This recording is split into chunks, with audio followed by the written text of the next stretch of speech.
Corporation of Boston Board meeting. Ooh, feedback. All set. Okay.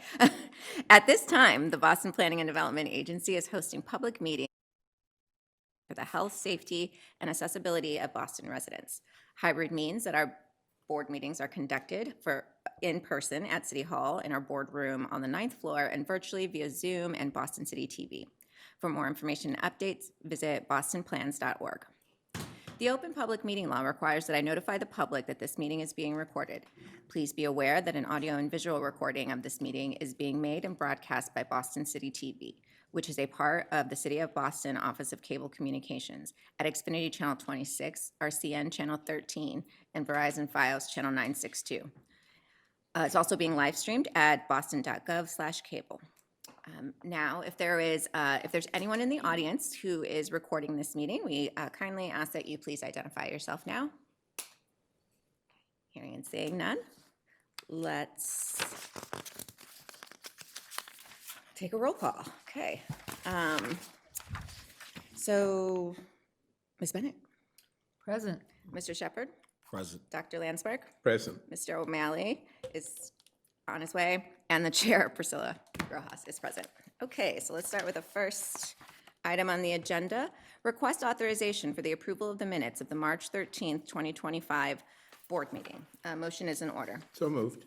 Second. Roll call for a vote. Ms. Bennett? Aye. Mr. Shepherd? Aye. Dr. Landsmark? Aye. And the chair votes aye. Motion passes. Item number 2, request authorization to extend the license agreement with BCP-CG27 Property LLC, also known as Beacon Capital, for continued use of 28 parking spaces on Lot 9 adjacent to Black Falcon Avenue and adjacent to 27 Dry Dock Avenue in the Raymond L. Flynn Marine Park for 12 months, commencing June 1st, 2025, and expiring May 31st, 2026, with 2 one-year term renewal options. Maureen? Thank you, Madam Chair, members of the board. Beacon Capital is an existing tenant whose principal business is real estate investment and management. Beacon Capital currently subleases approximately 283,000 square feet of life science space to various tenants, all located at 27 Dry Dock Ave. Lot P consists of a series of 28 parking spaces located on Black Falcon Ave in the rear of 27 Dry Dock.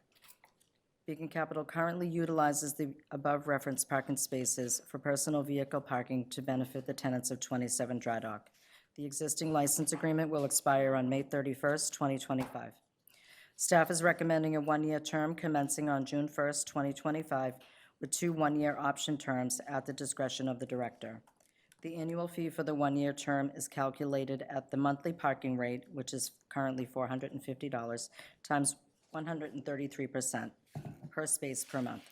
Total payment to EDIC for the one-year term commencing June 1st will be $2,001.96. The annual fee for one or both of the option terms will be calculated at the same rate. Staff is here today to recommend that the BPDA be authorized to extend the license agreement with Beacon Capital for the continued use of 28 parking spaces in Lot P. Thank you, and I'm happy to answer any questions. Thanks, Maureen. Any questions or comments from the board? Hearing and seeing none, a motion is in order. So moved. Second. Roll call for a vote. Ms. Bennett? Aye. Mr. Shepherd? Aye. Dr. Landsmark? Aye. And the chair votes aye. Motion passes. Item number 3, request authorization to enter into a license agreement with the City of Boston Office of Emergency Management for Suite 902 at 12 Channel Street in the Raymond L. Flynn Marine Park, commencing August 1st, 2025, and expiring December 31st, 2026, with one-year term renewal option. Maureen? 12 Channel Street is a 9-story multi-tenant building owned and operated by the EDIC. Suite 902 and 12 Channel Street is approximately 13,571 square feet of space and is currently occupied by the City of Boston Mayor's Office of Housing, or MOH. MOH license expires on December 31st, 2025. However, it is anticipated that MOH will vacate 12 Channel Street prior to the expiration. The City of Boston Office of Emergency Management, or OEM, is a citywide system that provides management and coordination for prevention, mitigation, preparedness, response, and recovery activities for all hazards that may impact the City of Boston. OEM will manage and oversee several large major events that have been scheduled to take place in Boston in 2026, including but not limited to Seal Boston 2026, FIFA World Cup, and the 2026 Boston Marathon. The term of the OEM license shall commence on the earlier of August 1st, 2025, or the date that MOH physically vacates 12 Channel. The license will expire on or about December 31st, 2026, with an option to extend for up to 1 additional year at the discretion of EDIC. Due to the public service nature of this occupancy, no license fee is proposed. However, OEM will be responsible to pay Eversource for electricity used in the space and operating expenses.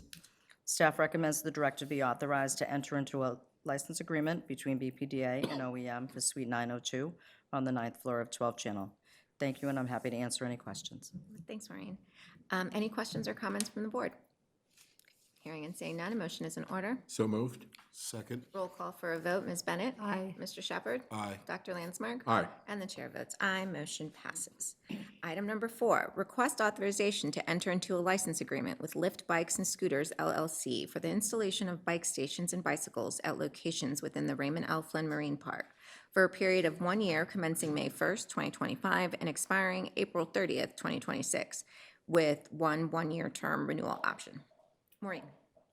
The Raymond L. Flynn Marine Park is home to over 400 businesses, employing over 4,000 people. Life Bikes and Scooters, also known as Blue Bikes, is Metro Boston's public bike share program, offering over 4,500 bikes across 500 stations in Boston, Brookline, Cambridge, Somerville, and Everett. The bike share system has become a vital part of Boston's transportation network, offering a fun, efficient, and affordable way to get around. The Blue Bike locations currently proposed within the Raymond L. Flynn Marine Park shall be located on Harbor Street, directly adjacent to 1 Harbor Street, as well as a second location on Northern Ave. The Blue Bikes installation on Harbor Street shall consist of approximately 15 bike docks. Staff recommends an initial term of 1 year commencing May 1st, 2025, and expiring April 30th, 2026, with the 1-year option term at the sole discretion of the director. No fee is proposed for this public accommodation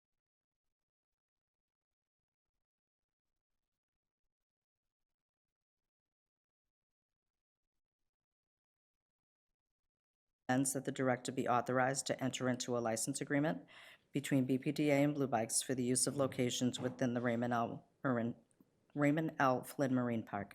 Thank you, and I'm happy to answer any questions. Thanks, Maureen. Any questions or comments from the board? Hearing and seeing none, a motion is in order. So moved. Second. Roll call for a vote. Ms. Bennett? Aye. Mr. Shepherd? Aye. Dr. Landsmark? Aye. And the chair votes aye. Motion passes. Item number 5, request authorization to enter into license agreements with Deacon Transportation Incorporated, doing business as Old Town Trolley Tours of Boston, and Uptown Transportation Incorporated, doing business as Boston Sightseeing, for a trolley stop program within the Raymond L. Flynn Marine Park in the amounts of $22,500 and $20,000 respectively, probably, commencing April 1st, 2025, and expiring December 31st, 2025, with 2 one-year seasonal renewal terms, or 2 one-year seasonal term renewal options. Maureen? The BPDA owns and operates the Raymond L. Flynn Marine Park, which surrounds the Black Falcon Cruise Terminal. The terminal is an increasingly popular international cruise port. The terminal expects upwards of 483,000 passengers from 20 different international cruise lines to visit Boston during the 2025 season, including over 100 port of call visits in 2025. The Trolley Stop program helps to establish an organized method to permit hundreds of thousands of port of call visitors to safely traverse the increasingly active Raymond L. Flynn Marine Park. The Trolley Stop licenses are exempt from MGL 30B, but the BPDA issued a request for proposals to ensure maximum participation. The BPDA intended to grant up to 3 licenses to qualified respondents. The RFP was advertised in local newspapers, including the Boston Herald, on Combis, in the Massachusetts Goods and Services Bulletin, and on the BPDA website. The RFP required a minimum license fee of $15,000 per selected respondent, and the highest bidder will get the first kiosk location. The BPDA received 2 proposals on or before the deadline of 12 noon, March 12, 2025, one from Deacon Transportation, DBA Old Town Trolley Tours of Boston, and Uptown Transport, DBA Boston Sightseeing Tours. The fee for the initial season offered by Old Town Trolley was $22,500. The fee for the initial season offered by Boston Sightseeing was $20,000. BPDA is proposing a one-season license agreement with each respondent commencing on or about April 1st, although the first port of call is not until the end of April, and expiring on December 31st, 2025, for the respective fees listed above, with the BPDA holding 2 seasonal extension options. Thank you, and I'm happy to answer any questions. Thank you. Any questions or comments from the board? Hearing and seeing none, a motion is in order. So moved. Second. Roll call for a vote. Ms. Bennett? Aye. Mr. Shepherd? Aye. Dr. Landsmark? Aye. And the chair votes aye. Motion passes. Thanks, Thank you. Maureen.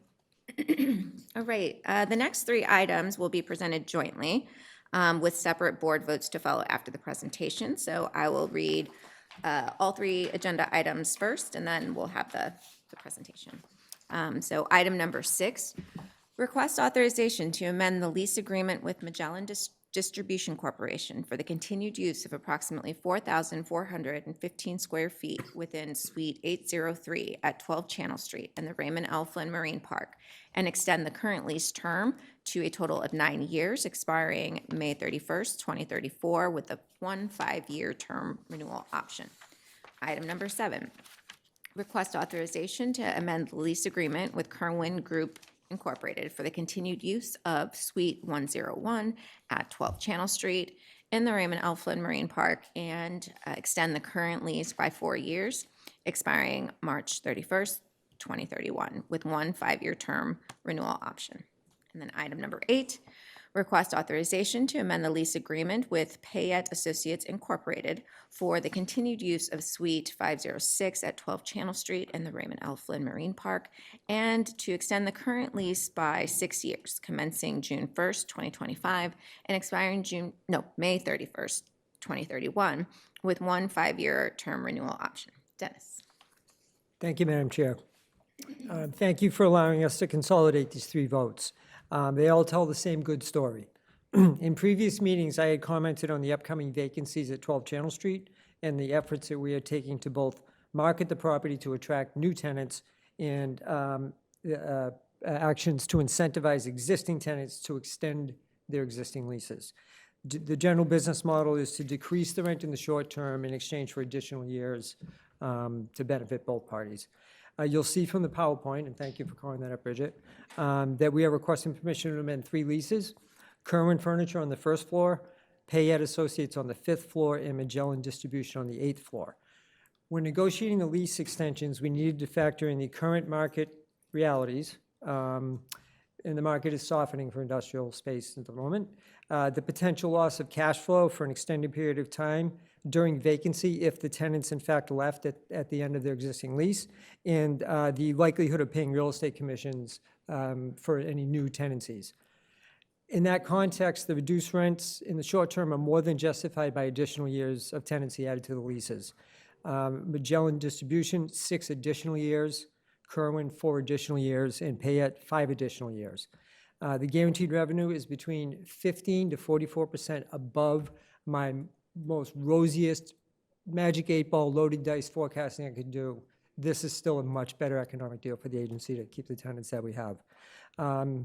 These 3 proposed lease amendments are mutually beneficial to both tenants and EDIC, and the economics are solid in this market. And thank you. For any questions? Okay, thank you. Does anybody have any questions on any of these items, 6, 7, or 8? All right, hearing and seeing none. I just want to, before, just comment that this was very clear and very detailed, the term sheets and stuff, so this was a job well done on these Thank memos. And presentation to bring it all together. It was easy to digest, so. Thank you. But with that. I had some motion- help, but thank you. With that, a motion is in order. So moved. Second. Roll call for a vote. Ms. Bennett? Aye. Mr. Shepherd? Aye. Dr. Landsmark? Aye. And the chair votes aye. Motion passes. Thank you. Oh, shoot. Yes, so that was for, what do you want me to do? So that was for, I'm just going to reread it. Okay, I would redo it and read each one separately. okay. Do you want me to read them from just read them again, or just Read them say? one by one. One by one, the full thing, right? Okay, that's fine. Let's do that.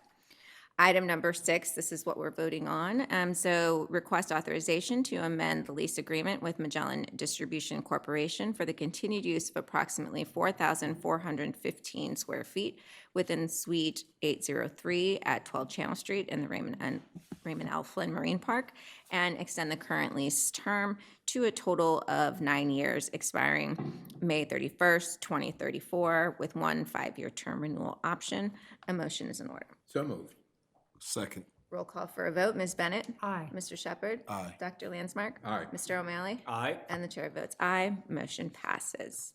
Item number 7, request authorization to amend the lease agreement with the Kerwin Group Incorporated for the continued use of Suite 101 at 12 Channel Street in the Raymond L. Flynn Marine Park, and to extend the current lease by 4 years, expiring March 31st, 2031, with one 5-year term renewal option. A motion is in order. So moved. Second. Roll call for a vote. Ms. Bennett? Aye. Mr. Shepherd? Aye. Dr. Landsmark? Aye. Mr. O'Malley? Aye. And the chair votes aye. Motion passes. And finally, item number 8, request authorization to amend the lease agreement with Payette Associates Incorporated for the continued use of Suite 506 at 12 Channel Street in the Raymond L. Flynn Marine Park, and extend the current lease by 6 years, commencing June 1st, 2025, and expiring May 31st, 2031, with one 5-year term renewal option. A motion is in order. So moved. Second. Roll call for a vote. Ms. Bennett? Aye. Mr. Shepherd? Aye. Dr. Landsmark? Aye. Mr. O'Malley? Aye. And the chair votes aye. Motion passes. Thank you, Dennis. Thank you. Okay, item number 9, request authorization to execute a memorandum of agreement with the City of Boston, acting through its Department of Public Works, for services provided by its fleet maintenance unit in an amount not to exceed $250,000 for the fiscal year 2026 or until June 30th, 2026. Rebecca? Thank you, Madam Chair and members of the board. The City of Boston Department of Public Works owns and operates a fleet maintenance unit which provides fuel and various vehicle services for city-owned vehicles. For the purposes of efficiency and decreased costs and expenses, the Department of Public Works has agreed to allow the BPDA use of the fleet maintenance unit.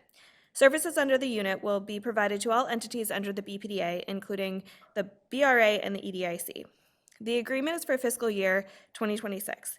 The total cost of services authorized for all BPDA entities under this MOA shall not exceed $250,000.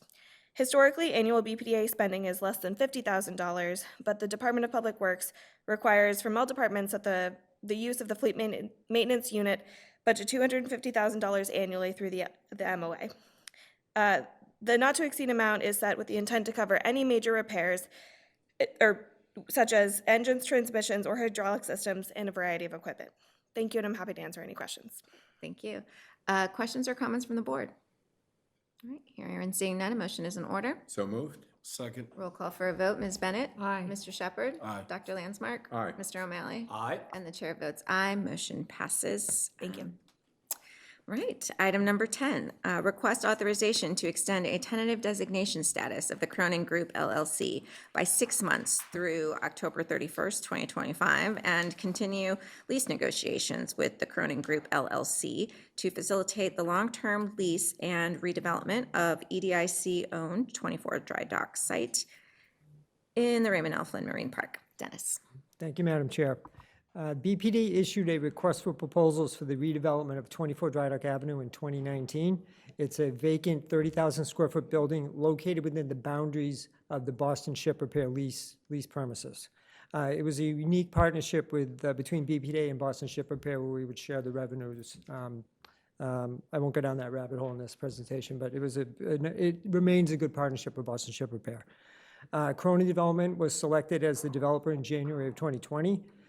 They're proposing a 235,000 square foot life science facility. Subsequently, Cronin Development purchased Boston Ship Repair Company and now controls the entire leased premises. So they own, they lease the entire premises, which includes the footprint of this building, and they also own Boston Ship Repair.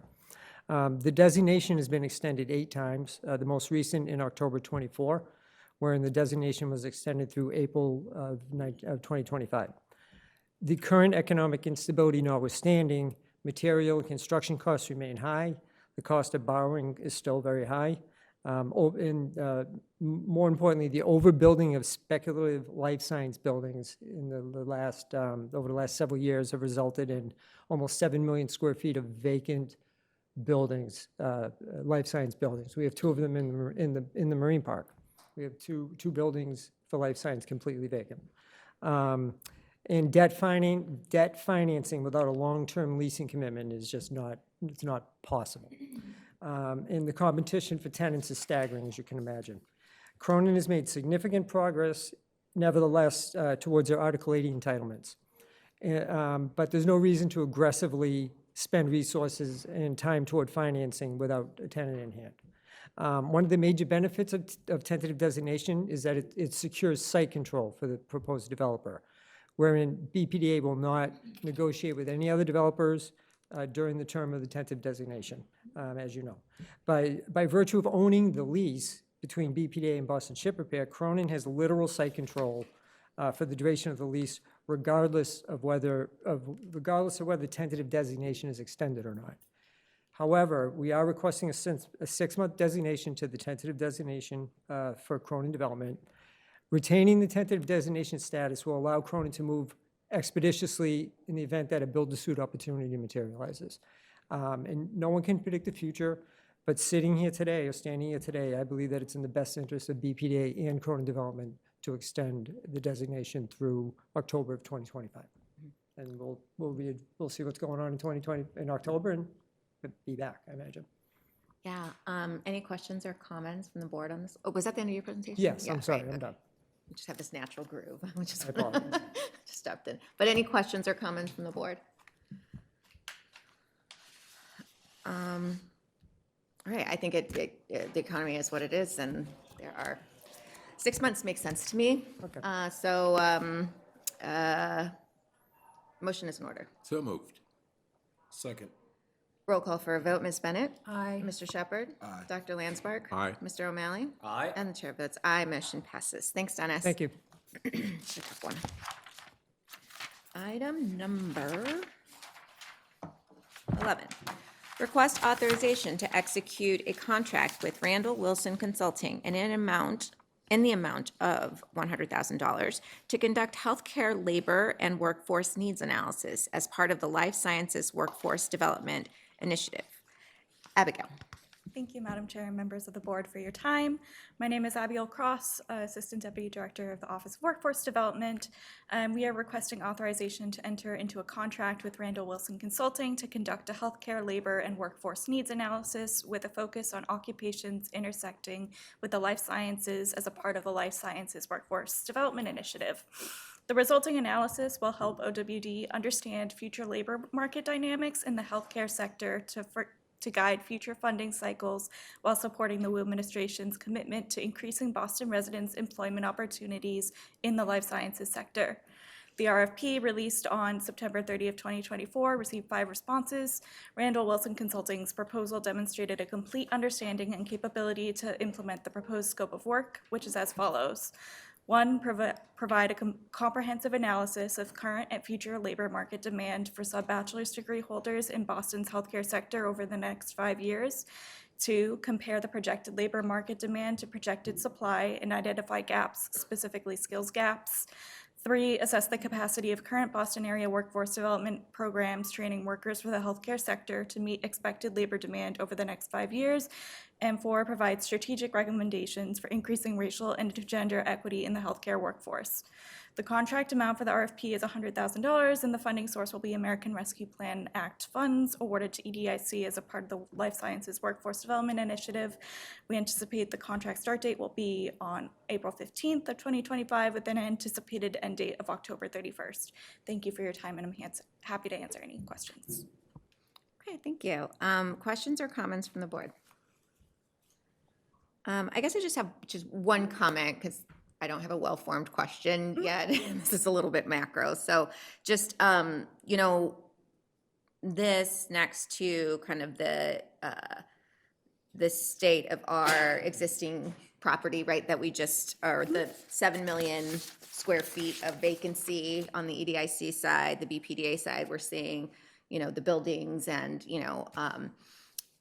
so I think it's more of a comment or a request. I know we've done this in the past with life sciences, is kind of, take a look at the ecosystem really as a whole and kind of really understand and being helpful for us to have that context and for the public to have the context of, how these are all, connected. And yeah, I think just is helpful in the context building for our decision making. So not necessarily for you to figure out, but yeah, I think with those so close together, it was something we could pick up offline and then bring it online, whatever. Okay, thank you so much for your presentation. A motion is in order. So moved. Second. Roll call for a vote. Ms. Bennett. Aye. Mr. Shepherd. Aye. Dr. Landsmark. Aye. Mr. O'Malley. Aye. And the chair votes aye. Motion passes. Thanks so much, Abigail. Right, item number 12, request authorization to transfer funds in the amount of up to $46,278,973 to the city of Boston to reimburse the city for the costs of staff and services transferred to the city planning department and fund the operations of the planning department for fiscal year 2026. Dylan. Great. Thank you, Madam Chair, members of the board. My name is Dylan Darcy, and I'm the Senior Budget Manager. Today, I will be providing a brief finance overview of our current budget status, highlighting key variances and what they mean for the overall performance. I will also be requesting authorization of the fiscal year 26 financial transfer to the City of Boston for the cabinet expenses. Next slide, please. High-level summary of the BPDA revenue is that revenue performance is strong. Through February, we are showing a 5% surplus versus the budget. Rental and lease revenue is ahead of budget primarily due to the percentage rent we received from tenants down the Marine Park. Grant and revenue is ahead mostly due to the timing of OWD receiving their grants and drawing down these funds. This is offset by a deficit on the contractual service side when we review the expenses. Parking revenue is slightly under budget to date, but throughout the next few months, we expect to see a rise in revenues due to the seasonality, and we are confident this will end the year closer to the budget. The last revenue highlight is the other income category. This is driven by the agency's investments. It continues to do extremely well and is leading to a large surplus against the budget. So through February, the revenues are ahead of budget, and we hope that this continues throughout the rest of the fiscal year. Next slide. Moving on to the BPDA expenses. Personnel expenses are ahead of budget and creating a deficit. This was something we knew was a possibility due to the uncertainty of employees remaining at the agency or personnel changes while creating the budget. More employees stayed at the agency, which has created a deficit for personnel expenses and also personnel employee benefits. The contractual services deficit of 13% is due to the increase in OWD grant spending that I mentioned earlier, and this should even out as the year continues. The main driver for the expense budget is the BPDA financial transfer for the planning cabinet. These expenses are booked against the actual spend, which has been below budget this year to date and is projected to remain below budget for the rest of the fiscal year. We have made adjustments to these budget items, which I will go over in a few slides for the FY26 budget. The last highlight for expenses is the property management line. This is also under budget for right now, but we project this should see an increase before the end of the year due to seasonal expenses that are starting to pick up. Next slide. This slide is just a summary of the revenue and expenses, combining the last two slides I went over. This just shows that the revenues are ahead of schedule and the expenses remain below budget, creating a large budget surplus on the bottom. Next slide. The financial transfer is what the board will be voting on. This will be the authorization to send up to the recommended budget amount for the cabinet expenses. The total recommended amount is $46,278,973. The FY26 transfer includes decreases for personnel costs to reflect current projection and hiring trends, and a decrease for contractual services due to the spend projections and timing of new contracts. This transfer also includes $9.1 million for the pension liability. This is the first year the BPDA will be transferring funding for the pension system costs. The financial financial transfer in the FY26 budgeted amount includes decreases where we felt were needed, which totals about $3.1 million. With the addition of these pension costs, the total budget reflects an increase of $6 million from last year. And that concludes my presentation. I am happy to answer any questions you may have. Okay, thank you. Questions or comments from the board? So one question can you review around this transfer? I know we've looked at this, multiple times through as we've gone through this transition process, but can you just reiterate kind of what are the governing, documents, procedures and stuff that are going to, ensure that this, this financial transfer ties to, all the expectations that have been set and. Yeah, sure. So right now it's set up that on July 1st and October 1st, we send 1/4 of the budget. So through the first half of the year, we're sending half the budget. For the third quarter and fourth quarter transfer, it's based on actual spend and projection. So I work with the OBM team. I bring a projection, they would bring a projection, and, we come to an agreement on, the trends and what we're seeing for spend. So that's agreed on by internal staff and then by the budget team. And then that's the money that we transfer, and then we continue to monitor against that. So I think that's a way to, make sure that we're sending the right amount of money. We're not overfunding, underfunding, and everyone remains, in agreement and happy with the transfer. Great. And is that process you just described, how do we document and memorialize that? So it's a financial MOA, that's in the financial MOA that we have with the city. That's where it is. Yeah, Okay. so it's, by the end of December, we have to agree on the January 1st transfer. By the end of March, we have to agree on the April 1st transfer. So we're always in communication though, and always running our own reports to make sure that we're not overfunding or underfunding and, Yeah, no, great. Thanks for walking Yeah, us of through course. that.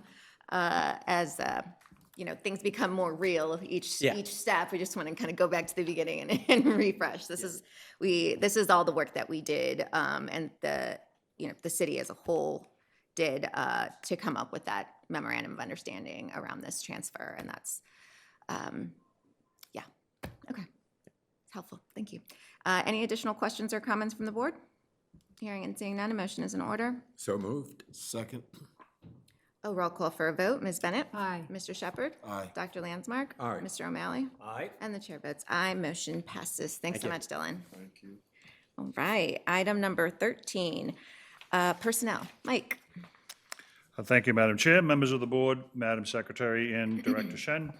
We have a number of items for your consideration on the EDIC agenda with the exact details included in your board memos. We have one contract in the Director's Office, Ty Lim. We have 4 internships and contractors in the Office of General Counsel, David McGrath and John Soko. In the Development and Review Division, Annalisa Markman. And in the Research Division, Samuel Pollock. We also have one resignation in the Communications Division, Jason Ruggiero, Community Engagement Manager. That's everything, and I'll answer any questions you may have. Great, thank you. Questions or comments from the board?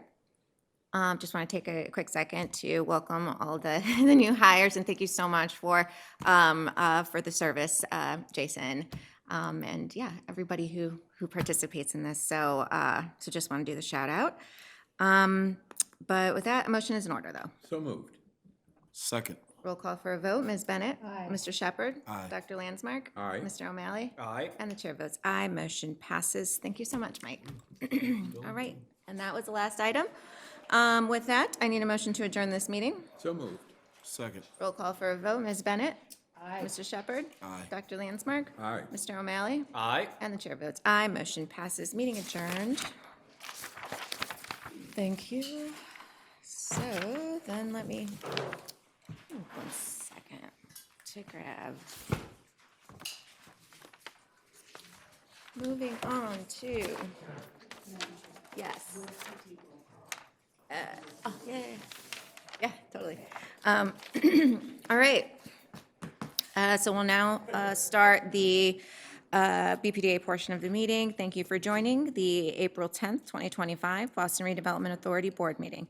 At this time, the Boston Planning and Development Agency is hosting public meetings in a hybrid setting for the health, safety, and accessibility of Boston residents.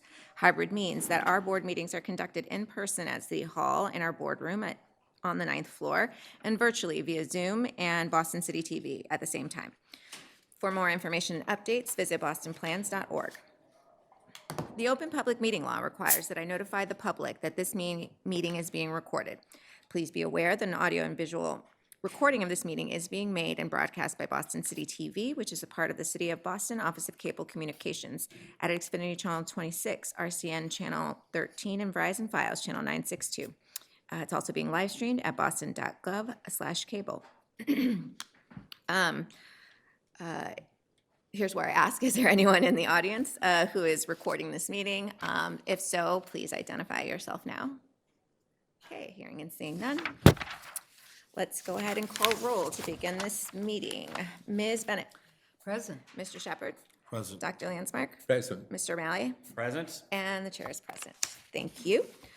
Before we get into the agenda item, I want to recognize Councilor Durkin, who's here, and invite you to take the floor and share your thoughts. Thank you so much. Dear Chair Rojas and members of the board, thank you for the opportunity to comment and offer my support for 27 to 29 Hancock Street project today in Beacon Hill. This proposed agreement is a result of more than a year of advocacy and collaboration between neighbors, Homes on Hancock, the Beacon Hill Civic Association, elected officials, the Mayor's Office of Housing, and the proponent, JDMD. Through this extensive community process, all stakeholders have come to the table. And at no cost to the Fenway Community Development Corporation, they're going to build income-restricted housing homeownership units to meet the inclusionary development policy requirements. And this is the best way forward. This RFP process, which I was thoroughly involved with, was rooted in transparency, leading to a thoughtful selection of a trusted and experienced developer and Fenway CDC. And we're getting to represent Beacon Hill and Fenway. It feels like a real marriage of getting to work with the Fenway CDC and Beacon Hill. So as the chair of the Boston City Council Committee on COVID-19 Recovery, I'm proud that the project will be made possible partly by $1 million in ARPA money that I helped secure working closely with the Mayor's Office of Housing. This investment reflects a shared commitment to creating long-term housing solutions and equitable access to home ownership. This project will deliver 15 new affordable homes. Eight are priced for households at 80% AMI, and 7 will be at 100% AMI. This proposal concludes a financial commitment of up to $300,000 from JDMD to ensure the project's vitality. It is viability. It is aligned with JDMD's inclusionary development policy obligations related to the Archer residents on Temple Street, and it represents a rare and vital opportunity to increase affordable homeownership on Beacon Hill, which currently just has 1 unit. I want to recognize the leadership of State Representative Jay Livingstone, whose steady advocacy helped bring all stakeholders to the table, especially when it got very fraught. And I'm deeply grateful to the residents of organizations who helped shape the proposal, including the Beacon Hill Civic Association. The Homes on Hancock team also were great advocates. At times we butted heads, but we finally got to a solution here that I hope you will all support. The homes at 27 to 29 Hancock Street will be more than housing. They will be a symbol of what's possible when we come together. So I urge the board to support this today. And because there's no public comment, I just wanted to make sure to be here to speak for the community on this, and grateful for all of your leadership. Have a nice night. Great, thank you, Councilor Durkin. And thank you for your work during all of the fraughtness to come to this. I know it's a lot, so we're excited for that agenda item later. But let's start with the first one. I did take roll, right? I did take roll, yeah. Item number 1, request authorization for the approval of the minutes of the March 13th, 2025 board meeting. A motion is in order. So moved. Second. Roll call for a vote. Ms. Bennett? Aye. Mr. Shepherd? Aye. Dr. Landsmark? Aye. Mr. O'Malley? Aye. And the chair votes aye. Motion passes. Item number 2, request authorization to schedule a public hearing on May 15th, 2025 at 5:30 p.m. or at a date and time to be determined by the director to consider the First Amendment to the Boston University Charles River Campus 2024 through 2026 Institutional Master Plan. Tyler? Oh, no. This is just scheduling the meeting, so a motion is in order. So moved. Second. Roll call for a vote. Ms. Bennett? Aye. Mr. Shepherd? Aye. Dr. Landsmark? Aye. Mr. O'Malley? Aye. And the chair votes aye. Motion passes. Item number 3. You're going to recuse yourself for this one. Yes, sorry. We have one recusal. Item number 3, request authorization to enter into the license agreement with Preservation of Affordable Housing, LLC, for use of a portion of parcel P3 in the Campus High School urban renewal area and extend the term for 6 months to September 30th, 2025, with 2 6-month option terms. Walter. Thank you, Madam Chair. I am here to request authorization to extend a license agreement between the Preservation of Affordable Housing, LLC, also known as POA, for the use of a portion of a parcel P3. The need to license the space is related to the group's involvement with the redevelopment of the Whittier Street apartments. The project has been split into 3 phases and will consist of over 350 units of mixed-income housing and commercial space. Phase 1, consisting of 92 units, was completed in January 2020. Phase 2, consisting of 52 units, was completed in December of 21. Currently, construction is in Phase 3. The project has hit construction delays, and as a result, they are requesting an extension to their term. The license area has been a critical component in the construction of the affordable housing project, as they are able to utilize the site for outdoor storage, location for the field office trailers, and parking for on-site workers. Once completed, the development will have replaced 200 public housing rental units with 210 deeply affordable units, 140 units of mixed income housing, and 14,000 square feet of commercial space. Due to the affordable housing component of the development, significant public subsidy required, no fee is proposed. Thank you, Madam Chair and members of the board, for your time today, and I'm happy to answer any questions you may have. Okay, thank you. Questions or comments from the board? All right, pretty straightforward. Hearing and seeing none, a motion is in order. So moved. Second. Roll call for a vote. Mr. Shepherd? Aye. Dr. Landsmark? Aye. Mr. O'Malley? Aye. And the chair votes aye. Motion passes. Thank you. All right. We want to, item number 4, request authorization to amend license agreement with Caplong Wharf LLC for the use of approximately 15,000 square feet of land adjacent to the Chart House Restaurant on Long Wharf for customer and visitor parking to extend the license term for 12 months until May 31st, 2026. Walter. Thank you, Madam Chair. I'm here to request authorization to amend the existing license agreement with Cap Long Wharf LLC to extend the term expiration date until May 31st, 2026. The current license with Cap Long Wharf LLC is for a 15,000 square foot vacant lot located immediately adjacent to the Chart House Restaurant on Long Wharf. In May 2009, the Boston Planning and Development Agency entered into a license agreement for the use of the licensed area as a paid parking to visit the Long Wharf area, the Harbor Islands, and many other nearby attractions. The licensed area can accommodate approximately 44 personal vehicles. Cap Long Wharf LLC is a Capital Properties affiliate. Capital Properties is a privately owned real estate investment, development, and management company founded in Boston in 1977. Planning Department staff proposes to keep a limited extension term as a result of future plans the BPDA is contemplating, along with the National Park Service, Boston Harbor Now, and Wharf District Council. As those plans continue to evolve, the Planning Department has analyzed the current market for surface parking and has determined it is in the BPDA's financial and regulatory interest to extend the current license. BPDA staff is recommending an increase in the rate from $15,100 per month to $15,850 per month, which is approximately 5% increase. The site will generate $190,200 in revenue over the 12-month extended term. Thank you, Madam Chair and members of the board. I'm happy to answer any questions you may have. Okay. Questions or comments from the board? No. Hearing and seeing none, a motion is in order. So moved. Second. Roll call for a vote. Ms. Bennett? Aye. Mr. Shepherd? Aye. Dr. Landsmark? Aye. Mr. O'Malley? Aye. And the chair votes aye. Motion passes. Item number 5, request authorization to enter into license agreements with City View Trolley Tours, Deacon Transportation Incorporated, doing business as Old Town Trolley of Boston, and Uptown Transportation, doing business as Boston Sightseeing, for the use of BPDA-owned kiosks located along Long Wharf and Central Wharf in support of the Downtown Waterfront Trolley Stop Program for a period of 1 year commencing April 1st, 2025, and ending March 31st, 2026, with one year option term. Walter. Thank you, Madam Chair. I'm here to request authorization to enter into a license agreements with 3 vendors to operate the 3 trolley kiosks located at Long Wharf. Although seasonal kiosk licenses are not subject to MGLC 30B, the BPDA issued a request for proposals in February of 2025 to ensure maximum participation and awareness in the trolley stop program. The RFP quoted a minimum fee of $5,250 per month, representing a 5% increase to the prior season's rent levels. This follows up on staff's recommendation to the board in January of 2025 that an RFP be reissued based on the economic recovery of the tourism market in Boston, and is based on a market analysis to review competitive market pricing. Accordingly, staff is recommending that for the 2025 season, each of the 3 respondents will be awarded a license to operate each of the 3 available kiosks at a rate of $5,250 per month for the 2025 season. The 2025 season begins in April 2025 and concludes on March 31st, 2026. Licenses may be extended for 2 additional 1-year terms at the sole discretion of the director and are to terminate no later than March 31st, 2028.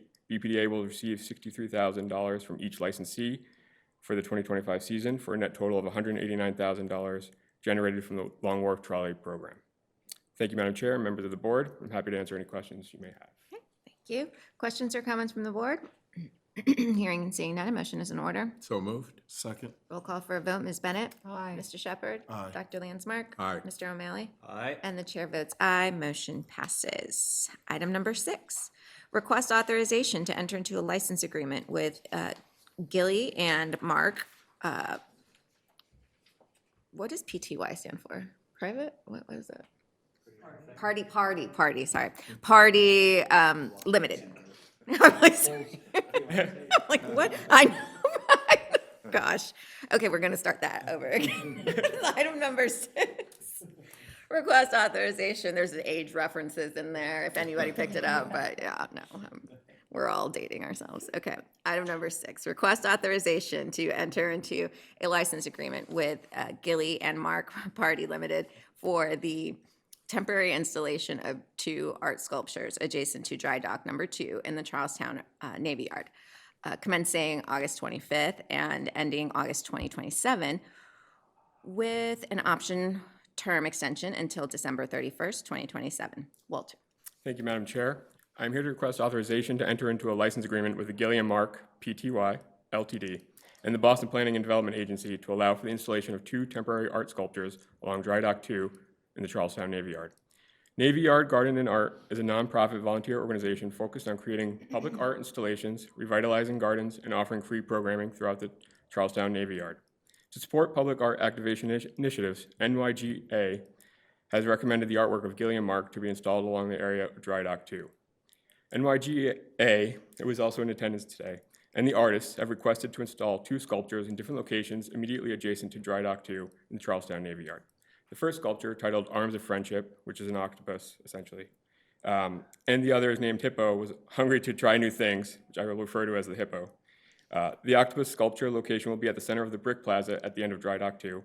The Hippo sculpture is recommended for placement at the Brick Plaza, adjacent to the pump house along Dry Dock 2.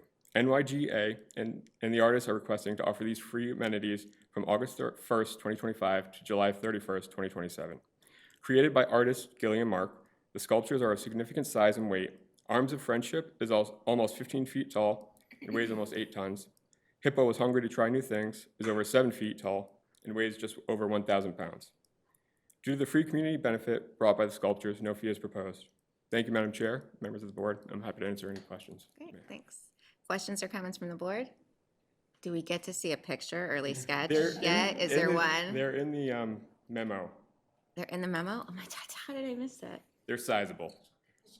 Oh, I think it's in a separate, I will make sure you. or whatever. Yeah, okay. So, well, I'm excited about this. I feel like it's springtime every time we start to do the trolleys and the trolley boats and the public art. So anyway, big fan of this. If there are no questions or comments, a motion is in order. I would just add my enthusiastic support for more public art in the city of Boston. We've seen a couple of things pop up, and it's art is the exclamation point on history. So I'm excited to see your work. Thank you. Cool. All right. Roll call for a vote. No. Yes. No. A motion is in order. We did that. No. So moved. No. Second. Roll call for a vote. Ms. Bennett. Aye. Mr. Shepherd. Aye. Dr. Landsmark. Aye. Mr. O'Malley. Aye. And the chair votes aye. Motion passes. All right. Item number 8. Request authorization to enter into a license agreement with Black Owl LLC, doing business as Dovetail, for the use of a, wait, I skipped that, 7, number 7. Way to go, accountability partners. Item number 7, request authorization to enter into a license agreement with Boston Public Art Triennial for the temporary installation of a sculpture adjacent to Dry Dock Number 2 at the southeastern side of Baxter Road in the Charlestown Navy Yard, commencing May 15th, 2025, and ending November 5th, 2025. Walter. Thank you, Madam Chair. I am here to request authorization to enter into a license agreement with the Boston Public Art Triennial to allow for the installation of a temporary art project along the Charlestown Navy Yard. The Boston Public Art Triennial is dedicated to supporting artists and local communities in bold, contemporary public art. The Triennial's mission is to foster relationships between artists and the public to create bold public art experiences that open minds, conversations, and spaces across Boston. This is their first event as the Boston Public Art Triennial. For the site, they've selected a piece by Beatriz Cortez titled Nomad 2. The piece incorporates aspects of a whale vertebrae, iceberg, and a space capsule, and will feature an interactive component that will share a curated archive of whaling histories throughout New England. The Boston Public Art Triennial has requested approximately a 15 by 15 foot space for the piece. The specific location has previously been used as a display for artwork in the past. The requested permit is for May 15th, 2025 through November 5th, 2025. And given the public benefits involved, we're recommending no fee to be applied during the term. Thank you, Madam Chair and members of the board, and I'm happy to answer any questions you may have. Thank you. Questions or comments from the board? I'm just really excited about this. This one, I see the picture here. There we go. Anyway, yeah, I actually saw a whale vertebrae on a couple, like last month in person on the beach, and it was like crazy. I don't know. Little fun fact about my life. Okay, so with that, a motion is in order. In support of whales. Aye.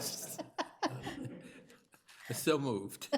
I second that. Roll call for a vote. Ms. Bennett? Enthusiastic eye. Mr. Shepherd? Aye. Dr. Lansmark? Aye. Mr. O'Malley? Aye, aye, Captain. And the chair votes aye. Thank you. Motion passes. Okay, thank you, Walter. Thank you.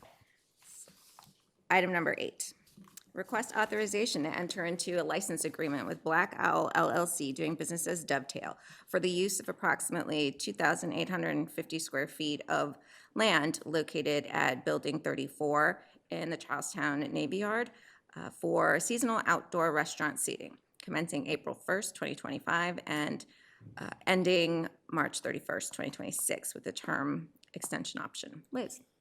Thank you, Madam Chair and members of the board. Black Owl LLC are the owners of the popular Brewer's Fork restaurant on Moulton Street in Dorchester, and also Dovetail Restaurant in the Charlestown Navy Yard. In 2020, the City of Boston's licensing board piloted a program to allow for expanded use of public and private spaces for outdoor dining.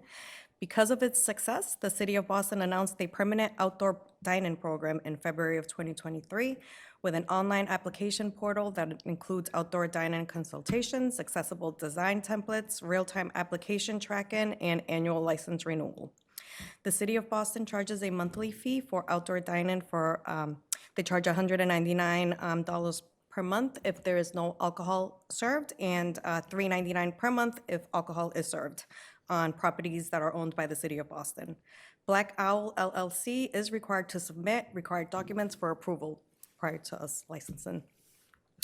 Staff is recommending that the monthly fee be payable to the BRA, be consistent with the fees charged by the City of Boston for outdoor dining, which is the $199 or the $399 if alcohol is served, and an additional security deposit of $1,500. Staff request to amend the term of the existing outdoor dining license agreement for an additional year, commencing April 1st, 2025, expiring March 31st, 2026, and also to include the option to extend for up to an additional 5 years at the discretion of the director without requiring board approval. Provided that the fee charged remains consistent with or higher than the City of Boston. That concludes my presentation. Thank you, and I am happy to answer any questions you may have. Okay, thank you. Any questions or comments from the board? Okay, hearing and seeing none, a motion is in order. So moved. Second. Okay, roll call for a vote. Ms. Bennett? Aye. Mr. Shepherd? Aye. Dr. Landsmark? Aye. Mr. O'Malley? Aye. And the chair votes aye. Motion passes. Thanks, Liz. Right, item number 9, request authorization to execute a memorandum of agreement with the City of Boston acting through its Department of Public Works for services provided by its Fleet Maintenance Unit in an amount not to exceed $250,000 for the fiscal year 2026 or until June 30th, 2026. Rebecca. Thank you, Madam Chair and members of the board. This is the same vote that was before you on the EDIC agenda, but I'm happy to answer any additional questions. Okay, any additional questions? All right, gas and maintenance. Hearing and seeing none, a motion is in order. So moved. Second. Roll call for a vote. Ms. Bennett? Aye. Mr. Shepherd? Aye. Dr. Landsmark? Aye. Mr. O'Malley? Aye. And the chair votes aye. Motion passes. Thanks, Rebecca. Item number 10. Request authorization to award final designation status to Asian Community Development Corporation as developer of parcel R-1 in the South Cove Urban Renewal Area, project number Mass R-92, located at 0, 55, and 57 Hudson Street, 0, 52, 56, 54, 56, and 58 Tyler Street, and 0 Holland Place in the Chinatown neighborhood. Benjamin. Thank you, Madam Chair, members of the board. We are excitedly requesting board approval to award final designation status to Asian Community Development Corporation for the redevelopment and long-term ground lease of parcel R1 in the Chinatown Navy Yard. If we could get the slides up, actually. And I'll say next slide. There we go. Great.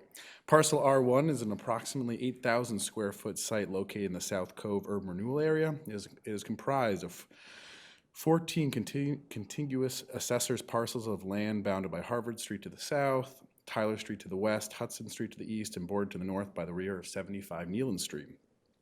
After a robust community process, the BPDA issued an RFP for parcel R1 in August of 2021. Based on extensive review and evaluation with the community, the proposal from the Asian Community Development Corporation was selected as the most highly advantageous.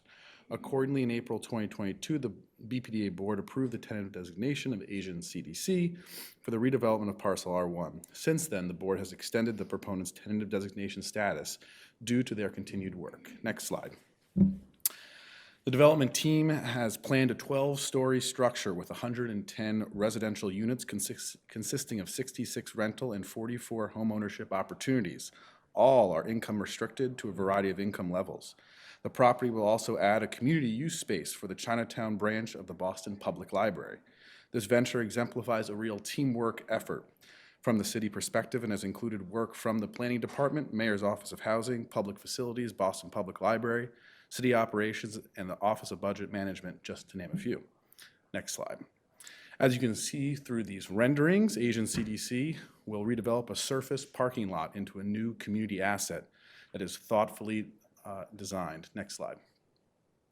Since receiving its tentative designation, Asian CDC has received funding commitments necessary to fund the project, further design and legal conversations with the library, and have designs that are ready for construction, selected a general contractor in coordination with the City of Boston, started the construction closing process, achieved Article 80 BPDA approval, and negotiated associated documentation, negotiated ground lease, received approval for final plans and specs from the BPDA, submitted to ISD for a building permit which is ready to be issued. In addition, Asian CDC is completing the negotiation of a purchase and sale agreement with the City of Boston with respect to the library space. Following this vote, Asian CDC anticipates continuing and finalizing the construction closing process, executing the ground lease with the BPDA, and then starting construction hopefully in July 2025. Thank you. I'm happy to answer any questions. All right, thank you. Questions or comments from the board? Just to say, it's really exciting to see this. I remember several years ago when we first started talking about utilizing the city's public facilities to enhance affordable housing opportunities in the city, and to see this is just really gratifying. Thank you. Yeah. Yeah, I just want to echo that. I just, really great progress. Again, excited to see this move forward, and yeah, just excited for this one. This is a good one. Kudos to the developer. So. Absolutely, yeah. Big fan. Okay, motion is in order. So moved. Second. Okay, roll call for a vote. Ms. Bennett? Aye. Mr. Shepherd? Aye. Dr. Landsmark? Aye. Mr. O'Malley? Aye. And the chair votes aye. Motion passes. Thanks, Benjamin. Item number 11, request authorization to extend the tentative designation status of Civico Development for the long-term lease of redevelopment of 555 through 559 Columbia Road in the Upham's Corner area of Dorchester, and 12 months commencing May 1st, 2025, and ending April 30th, 2026. Benjamin. Thank you, Madam Chair, members of the board. 555-559 Columbia Road is at the heart of the Upham's Corner District in Dorchester. The site consists of a parking lot with 17 parking spaces and a 3-story masonry building built in 1915 for the Dorchester Trust Company. In April 2023, after a thorough review from our team, the Office of Economic Opportunity and Inclusion, the Mayor's Office of Housing, the Mayor's Office of Arts and Culture, and the Boston Public Library, in conjunction with the community, recommended that the board approve tenant designation status to Civico Development. Civico has proposed a development that will be comprised of 33 all-affordable homeownership units with AMIs ranging from 80 to 100%. On the first 2 floors, there will be approximately 17,000 square feet of space for a new branch of the Boston Public Library. The proposal was considered highly advantageous due to its exceptional design that was considerate of the architectural context of the neighborhood, creation of 100% affordable homeownership units, and successful community engagement through the public process. Throughout the past tentative designation period, the redeveloper has diligently worked towards final designation. The redeveloper conducted due diligence, hired a full consulting team, completed schematic level design, filed an expanded product notification form, conducted a first Article 80 public meeting, and received conditional funding commitments from the City of Boston's Mayor's Office of Housing. We are recommending this extension of tentative designation status of the redeveloper to complete design development in collaboration with PFD, BPL, and MOAC, and hold a second Article 80 public meeting, seek BPDA board approval, and attend ZBA hearings. Additionally, they will execute an MOU with PFD and BPL, negotiate a ground lease with the BPDA, and start construction documents in preparation for competitive bidding. It is therefore recommended that the board authorize a 12-month extension for tenant designation. Thank you, and I'm happy to answer any questions. Okay. Questions or comments from the board? And another, please, yeah.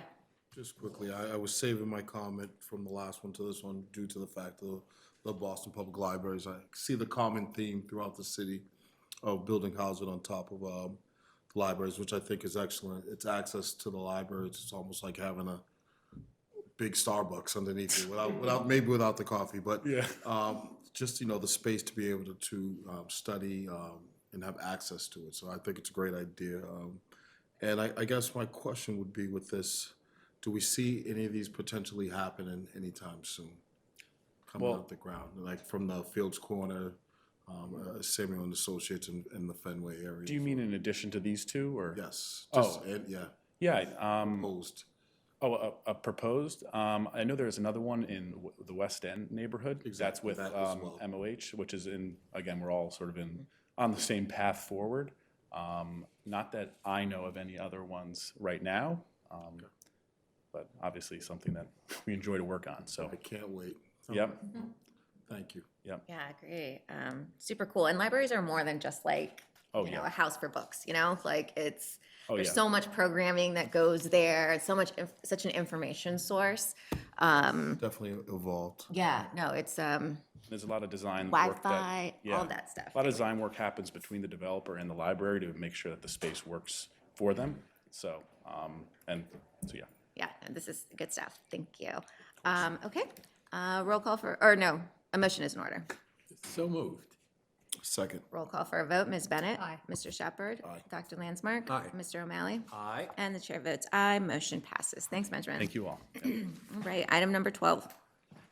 Request authorization to convey approximately 9,378 square feet of land in the historic monument area of Charlestown Navy Yard to the United States and execute any and all documents, including a minor boundary revision pertaining to parcels P101 through 14 and P105 through 15, to effectuate eventual conveyance to the National Park Service.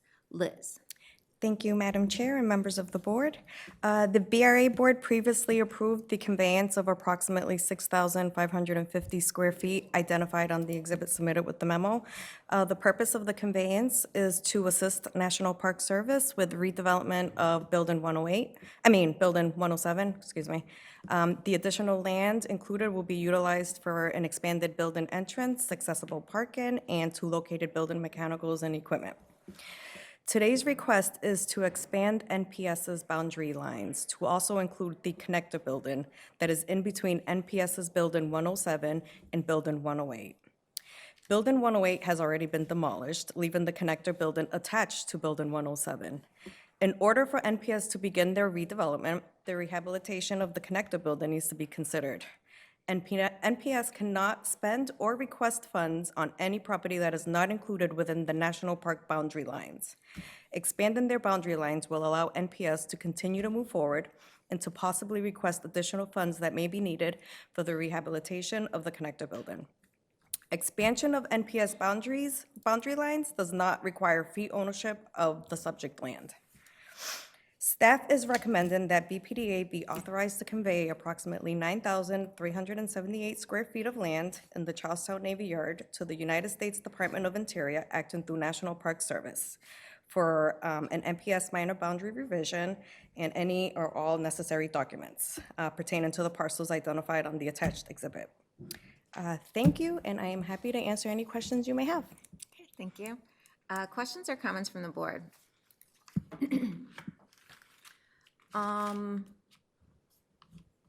Yeah, so just wanted to clarify. So once this vote, can you just repeat like what this vote actually does? So we cede ownership over to, So just want to be super. pretty much all we're, because this was already approved before, what we're doing is including the connector building. That wasn't included Got in the original request. Okay, so it's just expanding what we It's already just did expanding from- to include the connector building. Yeah.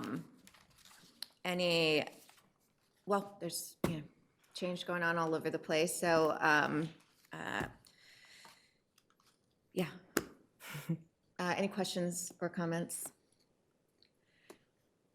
Okay, motion is in order. So moved. Second. Roll call for a vote. Ms. Bennett? Aye. Mr. Shepherd? Aye. Dr. Landsmark? Aye. Mr. O'Malley? Aye. And the chair votes aye. Motion passes. Thanks, Liz. Thank you. Okay. Item number 13. Request authorization to extend the tentative designation status of Related Beal and Dream Development as redeveloper of 17 parcels known as the Boston Water and Sewer Commission parking lots in the Nubian Square area of Roxbury for 6 months until October 31st, 2025. Scott. Thank you, Madam Chair and members of the board. The Boston Water and Sewer Commission parking lots property consists of 5 parking lots owned by BWSC and an adjacent vacant parcel area owned by the BPDA, which together make up approximately 190,000 square feet of vacant land in the Nubian Square area of Roxbury. The property is located directly across Harrison Street from the Boston Water and Sewer Commission Department headquarters. The board granted Related Beal and Dream Development tentative designation as developer of the BWSC parking lots on April 11th, 2024.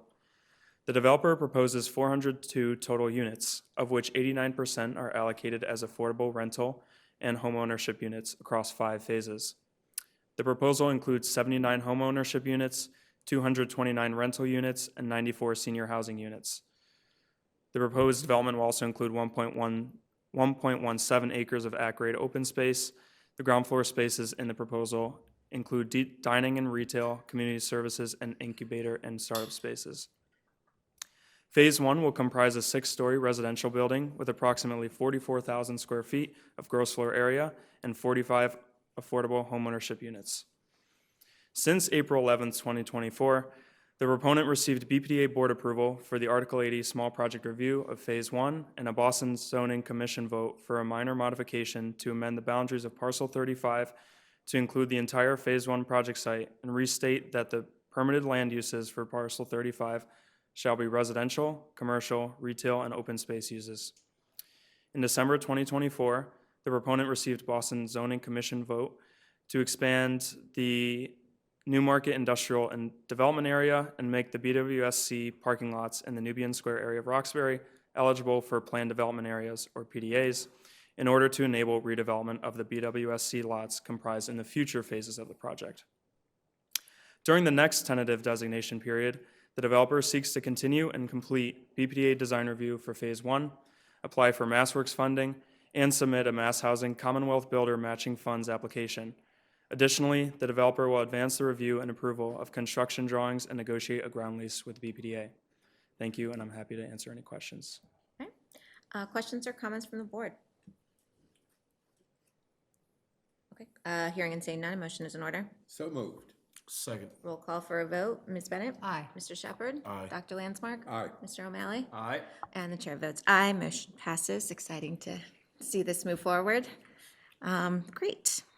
Item number 14, request authorization to extend the tentative designation status of Madison Trinity 2085 Development LLC as a redeveloper of Parcel B, a portion of Parcel 10 in Roxbury for 6 months until October 31st, 2025. Scott. Thank you, Madam Chair and members of the board. Parcel 10 is located in Roxbury near Nubian Square, adjacent to Milnea Cass Boulevard and Washington Street. Earlier phases of Parcel 10 redevelopment include a grocery store, ground floor commercial or retail space, and mixed-income residential units. Parcel B is the last remaining area of redevelopment on Parcel 10. The board originally voted to award Madison Tropical LLC tentative designation on May 15th, 2012, and most recently extended the tentative designation for Parcel 10B to Madison Trinity 2085 Development LLC on October 10th, 2024. Madison Trinity is proposing to create a mixed-use residential building, which is planned to include 96 residential units, of which 94 will be affordable. The plan also currently includes community amenity space and residential parking spaces in a below-grade parking garage. Since the last extension, Madison Trinity has been in dispute with Tropical Foods, the abutter, regarding alleged impacts of the proposed project. Madison Trinity has continued to advance design improvements and construction budgets throughout this time. During the recent tentative designation period, the proponent has taken into account the comments from the Boston Landmarks Commission, Planning Department, MOH, Transportation Planning, and Urban Design with a focus on the goals and objectives of the planned Nubian Square initiative. During the next tentative designation period, the redeveloper seeks to engage further in mediation and resolution of the open litigation matters with Tropical Foods. Additionally, the redeveloper will advance the review and approval of construction drawings and negotiate a ground lease with the BPDA. Thank you, and I'm happy to answer any questions. Okay, questions or comments from the board? Through the chair. Please. I just hope that Madison and Trinity Financial can come to terms with Tropical Foods and we can see some more development in the city of Boston, some cranes in the sky, so brothers and sisters can get out to work. So I'm hoping that can happen. Would love to see this project go further. Mm-hmm. Yeah, echo the comment. Do we think 6 months is sufficient to resolve whatever existing legal matters, or maybe just like I'm just trying to get a gauge, a sense of kind of where we are. Yeah, I'm happy to speak to that. So there's been ongoing litigation for a while. This is, I think it's been about a year plus. And so at this point, we're letting the process run its course, but it's really at the tail end of what we expect to happen. So we think 6 months will be enough time for the project, for that dispute to resolve. I know they're trying other ways outside of the litigation to do that too, but I think for that period to resolve and for the project to resume, obviously, a lot has changed over the period of time in which this has happened. So I think we don't expect the project to be finalized in 6 months, but to reach a point of where it can start the momentum of, again, of picking up towards the, the development of the parcel. Great, thank you. Thanks for the update. I appreciate that. Additional questions or comments from the board? Hearing and seeing none, a motion is in order. So moved. Second. Roll call for a vote. Ms. Bennett? Aye. Mr. Shepherd? Aye. Dr. Landsmark? Aye. Mr. O'Malley? Aye. And the chair votes aye. Motion passes. Thank you, Scott. And Rebecca. Item number 15. Request authorization to extend tentative designation status of the Planning Office for Urban Affairs and Roxbury Stonehouse for the redevelopment and sale of 7 to 9 Westminster Terrace, located in Roxbury, the Washington Park Urban Renewal Area, project number Mass R-24 for 6 months until October 31st, 2025. Yoon. Thank you, Madam Chair, members of the board. I am here to request a 6-month extension of the tentative designation of Planning Office for Urban Affairs, or POA, a different POA, and the Roxbury Stonehouse, or RSH, for redevelopment of 7 to 9 Westminster Terrace, which consists of 5,761 square feet of vacant land owned by the BPDA in the Roxbury neighborhood. The BPDA started this disposition in 2021 and released the RFP in February 2023. The BPDA received one proposal at the April 2023 deadline from POA and the Roxbury Stonehouse. POA is a nonprofit housing developer affiliated with the Archdiocese of Boston, and RSH is a nonprofit organization that cares for and protects parents and child survivors of domestic abuse and helps them rebuild safe, secure, and independent lives. POA and RSH proposals seeks to create a 13-unit supportive housing and emergency shelter building comprised of 11 studios and 2 two-bedroom units. Since receiving their tentative designation status in October 2023, the team received one extension in April 2024. Since their last extension, the developers have updated the design with input from BPDA and Executive Office of Housing and Livable Communities, or EOHSC, pre-application comments. And they submitted the rejection set and lot consolidation applications to ISD. They also submitted a full application to EOHSC for funding and followed up with community groups, including sharing updated materials via email and presenting project updates. So during this tentative designation extension period, POA and RSH aims to complete their design development, assemble financing, receive zoning relief, and negotiate the terms of the deed and land disposition agreement. Thank you, and happy to answer any questions. Questions or comments from the board? All right, hearing and seeing none, a motion is in order. So moved. Second. Roll call for a vote. Ms. Bennett? Aye. Mr. Shepherd? Aye. Dr. Landsmark? Aye. Mr. O'Malley? Aye. And the chair votes aye. Motion passes. Good luck with the next steps. Item number 16, request authorization to extend final designation status for a period of 3 months to Windale Developers Incorporated as developer of 12 urban renewal parcels through the Neighborhood Homes Initiative located on Holworthy and Hollander Streets in the Washington Park Urban Renewal Area, project number Mass R-24 in the Roxbury neighborhood, and to execute a deed and land disposition agreement for each site component with Windale Developers. Yoon. Thank you, Madam Chair, again, and members of the board. The Holworthy Hollander disposition site consists of 12 BPDA-owned parcels comprising of 75,216 square feet of vacant land in the Washington Park Urban Renewal Area in Roxbury. The request for proposals for this property was developed through a collaboration with the Mayor's Office of Housing, offering residential land for redevelopment in Garrison Trotter community through MOH's Neighborhood Homes Initiatives program. The proponent has agreed to develop approximately 32,200 gross square feet of new residential space consisting of 3 single-family homes, 8 side-by-side townhomes, and 2 two-family homes. Of the 23 units, 16 will be for affordable homeownership, 5 will be market rate ownership, and 2 will be market rate rental units. The affordable homes are evenly distributed between 80% AMI and 100% AMI. The developer received final designation back in November 2023. So during this extension period, the developer will execute the LEA and deed, finalize construction loan agreement, and close on all other project financing. So therefore, we're requesting to the board to extend the final designation to Windale Developers for the Holworthy Hollander parcels for a period of 3 months in which we expect the property to be transferred. Thank you. I'm happy to answer any questions. Okay, thank you. Questions or comments from the board? All right, hearing and seeing none, a motion is in order. So moved. Second. Roll call for a vote. Ms. Bennett? Aye. Mr. Shepherd? Aye. Dr. Landsmark? Aye. Mr. O'Malley? Aye. And the chair votes aye. Motion passes. Item number 17, request authorization to extend the tentative designation status of Nuba LLC as developer of a portion of Parcel 8 located at Harrison Avenue, parcel number 080242. 26040, and Washington Street, parcel 0802426030 in the Nubian Square area of Roxbury for 6 months to October 31st, 2025. Yoon. Thank you again, Madam Chair and members of the board. I'm requesting a 6-month extension to the tentative designation of Nuba LLC for a portion of Parcel 8 located at Harrison Avenue and Washington Street. The parcels are currently owned by the Commonwealth of Massachusetts and the City of Boston respectively.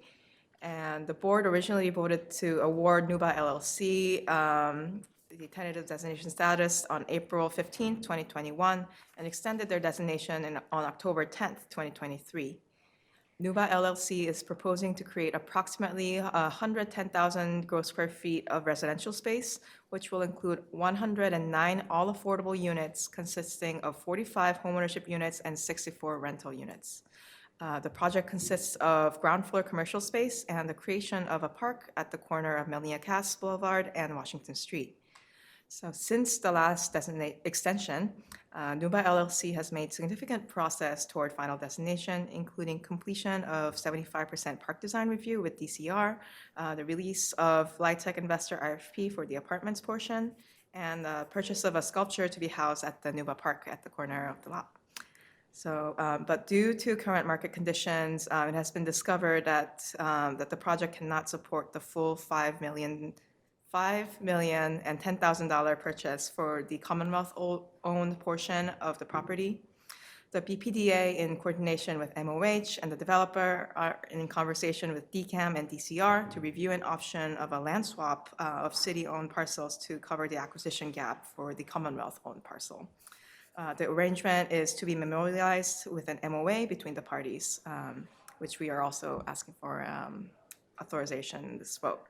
So during the tentative designation extension period, Nuba LLC plans to finalize the construction drawings for the park concept, receive a sign-off from City of Boston Parks and Recreation, and submit package to the City of Boston Public Improvement Commission, sign-offs from BPDA and MOH Design Review, Landmarks Commission, DCAM, MHC, City Conservation Commission, to sign the preservation and conservation restrictions, which are part of the park portion, and negotiate the terms of the deed and land disposition agreement. So the project hopefully is anticipated to close in the fall of 2025. And thank you. I'm happy to answer any questions. Great. Questions or comments from the board? Look, for this one and, and for the other ones we discussed, it's good to see that we're, keeping focused on all of these projects, doing what we can when we can do it to move them along. These are really a good chunk of really great projects that include affordable housing and, just sending you energy to for the next milestones, but also just shout outs on the creativity and the interagency cooperation or interdepartmental, however you want to reference it, to again find creative solutions to still make these happen. If it's a land swap, if it's I appreciate the commitment and to still making this happen. So great. There are no other questions or comments. Motion is in order. So moved.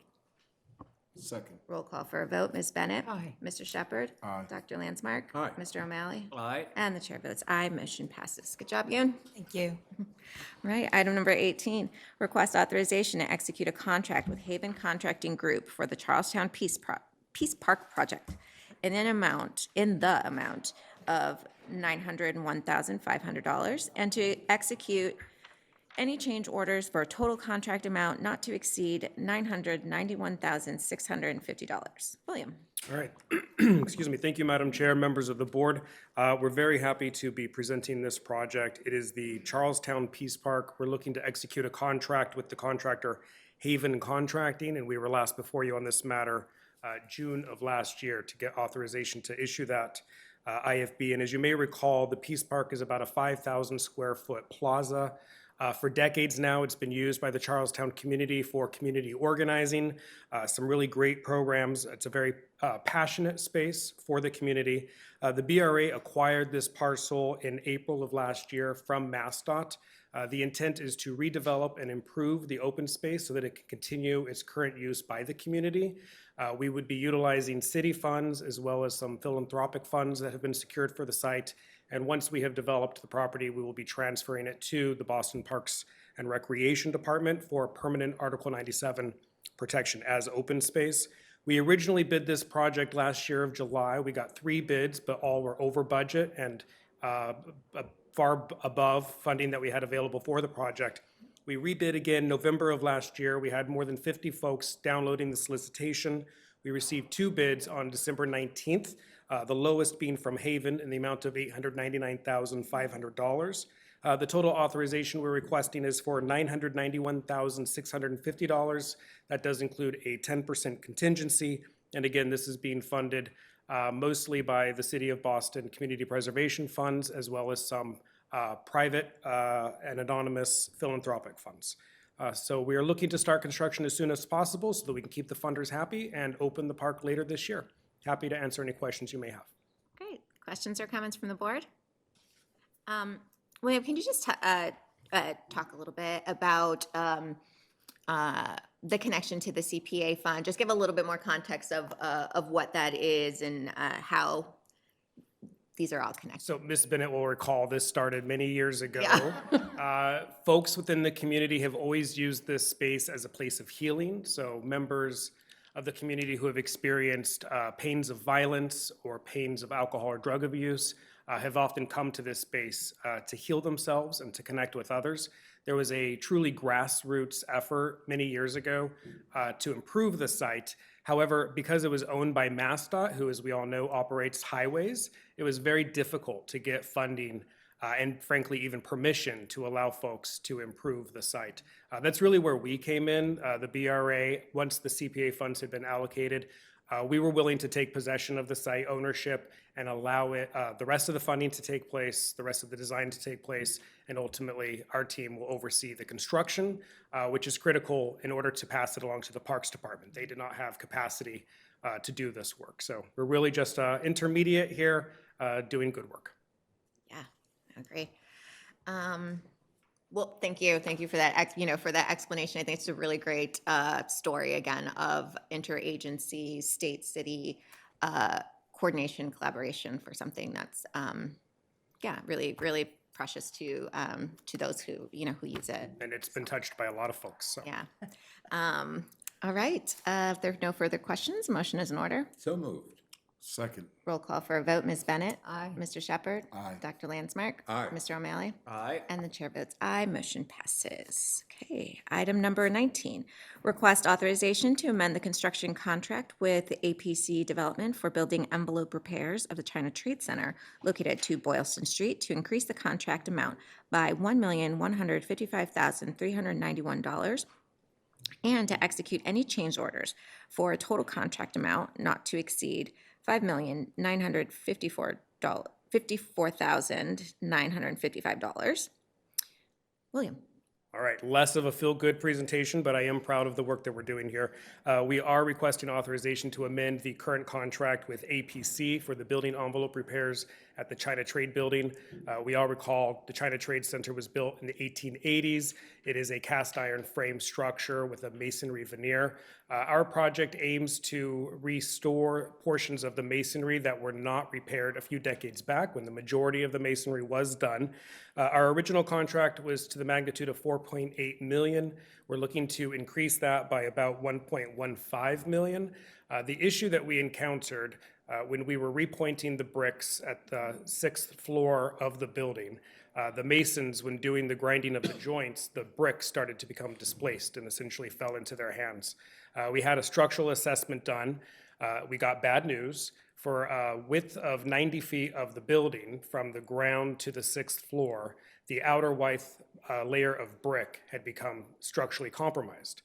We did some more assessment investigation. We chased it to an issue with the gutters on top of the parapet of the building. The seams had been leaking for quite some time, likely decades, allowing water infiltration between the withes of brick. We were surprised to find this during our initial investigation.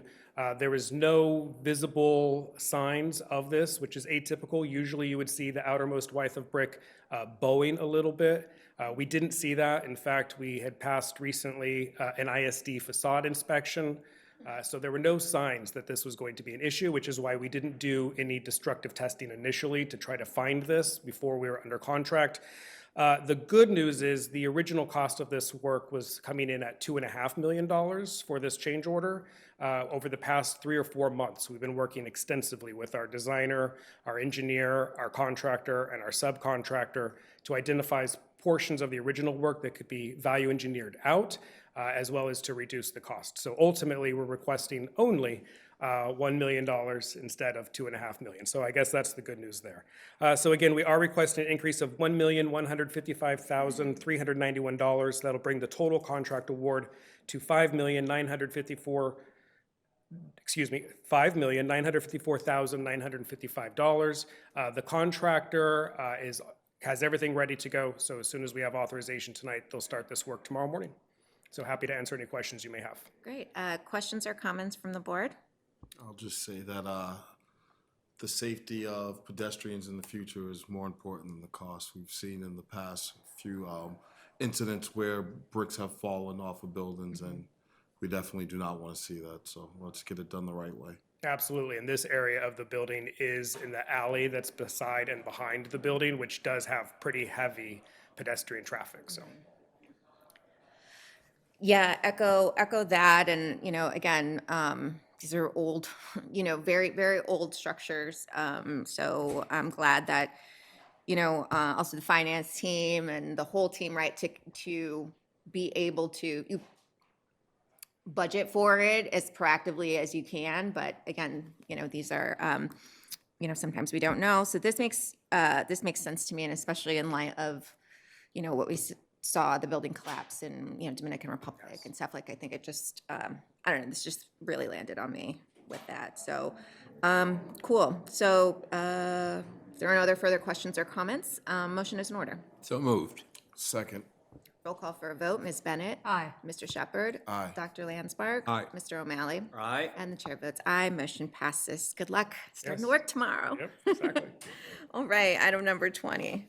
Request authorization to execute a contract with Northern Contracting Corporation for the China Trade Center Bike Room and Storage Project located at 2 Boylston Street in the amount of $237,100, and to execute any change orders for a total contract amount not to exceed $260,810. William. All right, thank you. A little less scary of a project. We're trying to install a bike room in the China Trade Center, which will accommodate 12 bikes, as well as some facility maintenance storage, and to upgrade some existing security desks.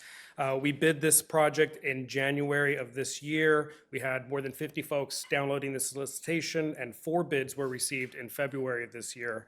The lowest eligible bid was from Northern in the amount of $237,100. I will note there was a lower bid which had to be disqualified as non-responsive, as the bidder did not have the statutorily required DCAM certification. That lower bid was $220,000, so a difference of about $17,000. The total contract that we're requesting is for $260,810. That includes a 10% contingency for this work. And we're happy to do this. It's been a long request of many of the tenants within this building to have this bike room for folks who are in the building every day. So we're happy to advance this, and we will have this work completed this year. Happy to answer any questions. All right, questions or comments from the board? Hearing and seeing none, a motion is in order. So moved. Second. Roll call for a vote. Ms. Bennett. Aye. Mr. Shepherd. Aye. Dr. Landsmark. Aye. Mr. O'Malley. Aye. And the chair votes aye. Motion passes. Thanks, Thank you. William. Good evening. Item number 21, request authorization to issue a request for proposals to redevelop parcel NY-105 in the Charlestown Urban Renewal Area, project number Mass R-55, also known as the Chain Forge Building in the Charlestown Neighbor Yard. Scott. Thank you, Madam Chair and members of the board.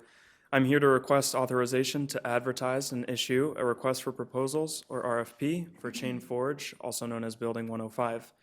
The property consists of approximately 75,515 square feet at 105 First Avenue in the Charlestown Navy Yard, and features the existing approximately 58,800 square foot building known as the Chain Forge.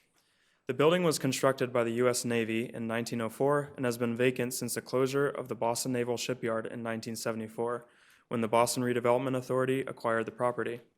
In 2024, the BPDA terminated the previous lease for the property with CVPA due to their inability to meet lease obligations, and the BRA recaptured the property. Our staff have held 3 community meetings between September 2024 and February 2025 to gather ideas for rehabilitation and future use of the property and present the proposed development and design guidelines for the RFP. Community feedback has shaped the development and design guidelines of the RFP, which focus on a mixed-use program, historic preservation, public amenities, and coastal resilience. The BRA seeks proposals for a variety of uses, including but not limited to hospitality, residential, retail, cultural, and community uses.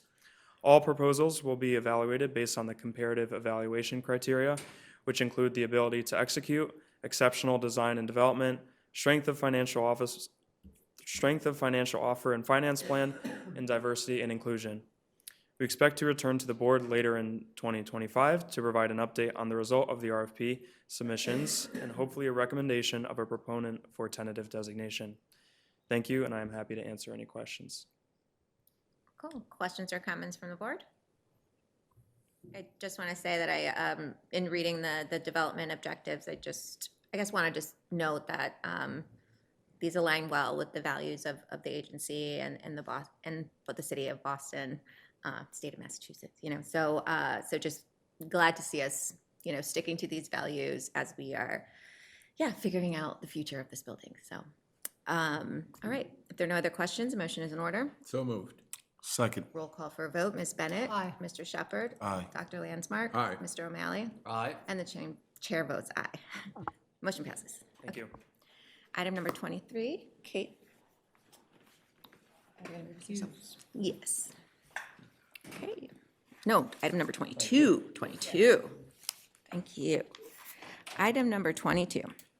Request authorization to petition the zoning commission to adopt map amendments to zoning maps 10A/B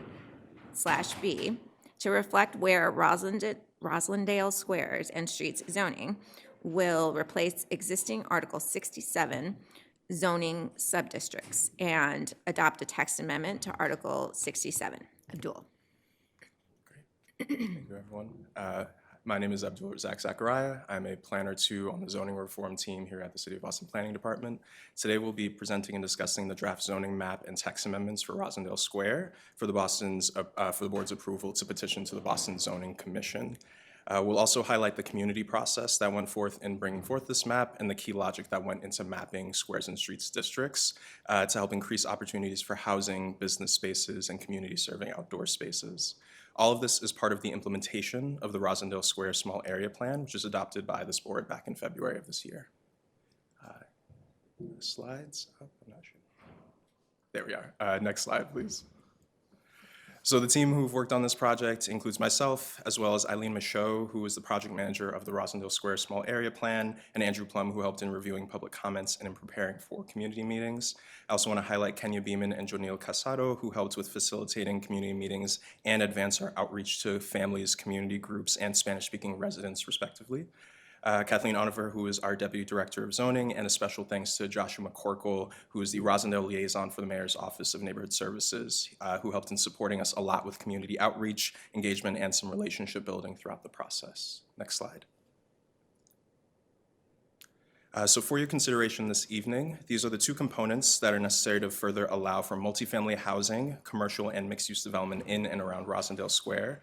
The zoning map amendment on the left here replaces existing zoning sub-districts in this part of Rosendale with squares and streets districts and makes minor mapping adjustments to the abutting sub-districts in this area. The zoning text amendment to the right makes sure that changes in the map are reflected in the formal text of Article 67, otherwise known as the Rosendale Neighborhood District, which is an article in the Boston Zoning Code. Putting forward both the map and text amendments like this are part of the Planning Department's efforts to also establish a more consistent set of zoning regulations across the city. And the districts are mapped to local contexts and goals. They're consistent and equitable in their overall rules, whether you're proposing these districts within Mattapan as they are currently mapped or proposing them anew in places like Rosendale here. Next slide, please. So to provide some background, the Rosendale Square Small Area Plan, as you all know, was adopted in February of this year. It sets a vision for public investment as well as continued partnership with local community groups centered around local business and housing growth within and around Rosendale Square. The Small Area Plan also provides guidance on meeting the goals of that vision for city departments, local partners, and proponents of future development within the area. Next slide. The plan includes a chapter called the Land Use and Design Framework, which recommends where future building development should happen within the local area, what development should look like, and what land uses are preferred.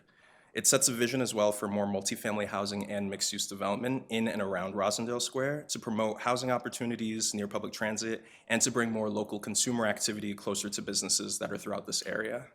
Specifically, it includes a recommendation to update the zoning rules for this area so that the goals of multifamily housing and mixed-use development are further allowed, and existing properties of those types are also affirmed and legalized.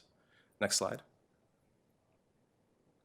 So these zoning updates at a high level are necessary to continue the momentum of the plan by setting a stronger enabling environment and regulatory conditions to best help to achieve the plan's goals. Without making these particular updates, local businesses and residents would not be able to make use of the level of land use and development flexibility that is needed in the present day to support both local community and economic development efforts. Next slide. So I'll take some time to talk through the public engagement process here. This process included about 2 months of direct engagement with Rosendale residents, as well as small business owners and property owners. All of this was immediately following the year of engagement with the community that was part of the Rosendale Square Small Area Plan. The initial draft zoning map was released on February 14th, the day after the adoption of the Small Area Plan, which launched a 50-day public comment period, which was the same length as the comment period for the area plan. Community stakeholders had 3 options for how they could submit their comments: the general text-based comment form that we typically use, as well as an interactive map-based comment form to allow people to provide site-specific comments throughout the area, and as well as submitting through email. I'd like to thank our GIS team for putting something like that together, which was very successful in us understanding more site-specific and location preferences for zoning districts and land use needs. By the end of the comment period, there were about 230 public comments that we received throughout these 3 formats. And following the release of that initial map to allow us to get to the point of getting 230 comments, we also had informational and discussive public meetings in total.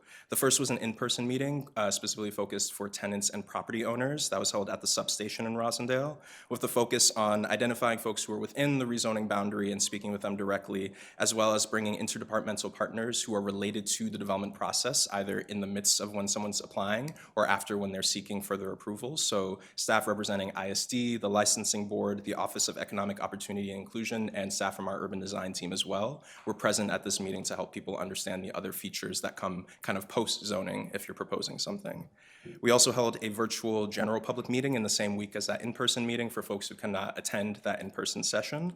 And then we held a virtual check-in meeting about 30 days into the process to make sure we shared a summary of what we heard during that time, as well as to share potential additions to the map based off of the majority of comments that we were receiving about where to flexibly adjust the map and the boundaries based off of the land use preferences that people were expressing.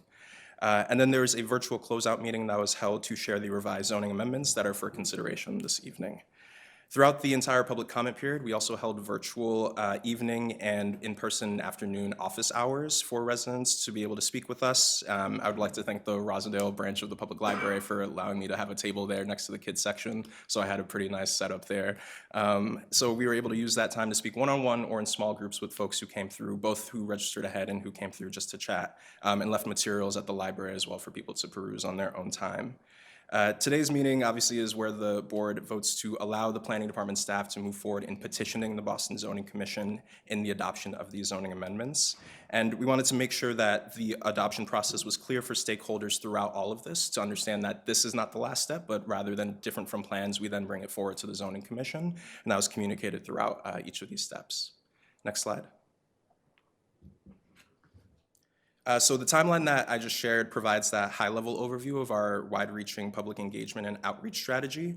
In addition to the public meetings and our formal notice of those meetings, our team also spoke with 23 different community stakeholders at those office hour sessions that I mentioned. We also went on 3 walks to local small businesses to share flyers and information, including a walk with City Councilor Enrique Pepin to Spanish-speaking businesses. We presented at 3 community-facilitated meetings, which stemmed out of an explicit outreach that we did and offered to present and create materials for local groups as needed throughout the process. This included a meeting I had with folks within a parking lot, in the Taft parking lot, who lived right adjacent to it, and that was a really great night meeting that we got to have together outside, as well as meetings with the Longfellow Area Neighborhood Association and meetings with Walk Up Rosendale and Residents for More Residents. In addition to these, we had 3 tabling sessions aimed at reaching families with young children. So 2 were held at the Sumner School, one during their morning coffee hours and one during their afternoon food pantry, as well as a tabling session at the Rosendale Library during a children's story time on a Saturday morning. I had phone conversations with property owners as well who were within the rezoning boundary to answer their specific questions about the detailed regulations of these districts, and had outreach support through our communications and social media team, as well as support with the Office of Neighborhood Services social media account as well. And we provided direct notification mailers to property owners, both the existing tenants and the property owners in the parcels where this rezoning boundary is located. We sent that first for the initial draft zoning map, and then when we had a map of potential additions, we also sent mailers out for that process. And lastly, we also had weekly updates in the Planning Department's Rosendale Neighborhood newsletter to make sure people virtually knew of any updates to materials that we made, any additions and comments that were shared, and that also was transparently sharing every comments that we received weekly to make sure that the community was in conversation with each other and saw what they were each saying about this particular proposal. I would like to, again, doing a lot of things here, but want to thank the substation for hosting us for our initial public meeting, the Rosendale Library again, and many of the teams in the Planning Department that support it in the graphics and mapping, the heavy work that we have to do to make sure the communications materials are available for folks in as timely of a manner as possible. Next slide, please. So throughout all of the process, stakeholders provided feedback both on this initial draft zoning map that was released in February, as well as had time to continue to comment on the areas for potential additions to the map as well. That's the map in the center. The intent was for both to offer adjustments to the map in line with what we were hearing during the process, and to have time for stakeholders to give continued site-specific comments if those areas should be included in full or partially. That brings us to the revised draft zoning map that's for consideration today, which is based on what we heard of that initial version and the potential additions that were suggested. Next slide. And I know it's about a year since we last got to do something with mapping squares and streets in place, so I am going to give a bit of a reminder of what the squares and streets zoning districts are. So these districts are newer zoning districts in the Boston zoning code that became effective in May of 2024 and were first mapped in the Mattapan area as part of the implementation of Plan Mattapan. They are 6 zoning districts that are for and allow for mixed-use development, the development of multifamily housing, commercial spaces, and cultural spaces, and they're meant to be within neighborhood squares and near major transit resources throughout the city of Boston. The districts increase in what land uses are allowed and in their scale, starting from the S0 district up to the S5 district. They all have lot standards for front, rear, and side yard space, as well as a maximum amount of space that a building can cover on a parcel. And they also have a minimum requirement for a permeable area of lot, which does not exist in many of our existing zoning districts across the city. This requirement is that there is a certain amount of area on the property that has natural ground cover or any other material that allows for the permutation of water to go through. Some key differences between the districts that is important to highlight is that the S0 and S1 districts are predominantly residential districts in nature, with some flexibility for non-residential uses, and they have residentially scaled setback requirements for front, side, and rear. The S2, S3, S4, and S5 districts all require a percentage of outdoor amenity space requirement. So that is outdoor amenity space that can be something like balconies and terraces for private use, or ground level plazas and courtyards for public or shared use for folks who live in the same property. In addition to that, the S3, S4, and S5 districts all require that half of a building's width on the ground floor be dedicated to an active use. In the zoning code, this is called the ground floor active use requirement. Active uses are those that are open to the public and produce very high levels of coming and going of customers, visitors, and general users. Some examples of active uses include restaurants, retail spaces, but also community centers and grocery stores as well. Next slide, please. Squares and Streets districts were created in fall of 2023 and adopted in April based off of a review of development trends over the preceding 5-year period of both multifamily and mixed-use development across the city of Boston. These zoning districts represent the land use regulations and scales that were consistently found to be most ideal to be able to incentivize a series of resources and amenities within projects, particularly the best ways that we can go about incentivizing or requiring ground floor active uses, outdoor amenity spaces, as I mentioned, as well as the way that we can push forth for ADA accessible building amenities, sustainable building practices, income-restricted housing by way of inclusionary zoning, and projects that trigger the affirmatively furthering fair housing zoning review and related requirements. These are the scales that we see in the present day that are not only commonly needed to produce more multifamily housing and commercial spaces, but are also in need for our regulations to be able to predict for that kind of development. We don't have zoning throughout the city that predicts for this scale, and needed to create that to be able to provide the right pathway for these things to come forth. Next slide, please. That all leads us to the draft zoning map that is being brought here today for your consideration. This draft zoning map reflects revisions made to the initial map that was released on February 14th based on comments that were received on the initial version, as well as comments received related to the potential addition areas that I mentioned earlier that were shared midway through the community process. I'll be walking through each part of the map in the following slides, but overall the intention of this zoning map amendment is to serve as an implementation tool of the small area plan, particularly with the goals in the small area plan's land use and design framework, which state to increase housing opportunity through more allowance of existing and new multifamily housing, to promote existing and new small business activity through allowance of more mixed-use development, and to increase the predictability of development through the use of new zoning districts that align with modern-day building practices, as mentioned in the previous slide. Next slide, please. So starting first with the central area of Rosendale Square, this is the square that surrounds Adams Park, as well as the Washington Street area that is north of Adams Park. So this area is the core mixed-use area of mostly 2- and 3-story buildings today, as well as some surrounding multifamily properties that are around 3 and 4 stories. Within the small area plan, this was a focus area for a continuation of commercial activity, as well as an active Main Street condition that is importantly between 2 public spaces within Rosendale. It's between Adams Park in the center and Healy Field to the north. And it's also an area that was highlighted for the potential density compared to surrounding streets. And so this area in particular was identified as the highest density potential area due to how much existing commercial activity and community activity happens there. Next slide, please.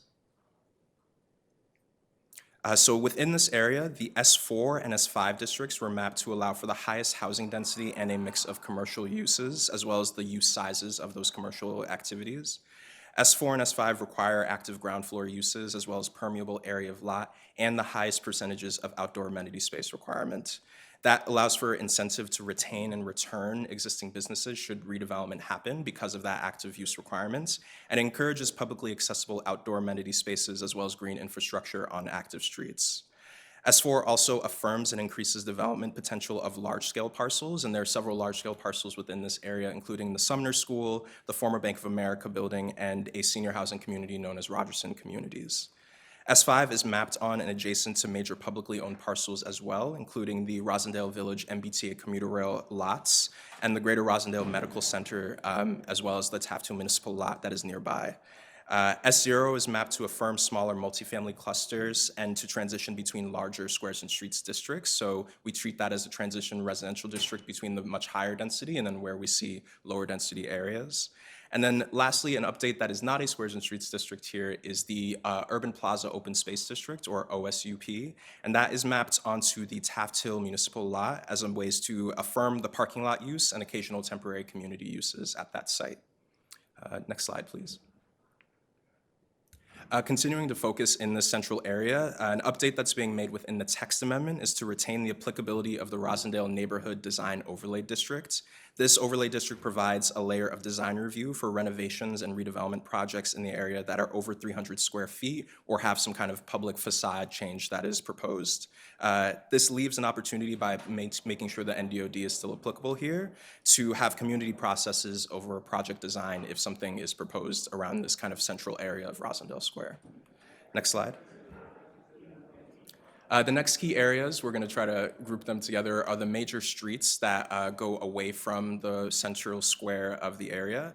So each of these major streets, this is inclusive of Washington Street North and South, Belgrade Avenue, and Cummins Highway, are hold a mix of heavily residential and non-conforming mixed-use blocks throughout them.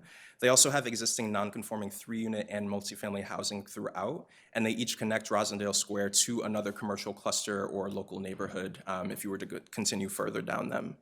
In the small area plan, the vision was to increase housing and commercial activity and opportunity along these streets, as well as promote existing commercial clusters, or what we identified as gateways, that were important to welcome folks within Rosendale and have more commercial opportunity outside of just the square itself.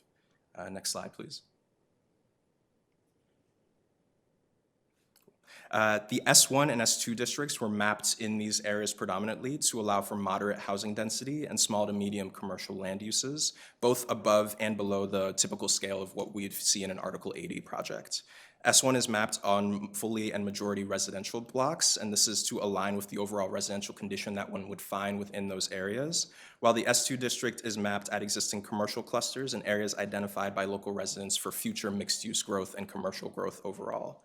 The S2 district is also mapped at Washington Street North, including parcels abutting the Archdale BHA property. And so that's the kind of S2 in the north that offsets a bit.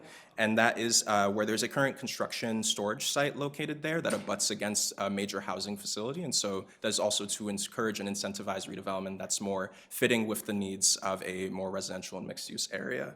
And lastly, the S0 district is mapped between the area of South Street, that is between the Arboretum and Washington Street North, and that is to promote more contextually scaled multifamily housing between the two major community resources of Rosendale Square and the Arboretum. Next slide.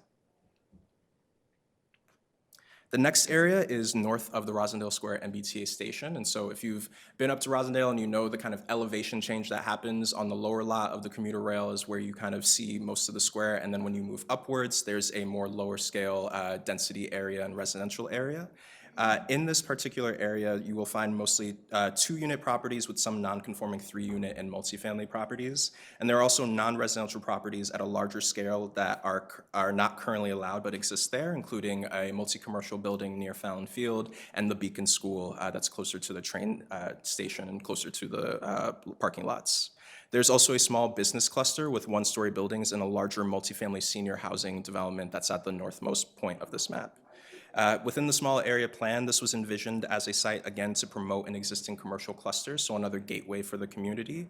And it was also seen as an area to provide moderate housing density and growth near the commuter rail station, but tapered down in scale when compared to Rosendale Square.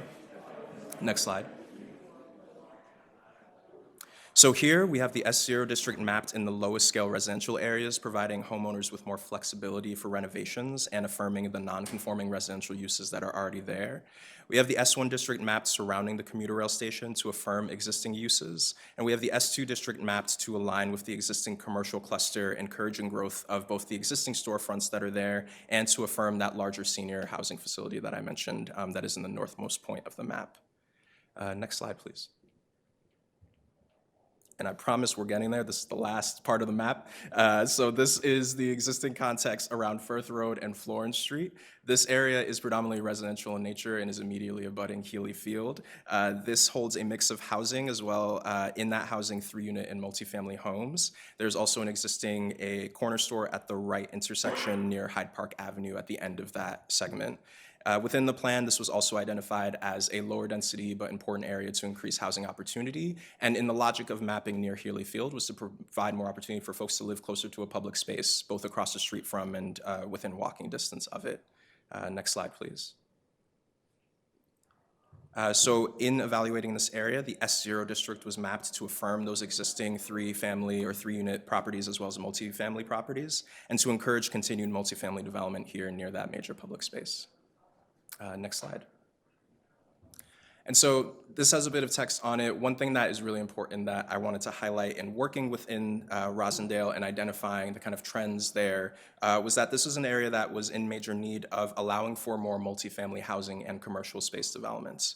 In mapping these districts, in addition to meeting stated goals of the small area plan, and in meeting the intended purpose of allowing multifamily and mixed-use developments, it's also important to help, in particular, the ways that we can offer things that the current zoning does not provide, which is is an allowance of these housing types within more areas than kind of the outskirts of the neighborhood. In particular, we'll find that the existing zoning rules in the majority of Rosendale heavily restricts against multifamily housing, as well as senior housing and mixed-use development overall. With help from our GIS team, I was able to identify that only about 11% of parcels in Rosendale are within existing zoning subdistricts that allow for multifamily housing and senior housing. So about a tenth is where you can build senior housing or multifamily housing right now. More so, it was found that only 3.7% of residential parcels have multifamily housing on their property, and only 28 more parcels have become multifamily properties between 2010, which is about a couple of years after the last zoning update in this area, and today in 2025. Aside from housing, it was also found that only 3.6% of parcels in Rosendale have commercial spaces on their property, including both commercial and mixed-use properties. Altogether, this represents a very clear reality that the existing zoning regulations in Rosendale and the lack of more widespread zoning for multifamily housing and commercial uses ultimately makes it more difficult to welcome more households into Rosendale, as well as makes it difficult to open and expand businesses, have housing specifically for the aging community there, and to build housing at the scale that's needed for some of the accessibility and sustainable practices that we would hope to see in new development. Overall, to update the zoning for Rosendale Square is to also further allow these land uses and to make pathways for housing and economic opportunity that under current zoning is very much locked out of most of the geography here in this neighborhood. Next slide. In addition, we understand that the scale of multifamily housing is very new to neighborhoods like Rosendale and that they are predominantly lower scale in nature. Through both existing review processes, such as Article 80 Development Review and the Neighborhood Design Overlay District Review, there are ways that the Planning Department's design team will be able to conduct design review on projects that come through that trigger each of these different requirements. And this is also important because there were design guidelines set forth in the small area plan that our urban design team is able to rely on in response to what design needs may come up should a project be proposed. The Planning Department is also working on the creation of design resources for smaller scale multifamily and mixed-use projects that may be created under the threshold of Article 80 or the NDOD triggers.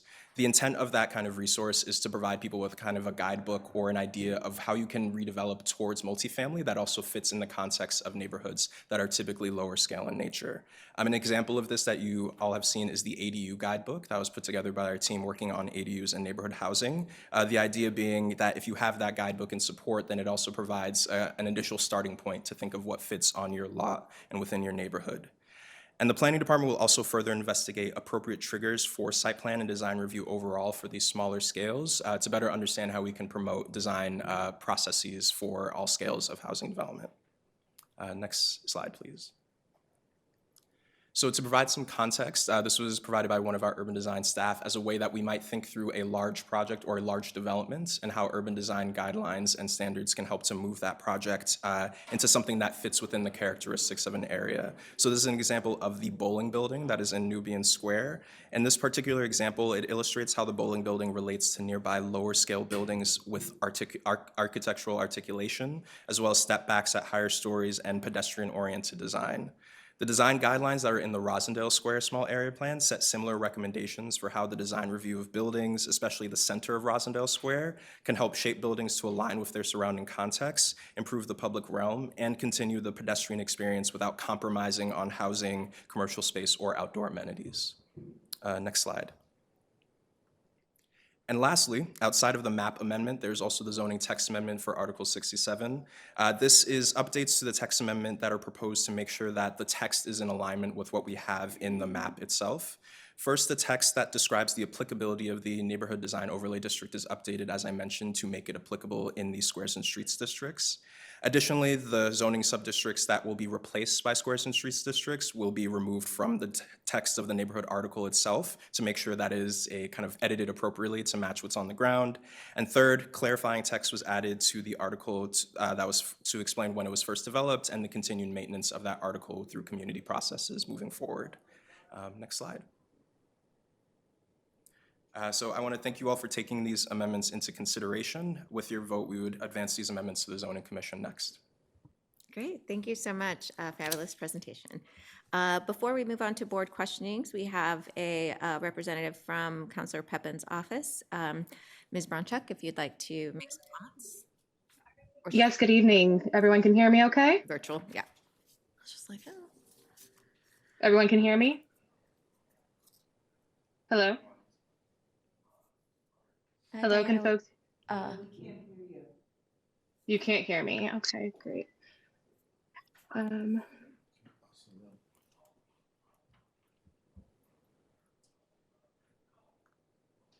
Hello, can everyone can hear me? Not yet. I mean, we can hear the hallway can hear. Oh no, is Getting that close, getting close. It's not you, is it? Diana. Yeah, Okay, thank you. I appreciate it not being me, but apologies for it not being me. Can she talk again, or I'm not hearing Yep, I anything can. I am yet. happy to No, talk. no, Okay. maybe not.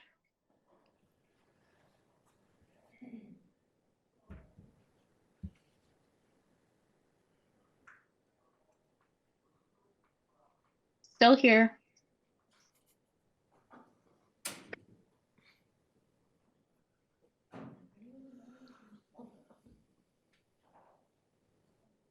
I can also call in on someone's phone if that is preferable.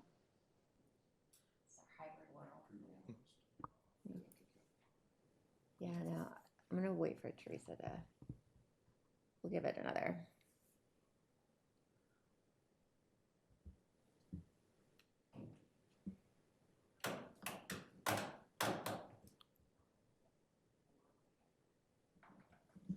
In the interest of time,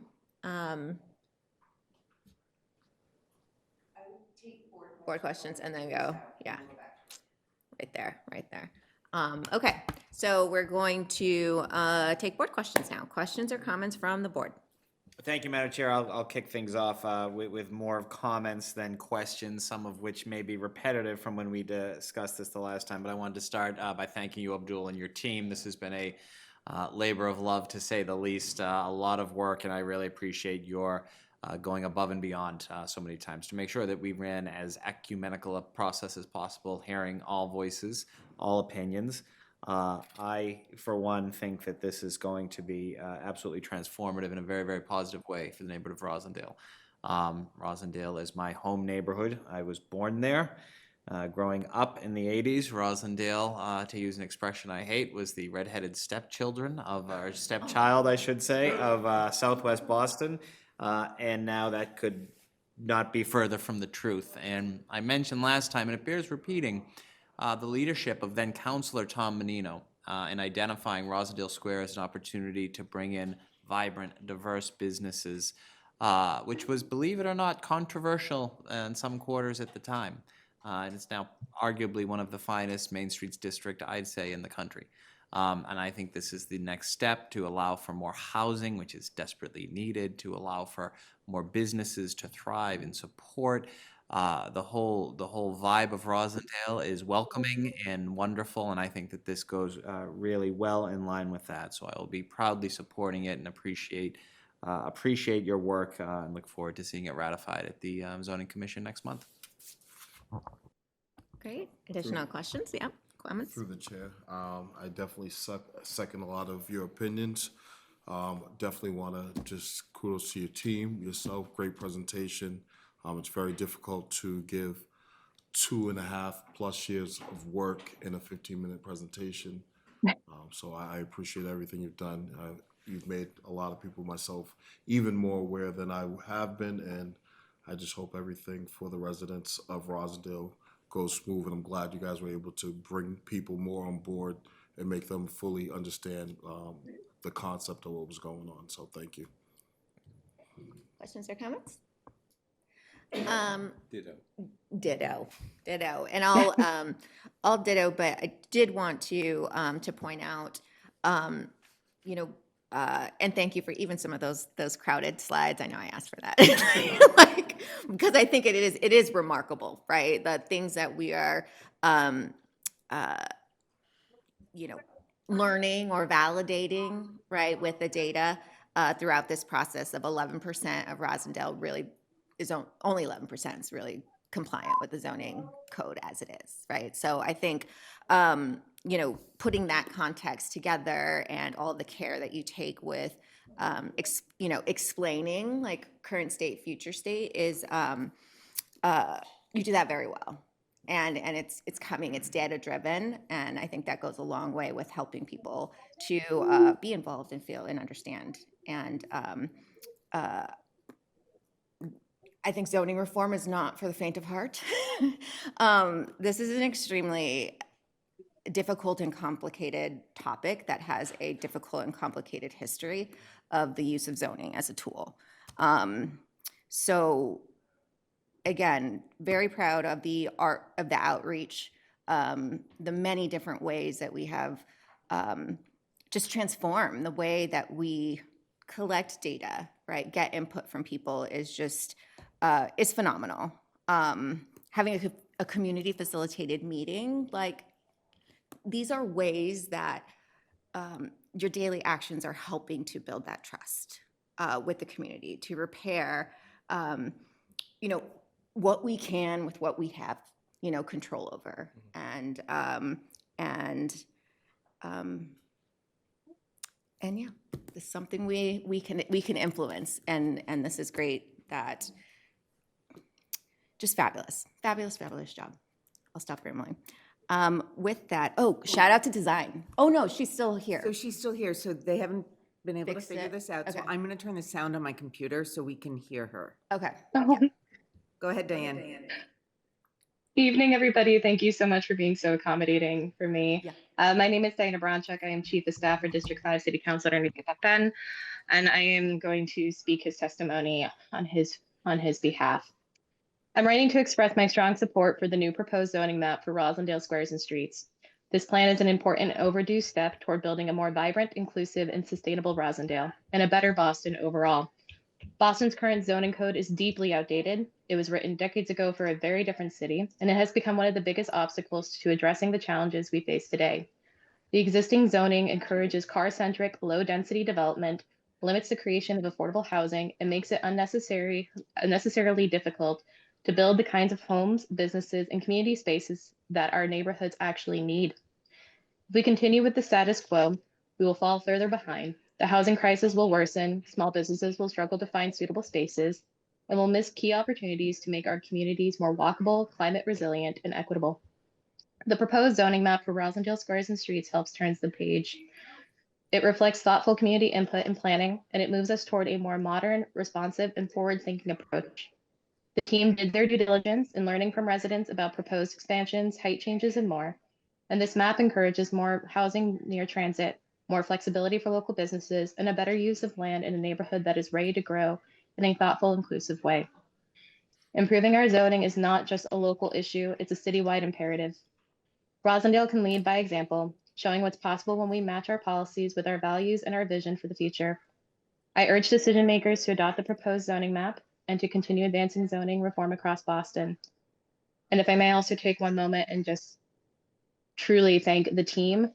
They have been some of the most dedicated, hardworking individuals, and I truly hope they will come back to Roslindale in the future. Thank you so much for your time and your consideration. Thank you. Thanks so much. Maybe we turn the sound off so we don't. There we go. Thank you so much, Ms. Brownchuck, and sending that through to Councilor Pepin.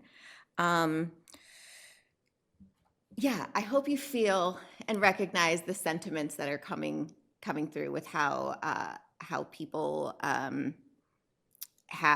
how we are receiving, right, this process and the materials that you presented today. I did want to shout out to the design guidelines and resources, the focus to put those, develop those kind of tools to help what we absolutely need to do, right, of, getting the ADUs, doing these things that do cumulatively make a difference.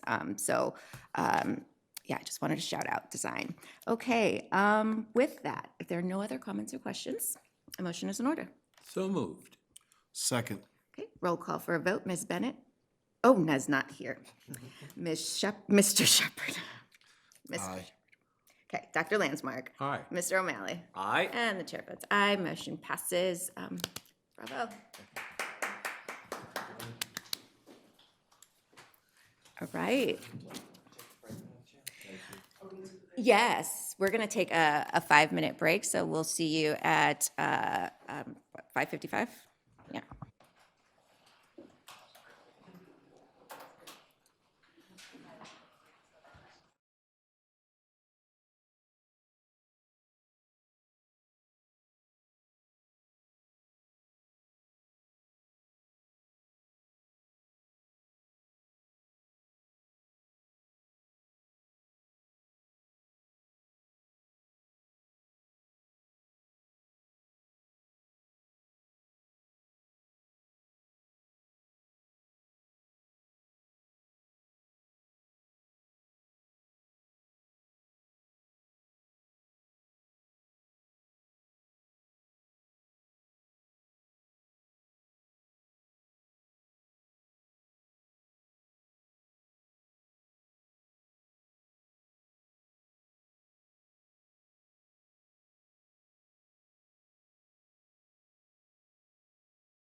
All right, thank you everyone for returning. So we are going to start the public hearing portion of the meeting. So this is a public hearing before the Boston Redevelopment Authority doing business as the Boston Planning and Development Agency, being held in conformance with Article 80C of the Boston Zoning Code to consider the proposed Second Amendment to the amended and restated master plan for Planned Development Area number 87, and the Second Amendment to the development plan for the residential project at 125 Guest Street within the planned development area number 87 Boston Landing. This hearing was duly advertised on March 27, 2025 in the Boston Herald. This is a BPDA hearing on a proposed petition by the agency. Staff members will first present their case and are subject to questioning by members of the agency. Thereafter, anyone who wishes to testify about the proposed project will be afforded an opportunity. We are taking support and opposition at the same time. So if you're planning to testify via Zoom, please take time now to verify that your computer microphone is active and click on the hand icon on your Zoom control panel. This will signal to the staff that you would like to speak, and when your hand is raised, it will be blue. If you're calling into the meeting and would like to testify, please dial *9 to raise your hand. When I call for all testimony, staff will announce your name and allow you to talk. You must unmute your microphone. Your webcam will not be active. If you are planning to testify in person in the boardroom, please line up behind the podium after the presentation has concluded. We will call on you. In an effort to accommodate all who would like to speak about this proposal, each person will be given up to 2 minutes to comment. BPDA staff will indicate when 30 seconds remain. At that time, please conclude your remarks so that the hearing may continue and others may be heard. Finally, the proponents are allowed a period of 5 to 10 minutes for rebuttal if they so desire. Nick, you may now please begin the presentation. Thank you, Madam Chair, members of the board, Secretary Polhemus, and Director Shen. My name is Nick Carter, and I'm a Development Portfolio Manager with the Planning Department. The proposal before you today is for the Second Amendment to the amended and restated Master Plan for Planned Development Area number 87, and the Second Amendment to the Development Plan for the residential project at 125 Guest Street within Planned Development Area number 87, Boston Landing. The proponent seeks to add certain uses to the already approved uses to both the Second Amendment to the amended and restated master plan and the Second Amendment to the development plan. These uses are already approved for other development plans within PDA number 87. On February 7th, 2025, the proponent filed the 2 amendments. This commenced a comment period that ran through March 24th, 2025. During this comment period, an IAG meeting and public meeting were held on March 5th, 2025. There is no presentation for this proposal. Keith Craig from National Development is here to answer any questions you might have. Thank you. Okay, thank you. Since this is a public hearing, we'll first move to testimony. So if there's anyone who in the public who would like testimony, please now you can come to the podium. Yes, the floor is yours. Thank you, Madam Chair. Good evening, members of the board, Director Sheng, Minor Perez representing the Carpenters Union. We just like to go and recognize strong support of this proposal and this change. We greatly appreciate the jobs that were created by this project, and we're grateful. Thank you so much. Great, thank you. Is there anyone online? Annabella, you can unmute yourself. Madam Chair, members of the board, Annabella Gomes, member of the IAG for this project. We'd like to go and support. It is consistent with the PDA. Thank you. Thank you, Annabella. Is there anybody else online or in the boardroom who would like to testify?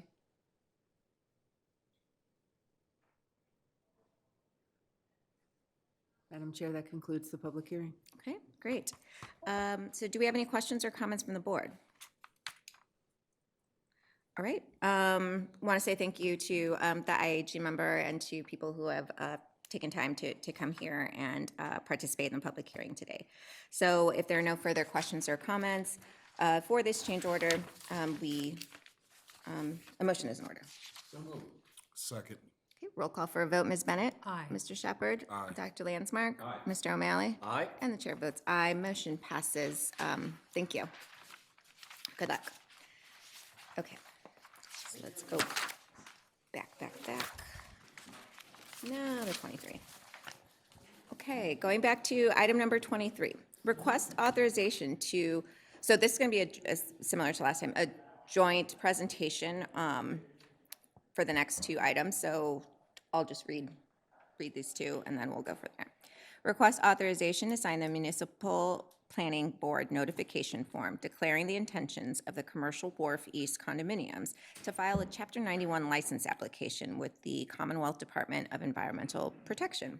Item number 4 is request authorization to sign the Municipal Planning Board notification form declaring the intention of the Kathleen Stone Island Outward Bound School to file a Chapter 91 license application for the project located at 0 Thompson Island with the Commonwealth Department of Environmental Protection. So, Ilana, floor is yours. I'm going to start by lowering this. Good evening, Chair Rojas, Secretary Polimas, members of the board, and Director Shen. My name is Ilana Hames, and I am presenting to inform you of two projects that have submitted applications for Chapter 91 licenses pursuant to the Public Waterways Act through the Commonwealth Department of Environmental Protection. There we go. Perfect. The first of these is the project at Commercial Wharf East in Harbor Park North End Waterfront District, and the second is the project at 0 Thompson Island, the Kathleen Stone Island Outward Bound School in the Boston Harbor Islands. Next slide, please. Chapter 91 is a Massachusetts general law intended to codify the public trust doctrine, preserving the Massachusetts waterfront for public purpose. Projects located on tidelands are, in most cases, subject to Chapter 91 jurisdiction. These projects must either serve a water-dependent use or preserve the capacity of the waterfront for future water-dependent use. Projects that do not serve a water-dependent use are subject to additional regulations in most cases, such as allowing for public access, provision of open space, and the creation of facilities of public accommodation. Chapter 91 is enforced by the Commonwealth, and projects subject to the regulations must go through a licensing process with the Department of Environmental Protection. Part of said licensing involves notifying the Municipal Planning Board or local equivalent of a project's application for a license. This project involves the signature of a form to be submitted with the proponent's application for the license. Next slide, please. This form is separate from the public comment period on a project and neither indicates support of nor opposition to a project. The Massachusetts Department of Energy and Environmental Affairs publishes notices of all projects submitted for review through the Massachusetts Environmental Policy Act, MEPA, including Chapter 91 license applications in the Environmental Monitor. These public notices include an advertisement of both public hearings and public comment periods, during which agencies and individuals may submit comments directly to the Department of Environmental Protection on the license application for a project.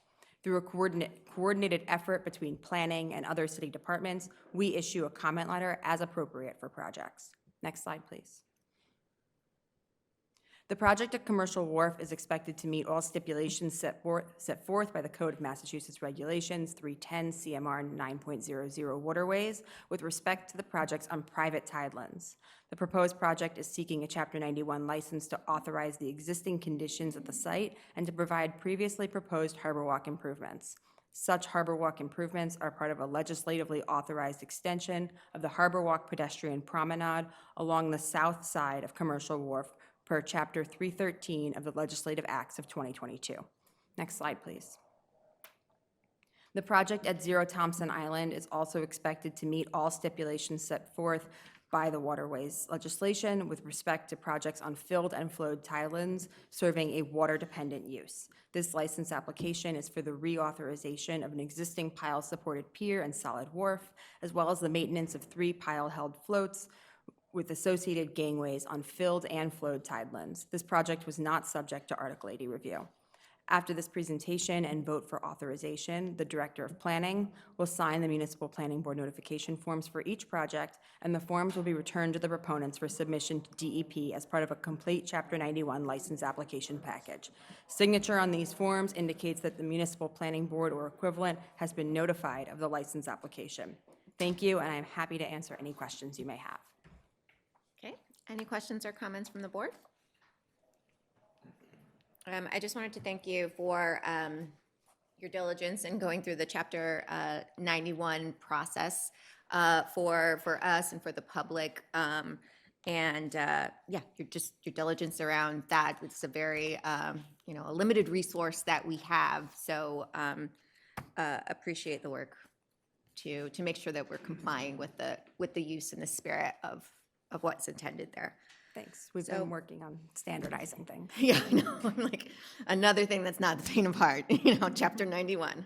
Okay, so with that, there's no other questions. A motion is in order. I'm sorry, Oh, you no, have no, to- no. I have to read both. I know. So we're taking two votes. So I'm going to read, the first vote is going to be item number 23, request authorization to sign the Municipal Planning Board notification form declaring the intention of the Commercial Wharf East condominiums to file a Chapter 91 license application with the Commonwealth Department of Environmental Protection. Motion is in order. So moved. Second. Roll call for a vote. Ms. Bennett? Aye. Mr. Shepherd? Aye. Dr. Landsmark? Mr. O'Malley? Aye. And the chair votes aye. Motion passes. Item number 24, request authorization to sign the Municipal Planning Board notification form declaring the intention of the Kathleen Stone Island Outward Bound School to file a Chapter 91 license application for the project located at 0 Thompson Island with the Commonwealth Department of Environmental Protection. A motion is in order. So moved. Second. Roll call for a vote. Ms. Bennett? Aye. Mr. Shepherd? Aye. Dr. Landsmark? Mr. O'Malley? Aye. And the chair votes aye. Motion passes. Thanks, Selena. Or Ilana, my apologies. Item number 25, request authorization to issue a certificate of completion for the successful completion of the 288 Harrison Avenue project in accordance with Section C.4 of the cooperation agreement by and between the BPDA and Harrison Affordable LLC dated November 3rd, 2022, and issue a certificate of completion in accordance with Section 3.04 of the land disposition agreement by and between the CCBA, Harrison Ground Lessor LLC, and BRA dated December 16th, 2022, in regards to parcel R-2B in the South Cove Urban Renewal Area, project number Mass R-92. So certificate of completion, so there's no presentation. A motion is in order. So moved. Second. Roll call for a vote. Ms. Bennett? Aye. Mr. Shepherd? Aye. Dr. Landsmark? Aye. Mr. O'Malley? Aye.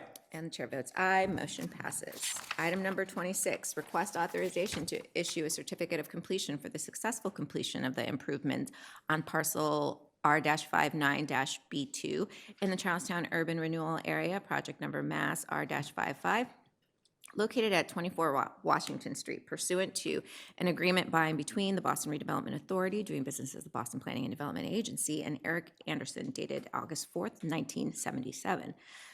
It's a certificate of completion, no presentation. A motion is in order. So moved. Second.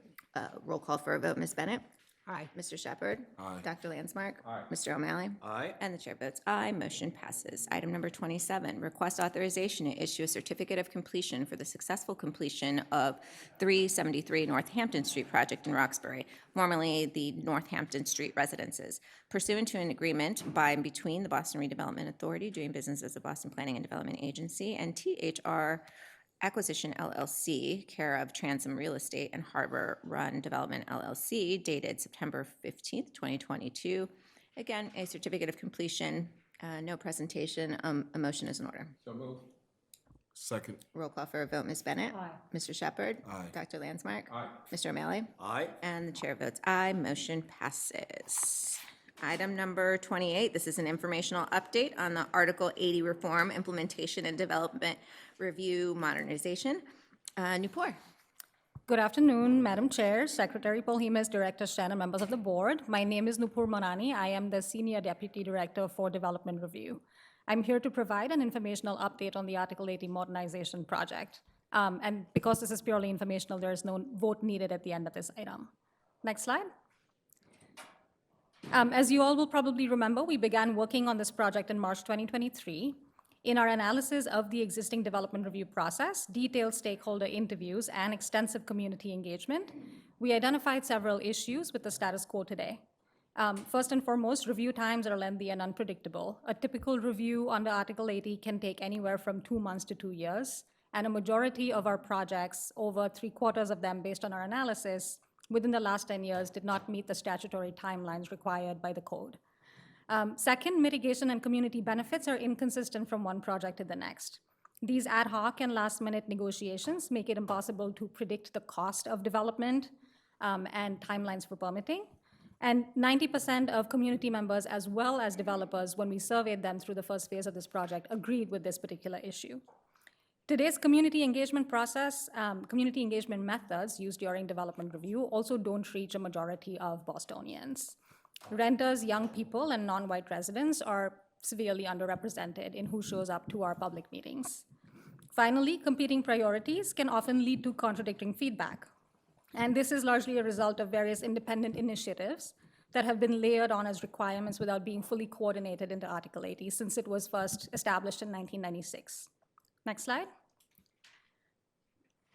During this 2-year study, we also looked at peer cities across North America and situated Boston in the context of best practices for development review operations as well as community engagement and mitigation.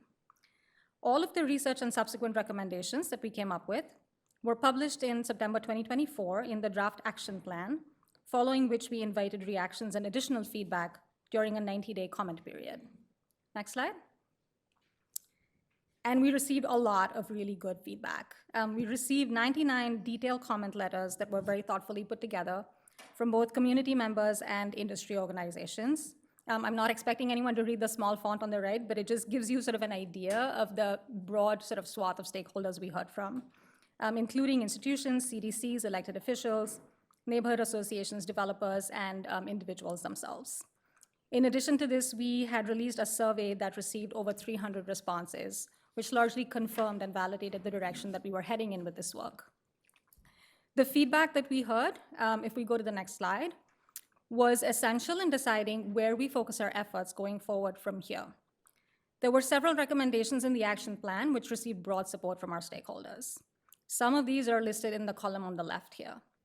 We consistently heard the importance of improving our internal procedures and the way that we work together as a planning department to interact with developers and communities during development review. We also heard that it is important for the city as a whole to speak with one voice, which includes other boards and commissions, as well as different departments that engage in our process. Other recommendations, like updating our engagement methods and integrating planning more deeply into our decision-making as it relates to community benefits, also received a broad support. And then finally, all of our stakeholders, whether from the industry, design community, or neighborhoods, supported reforming the Boston Civic Design Commission to clarify their role and update thresholds for review and use their time and expertise more efficiently. In addition to the areas where we heard support, the feedback received through these comment letters also highlighted areas where we did not have support for moving forward, and I do want to acknowledge those today. There are too many questions remain unanswered on these topics here, and so we're committed to studying them further. The proposal for community advisory teams, a new advisory body proposed in the action plan, while the concept itself was supported, we heard a lot more questions about its implementation and execution. And that does require a lot more detailed analysis and vetting with the community before we can set that in motion. Similar to that, there's a need to do additional research on potential ways to make mitigation more predictable. Other procedural changes like new review timelines and review sequences also need to be tested in the real world before we can really set them in motion or write them into a new code. And so we're committing to sort of study those further, and we're not at a point where they can be implemented or tested going forward from here. Next slide. Today, we want to share with you our plan for the year ahead as it is shaped by this feedback. We've planned a series of early actions to implement items that we have received broad support for, and identify the other actions where we haven't heard support as sort of long-term actions that will be studied further. Early actions will focus on internal operations, where the goal is for the planning department to speak with one voice and provide consistent and prioritized feedback. Another important focus of this work will be interdepartmental coordination with other boards, commissions, and city departments. And then finally, to support these changes that we're doing here, as well as to clean up outdated requirements in the zoning code and make it more consistent with modern day practice, we're proposing to release a draft of changes to Article 20 and Article 28, which covers some of these BCDC reforms I mentioned. As I said, the long-term actions on the right will focus on answering these unanswered questions. And so over the course of 2025, we will be doing a lot more analysis, further study, and more engagement related to these ideas before we can release a set of updated recommendations that share some of that information out with the community. To cover each of these items in detail, I'm going to pass it over to Kevin, who has been doing a lot of the work on this project since its very inception. So Kevin, go ahead. Good evening, Madam Chair, members of the board. So I'm Kevin Crossley, the project manager for the Article 80 modernization work. I want to talk about these things in a little bit more detail. So if we go to the next slide, please. So our first priority, like Nupur said, is updating our internal review procedures. Before we can ask everyone else to change, we have to demonstrate that we can change ourselves first, and we can do a better job as the planning department. So we're focused on three main things. First, setting clear internal expectations and standards of review. That means things like defining clear staff roles and responsibilities, updating meeting formats, creating more consistent procedures internally. Second, evaluating new timelines. The goal here is to understand a couple of things. One, the difference between when staff are working on a review versus when project teams and proponents are preparing documents. We want to distinguish that a little bit better in our data systems. And second, to get a finer level of detail in the work that staff are doing and how long that work takes. So that will help us start to identify bottlenecks or other resource constraints that we just don't have the information to know today. And then finally, on this slide, effective feedback delivery. The intention here, again, as Nupur said, is to speak with one voice as the planning department and provide a unified feedback to project teams through the review process. The idea is to prevent, conflicting recommendations that sometimes pop up in different conversations. If you go to the next slide, please. We also have some early actions around community engagement. The first item here, early developer-led outreach, is really an opportunity to create consistency. What we've heard and what we've learned from the action plan is that many development teams are out in the community, being good neighbors and understanding their context right now, but they each do that a little bit differently. So the goal here is to provide a set of resources and guides, like how-to guides and tools from the planning department for these project teams so that they can have a consistent approach, they can take something right off the shelf and start, getting out there and talking to people right away. Secondly, we as the planning department want to modernize the way that we are doing engagement in the context of development review, and we can do that by adding new methods. This is a place where we've heard consistent, broad support from the community. The idea is to, again, make it easier to engage with the process, make it more accessible, and reach a broader range of community members. So that looks like things like deploying new surveys at each stage of the review, or reforming our public meeting processes. Maybe they're more workshop structured, or there's better facilitation or updated facilitation from our project managers in those meetings. And then finally, a really critical piece here is greater transparency. This kind of goes hand in hand with better feedback prioritization. If we are speaking clearly on the priorities we have as the planning department, we can communicate that more clearly out to the community and explain our decisions and why certain recommendations were made, or what planning standards or other zoning factors led to that recommendation. Next slide, please. As Nupur said, we also really want to emphasize improved coordination and collaboration with others, boards and commissions and other city departments. That starts with BCDC, which is a place where we've heard a lot of broad support for reform. The goal of our reforms to BCDC are to use the commission's expertise where it will have the most impact. So there's a couple of changes there to the procedures of the meetings, but two main ones I want to highlight are updating the review threshold from 100,000 to 200,000 square feet, and reforming their recommendation procedures so that feedback is more directly targeted to the urban design staff, who can work to deliver that to project teams as well. So and that is an important focus for us early on.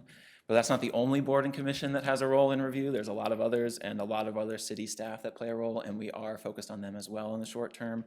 The approach is to better integrate the different staff from these different teams, especially now that we are city staff as well, into the review process, so we can do a better job, again, speaking with one voice. Next slide, please. So I know I'm going through a lot, but I do want to spend a minute on zoning. Nopur mentioned we have some early actions on the zoning text of Article 80 and Article 28 covering BCDC. And again, these are intended to clean up outdated language, modernize the text to reflect the way we work today. And the intent is not to overhaul it and rewrite it from scratch. There's a lot of unanswered questions we still need to work through. So again, our approach is to start with the low-hanging fruit and really clarify things. Next slide, please. So how does this all come together? This slide is a bit of a timeline or a snapshot of all the different pieces of the puzzle. So we are here in April 2025 talking through some of these early actions. Again, the idea is to start testing and iterating these operational improvements and new community engagement methods so that we can learn how they work and practice how we work better as the planning department over the next year. Going along with that are the zoning changes that I just mentioned. We're aiming to have a public conversation and feedback about those over the next couple of months leading up toward codification with this board and the zoning commission later this summer.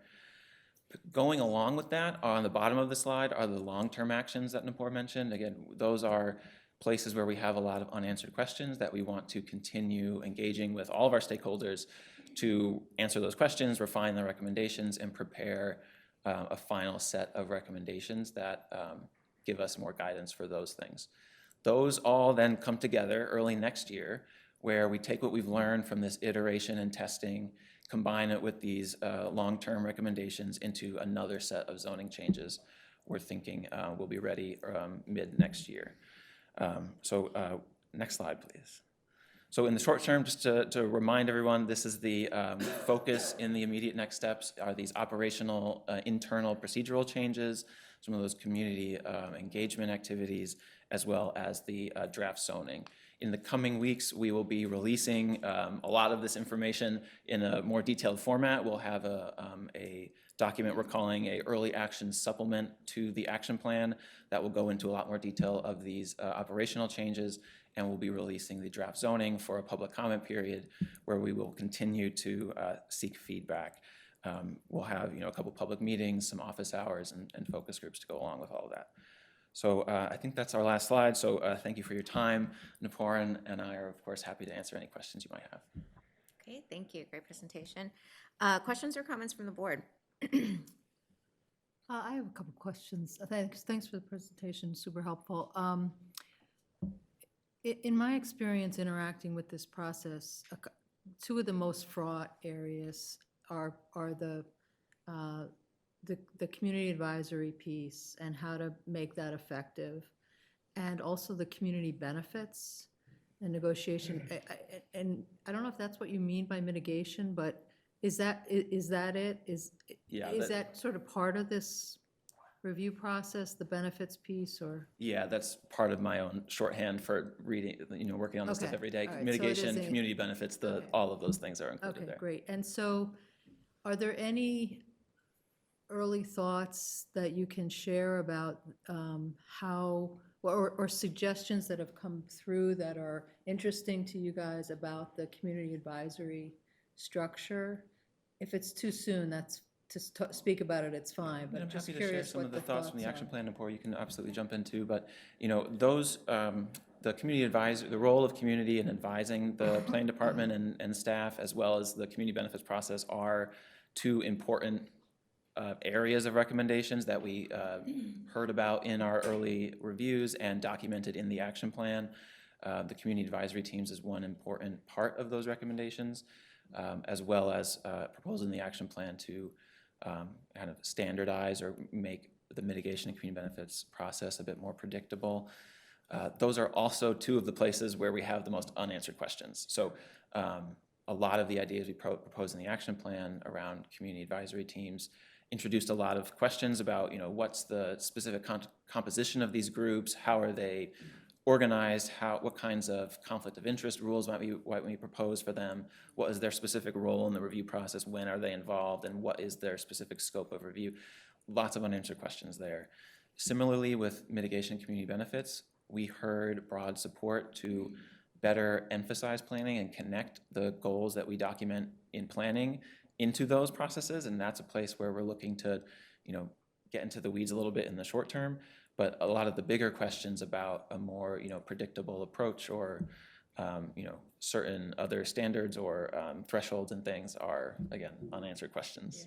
But I don't know, if you had more to add. Kevin, I think you covered all of these very sort of important nuances. The one thing I'll say for the board's reference here is we're trying very hard to have development review be very directly responsive to planning going forward from here, right? So for example, the community advisory teams, a big component of this concept going forward will be that members who volunteer to participate in the CATs will be trained thoroughly in sort of aspects of planning and development review, right? So they can participate sort of and bring a more informed perspective into the discussion of trade-offs, right? Which is really going to be their role on advising the agency and the, planning department for making trade-offs. We recently released an RFP with your permission to hire a consultant for a planning academy. That was a follow-up kind of recommendation of our design vision. And so our goal is to, again, sort of leverage the expertise that we will create within the community through Planning Academy, and then use that sort of as a way to, build sort of a more educated civic population that can then participate in development review processes through CATs. The other connection I'd just like to make is with the needs assessment. You also approved us to sort of go out there and do a citywide needs assessment. And so our hope is that in the future, when we have a clearer indication of the different needs of neighborhoods, we can use that really as the basis for community benefit and mitigation conversations as development projects come through. So there's a lot of disciplinary work happening here. And our goal really at the end of this is to generate a process that is able to better deliver the outcomes for decisions that are made through planning. Thank you. Additional questions or comments? This was just an informational update, but again, thank you so much for being responsive to our requests for these periodic informational updates on this important project. I do want to recognize the excellent application of project management standards in this. There's so many moving parts to this, which is so I think you guys are doing a really great job of breaking it up into digestible and achievable pieces, right? That will all eventually kind of come together, but that kind of having multiple things going on at one time is just a challenging task. So I just wanted to, give you good job, keep going, kind of thing. All right, so thank you very much. Appreciate it. All right. Item number 29, request authorization to issue a scoping determination waiving further review pursuant to Article 80B, large project review of the zoning code for the proposed construction of 139 residential rental units, including inclusionary zoning units, 6,700 square feet of cultural space, 7,100 square feet of retail space, 3 car share parking spaces, and 144 bicycle parking spaces located at 1 Harvard Avenue, also known as Great Scott Redevelopment, and enter into a cooperation agreement and to take all related actions. Quinn. Thank you, Madam Chair, members of the board, Secretary Polimas, and Director Shen. The proposal before you is for an Article 80 large project known as the Great Scott Redevelopment Project at 1 Harvard Avenue in Allston. The proposed project would be a 9-story mixed-use building with 139 rental apartments and ground floor retail, anchored by the return of the Great Scott Music Venue, which was closed during the peak of the COVID-19 pandemic. Joining the Great Scott on the ground floor would be a smaller 75-person venue, the O'Brien's Pub, which does exist on the project site today and be returning to the new building as well. In all, the project would contain approximately 97,000 square feet of gross floor area with a maximum height of 105 feet. There would be 3 on-site car share parking spaces, a tenant bike room on the 2nd floor, and dedicated bike niches in every unit for additional bike storage. The project will be designed as zero net carbon ready, passive house, and LEED Gold certifiable. And the project, having filed in January 2025, is subject to the inclusionary zoning provisions and plans to meet those requirements through a combination of 17 income restricted units, 4 designated units for mobile voucher holders, and a payment in lieu of units for the remainder of the affordable square footage requirement. The proponents filed their PNF on January 27th, 2025. A virtual impact advisory group meeting was held on February 10th, 2025. And a virtual public meeting was held on February 24th, 2025. Both meetings were well attended, and the public meeting was advertised in the local newspaper and online. I want to thank planning staff, IAG members, and members of the public who contributed their time and efforts to improving this project through the course of our review, and recognize that the board should have received a support letter from District City Councilor Braden earlier today. I'll now turn it over to my colleague Michelle Yee to discuss the planning context considered in the review of this project before the development team begins their presentation. Thank you. Thank you, Quinn. Good evening, Chair Rojas, Secretary Polimas, members of the board, and Director Shen. My name is Michelle Yee, and I'm the planning review team planner assigned to this project. Next slide, please. Okay. The proposed project at 1 Harvard Avenue is located in the Alston-Bryan Neighborhood Zoning District within the Harvard Avenue Community Commercial, or CC1 subdistrict. This portion of Harvard Avenue intersects with Cambridge Street and is a key node in this Main Street district. In regards to transportation, this area is well serviced as it is accessible to the MBTA Harvard Avenue Green Line station and multiple MBTA bus lines, including the 57, 64, 66, and 501 bus routes. The proposal zero off-street motor vehicle parking count is consistent with Boston Transportation Department guidelines, while the proposal is inconsistent with bicycle parking guidelines due to predetermined ground level constraints and tenets. Staff note that the proposed bicycle parking plan is consistent with current zoning. Next slide, please. The proposed project also falls within the boundaries of several planning efforts. In particular, 2 key reports inform the review process: the Mayor's Office of Arts and Cultures, Alston-Bryan Arts, Cultures, and Placekeeping Report, and the Alston-Bryan Needs Assessment. The Alston-Bryan Needs Assessment was approved and adopted by the BPDA board in January 2024. Both of these plans emphasize the need for creative spaces in the neighborhood, especially as development pressures were accelerating the loss of such spaces and displacing creatives, particularly with the closure of smaller music venues. The proposed project aligns with these goals as it will reintroduce the Great Scott and revitalize O'Brien's Pubs, 2 small-scale music venues. In doing so, it will help create opportunities for emerging musicians and artists and ensure that arts and cultural space can continue to service the community. In addition, this project will also bring many public realm improvements to the area, such as upgrading the sidewalks and streetscapes to both Cambridge Street and Harvard Avenue to meet complete street guidelines to help further enhance the pedestrian experience. Thank you, and I'll turn it over to the development team to present the project in more detail.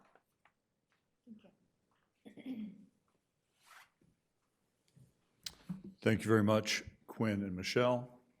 Good evening, Madam Chair, members of the board, Secretary Polhemus, Director Shen.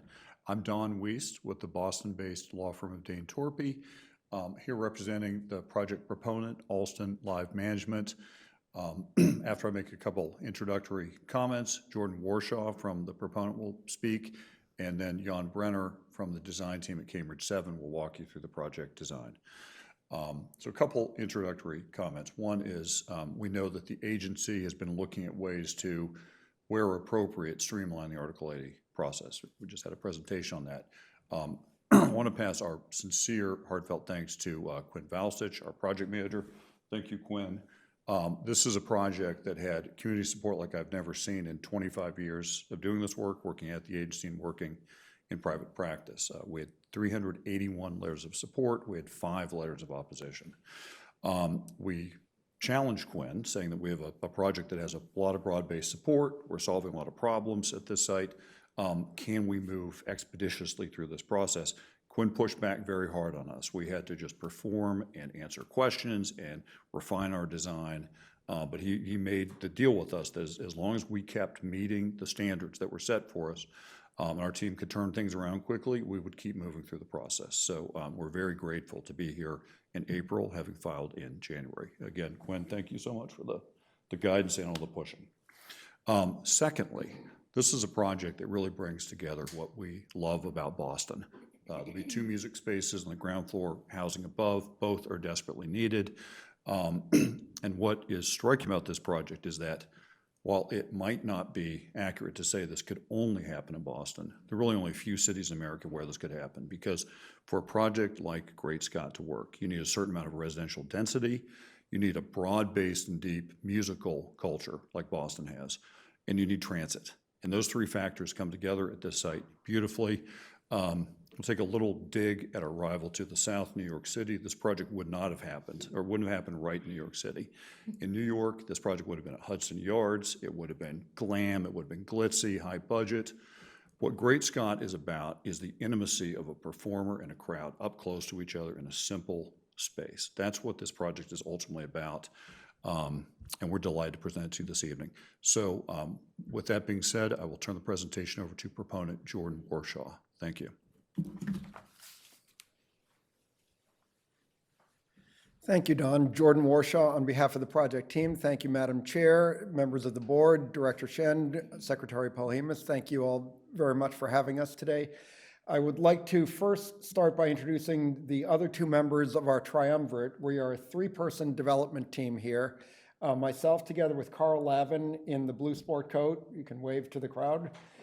Carl has been the booking manager of Great Scott for over 20 years, and Carl is really the instigator of this whole project, bringing in first Paul, and then Paul brought myself in to form the team to bring this together.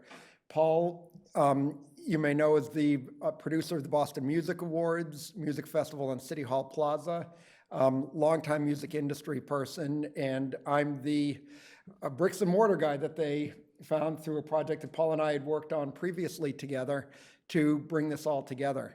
I'd like to start by thanking, by echoing Don's thanks to Quinn and also Casey and Nupur and Director Shen. What we've just heard about the modernization of Article 80 is great, and what I want to tell all of you that we feel really good about, this is my first Article 80 since COVID, that there is a responsiveness at City Hall that is really refreshing. As Don said, we got beaten up. I looked a lot younger 4 or 5 months ago, but they answer phone calls, they return emails, they reach out to the various members of the various departments in the city.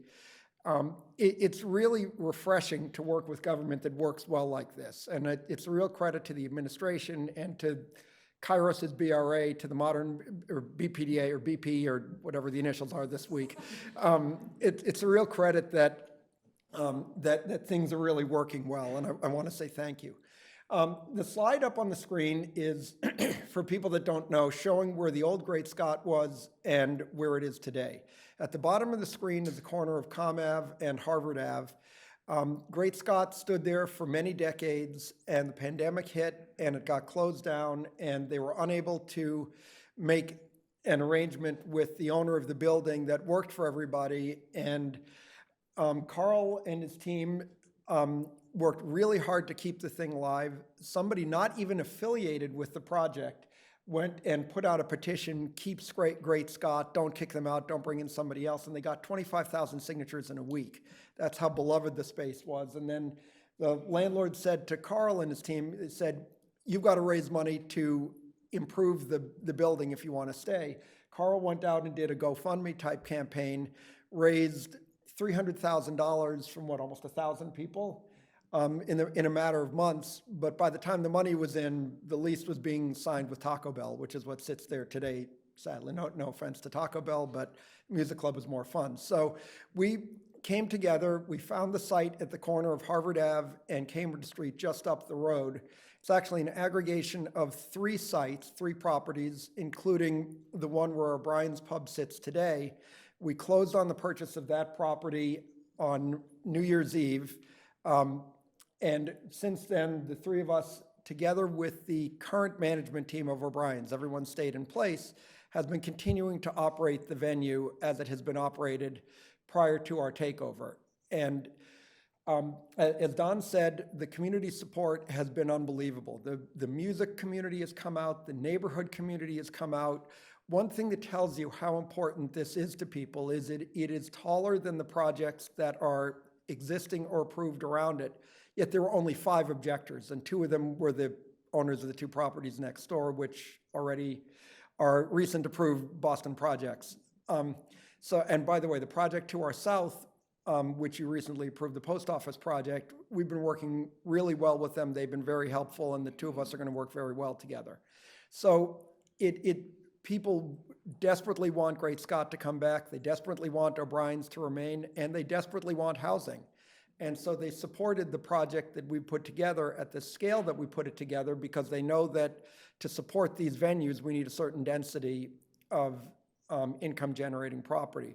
So I've never been involved in anything with this kind of support before, and it's very gratifying. Next slide. A view of the site itself. It's a one-story building today. At the left side of the property is O'Brien's Pub. A 70-person venue, shows 7 nights a week, 4 bands a night, many nights, a real local institution. And then this space on the right side of the building that you're seeing, we have a pop-up tenant, a vintage clothing shop with its main branch in Cambridge that they came in, and we didn't want to have an empty space while we were going through the development process, and they came in and they've got a really nice, well-received shop there. Next.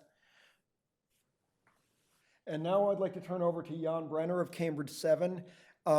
We love these guys. They did a project with us in Somerville. Jan was the project architect on that as well. Really beautiful, unusual building.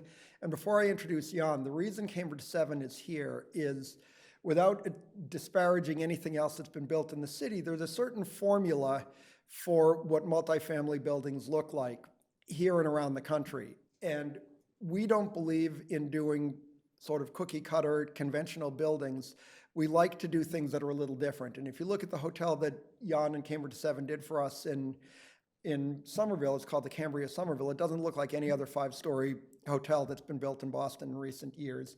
And we challenged them to do the same thing with this building, to make it not look like anything else. But last thing I'll say before I shut up and turn over to Jan is we want a project that can be built. And we've said that to everybody along the way. And one thing that we said to Quinn and to Casey and Newport as why we wanted to move quickly is not that we don't love paying Don, but time is money, and time makes projects a lot more expensive. And we can design the most beautiful building in the world, but if we can't get it built, so what?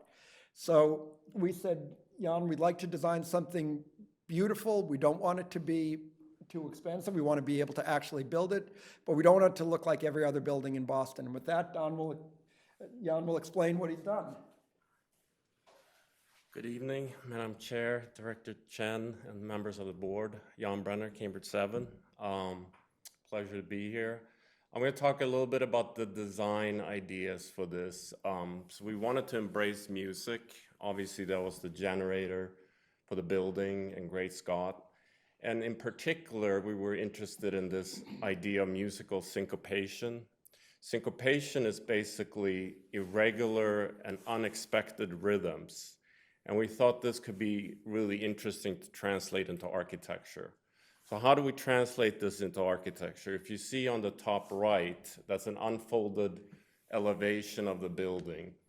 And the gray bars, vertical bars, are the actual folds in the skin. So we introduced these folds to create an interesting volume and also create this rhythm that's an underlying steady rhythm. Then on top of that in orange, and the orange color is just to represent the different panel system, we have a more irregular syncopation rhythm that complements and sits on top of the regular folds. The orange panels would be some kind of graphic panels and probably a metal skin rain screen system. And then you can see on the bottom left how this folded facade with the syncopation rhythm would fold around both Harvard Ave and Cambridge Street. And then you can see on the bottom right, this is a more representative image of how the building may look. And the folds go down all the way to the ground, but the building sits on a heavy brick base. But we wanted to sort of ground the building to the sidewalk and to the landscape, the streetscape. So it's a heavy brick base with openings for the retail and the clubs and the entry on the corner with a green canopy. And then above that, you have a much lighter metal skin with this variable rhythm and these folds. And then there's a step back. You can see, so the street wall steps back on level 8 and 9 to create a datum. Oh, 2 minutes. Okay. Next, please. I'll go quicker. Some other ideas urbanistically that we looked at is this corner site seems like, right now there's a one-story building. We feel like it really needs a mass and a presence to the corner. And there's a lot of examples around Boston you can see here that establishes the corner with a prominent building, and then the street buildings actually steps down from that and creates the street wall. So we were interested in this approach. And again, with the step back, there's a similar, on these projects, a similar move where you can see the cornice line maybe a few floors down from the top of the building. Next, please.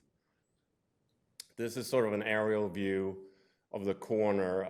These gray boxes are actually accurate representation of the context buildings. The building on the left is the proposed parcel that's not yet been built, but that's basically the volume of what that building will be. So you can see, even though it's a taller building, it sets a similar precedence as some of those other images we saw in the earlier slide. The corner is the entry to Great Scott. I'll talk a little bit more about the green awning. And again, the folded facade with a step back at level 8 and 9 to create a little bit lower street wall to Harvard and Cambridge streets. Next, please. This is the site plan. We're introducing a wider sidewalk. If you can see, the property line and the dashed line is where the current building is actually all the way up to that property line. We're pulling it back, and with the undulations, it's up to 2 to 4 feet away from the property line to create a much more generous sidewalk. It helps with queuing for the clubs and just makes a more pleasant streetscape.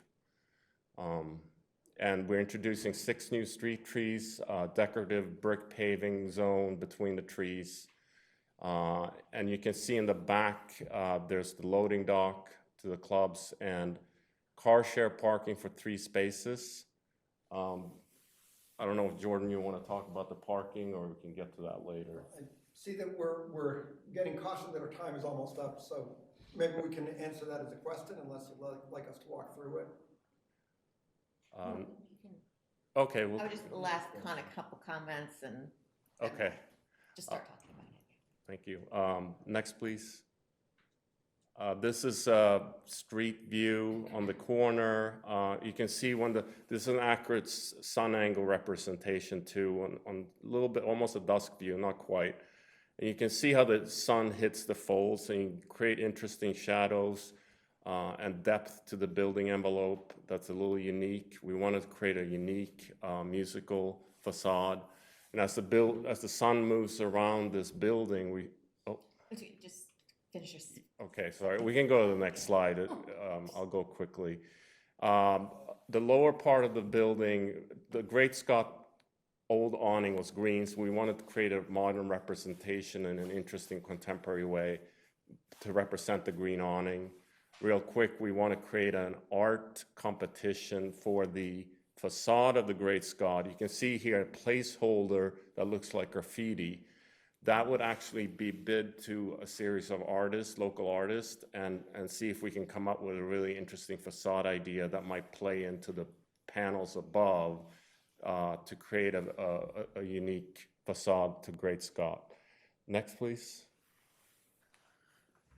This is from Harvard Ave, the entry to the Resi and a couple potential restaurants along the street. Generous sidewalks with street trees. Next, please. This is the more understated entry to O'Brien's Pub. It has some natural daylight through the windows you can see there, and just a very simple canopy, more understated, smaller club. Next, please. And Jordan. I won't, I know that we should be done by now, so I won't talk through these. First board question, can you just talk a little bit about the community benefits? Sure. The far and away, the most primary community benefits are the restoration of Great Scott and the retention of O'Brien's. Alston has had this name of Alston Rock City for many years. In Alston and Boston, around the country, small music venues have been going away. And one of the important things that we did here is our team is a landlord and the tenant of the venue, which is an important recipe to make sure that it doesn't follow the fate of so many other small venues that we've lost. Boston lost many venues over the years, from the Channel to the Rat to so many others. And so putting together this structure where we've got other retail space, where we've got residences, where we've got everything else to help subsidize essentially the club, so that when the club opens, unlike many of these other places that have fallen under, we'll have no debt on it. It'll only be equity, and it will be set up to succeed in the long term. I won't repeat the other benefits in terms of widening sidewalks and street trees, and we're closing a curb cut. There's 2 curb cuts on the site today. We'll have 1 moving forward. We're doing a car-free building. It is a building with lots of bicycle space and no car space. If people want to drive their car, they'll rent somewhere else. But we do have car share spaces, so that if people don't want to live here with a car, but they've got to run to Target and pick up something that's a little heavy to carry on a bike, they can do that. Obviously, lots of public space improvements and a contribution to public space improvements, jobs, permanent and temporary. It's trying to go very quickly. I don't know if you'd like me to dig in on any more. Yeah, I mean, I think that sufficiently answers the question. We, get the memos in advance, so we've kind of already reviewed the community benefits, but yeah, just wanted to highlight some on the record. So Thank you. I feel like you hit the big ones. Additional questions or comments from the board? I'm struck with. Oh, the thing. I'm struck with how appropriate your proposal is for this neighborhood, given the support for the arts that exists in that area. And I also commend you for bringing in the architect you have brought in, who has a long history in this area of doing projects that are joyful and whimsical. And I think that the design itself will help to make this a more successful project. And I, for one, can't wait until the reopening. Thank you. Through the chair. First of all, beautiful project. I've spent plenty of times in Great Scott with different artists. I love the range that you select artists, so definitely great place. But I'll ask you, with from January till today, kind of accelerated, which we're trying to show that we can get through the process, but you guys have done a great job to help out with that. With that being said, do you have a timeline if everything was to go through between us and then the next steps? Do you have a timeline for shovels in the ground? We would love to have shovels in the ground this year. It, of course, will depend on a smooth zoning process and a smooth Article 85 process. And then, of course, the greatest wild card of them all, we get the thing designed and then we go to the financing markets and see whether it will work. As you know better than anybody, we've got tens of thousands of units that aren't getting in the ground. But as I said earlier, everything we're doing is targeted to make a buildable building, a financeable building. And we've really appreciated the city's open ears to our ideas as to how to make that happen. So all goes well, we'll have a shovel in the ground this year. I don't know when in the development world everything has gone according to plan, but so far things have moved right on the timeline that we've been hoping they would. And with that, have you spoken with any contractors during this early stage, looking at your great design, and have you spoken with any contractors to help you with pre-construction? Actually, for the first time in my career, the answer is no. And the reason is, once again, in terms of getting it done, we want to be sure that we are as competitive as possible when the pricing comes in. People talk about interest rates, people talk about entitlements and burdens and things like that. The number one factor that is keeping projects from getting built is construction cost. Every project I've done in my career, we've had a construction manager on board from conceptual design all the way through. I've chosen not to do it this time because I'm going to bring in many, many contractors for meetings between now and groundbreaking, and we're going to go to a full bid on this to try and get the best possible pricing we can get to give us the best possible shot of getting financed. And I understand that, you know, yesterday's price is not today's price, definitely nowadays. And with that, you know, Great Scott is definitely, it's a well-known brand, and I just hope when you select your contractor, you keep that in mind and select someone that is known for area standards and community benefits, the things of that nature. So thank you. Thank you. Yeah, and I would just add, obviously, the net zero carbon ready and the return of Great Scott. This is an incredibly exciting project. And I want to echo a point Don made about why this wouldn't work in New York. And it's quite simply the loyalty that we as Bostonians have and the importance that we value on institutions like Great Scott. I know this will be a great success. Very, very briefly, because the hour is getting late, on the title card, it talked about embodied carbon reduction efforts. Can you give me the Reader's Digest version on what that means? Maybe. What I will tell you is that we have a woman named Samira Ahmadi on our team of Enviro Energy who talks in language that I barely understand about how this all works. What I do know is that it is state of the art what she intends for us to be doing to capture carbon. I think I'm going to really either say something stupid or that doesn't make sense, but whatever we're doing, I know that it's the right thing to do. Indeed it is. And I highlighted it because, you know, the bare minimum has to be, you know, sustainability being the forefront. So the fact that this is even a step beyond it as we even address embodied carbon is another check mark in your corner. So thank you. Thank you. Thank you for the honest answer. Additional questions or comments? Yeah, well, thank you for, again, exemplifying how we can all work together and your recognition of this is an illustration of government working well, especially in, you know, in these times with, you know, this is how we work, right? Like, so, yeah, this is, I think a motion's in order. Yeah. So moved. Second. Roll call for a vote. Ms. Bennett? Aye. Mr. Shepherd? Aye. Dr. Landsmark? Aye. Mr. O'Malley? Aye. And the chair votes aye. Motion passes. Congratulations. Good luck. We're rooting for you. Thank you very much. Thank you. Yeah. Okay. Item number 30.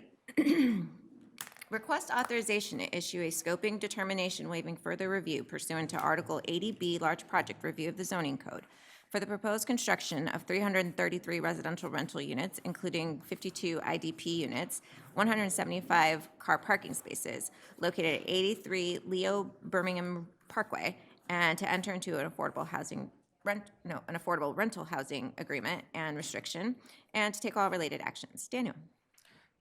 Good evening. Thank you, Madam Chair Rojas, members of the board, Director Shannon, and Secretary Paul Hemus. My name is Daniel Polanco, and I'm the project manager for the proposed 80 large project before you tonight at 83 Leo Birmingham Parkway, located in the Brighton neighborhood. The project's proponent, the Nordblom Development Company, LLC, will demolish the existing building along with the radio tower on the project site for the new construction of approximately 333-unit multifamily building consisting of assemblage of various height elements of approximately 175 below-grade parking spaces for the residents.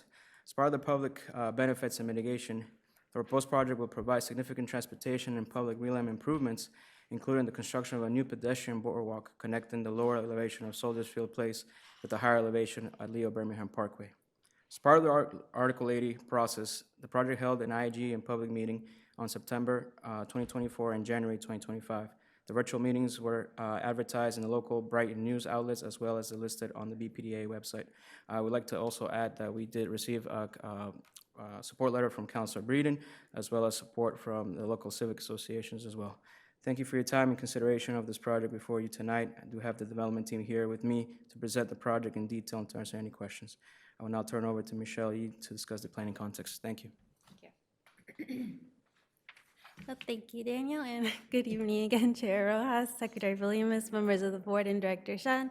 My name is Michelle Yee, and I am the Planning Review Team Planner assigned to this project.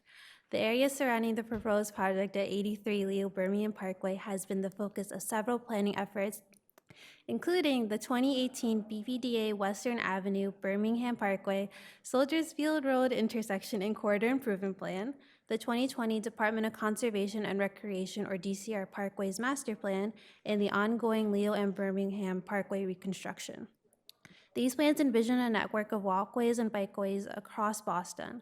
The ongoing Leo and Birmingham Parkway reconstruction will repurpose 2 travel lanes on the east-west portion of Leo Birmingham Parkway. By reducing vehicular lanes, this will create new access to the Charles River Reservation, improve traffic safety, and reclaim parkland through a multi-use path. Additionally, the north-south portion of Leo Birmingham Parkway is also undergoing improvements in coordination with adjacent development and the DCR. This project aligns with these goals as the Leo Birmingham Parkway entrance was specifically designed to complement the DCR planned multi-use path.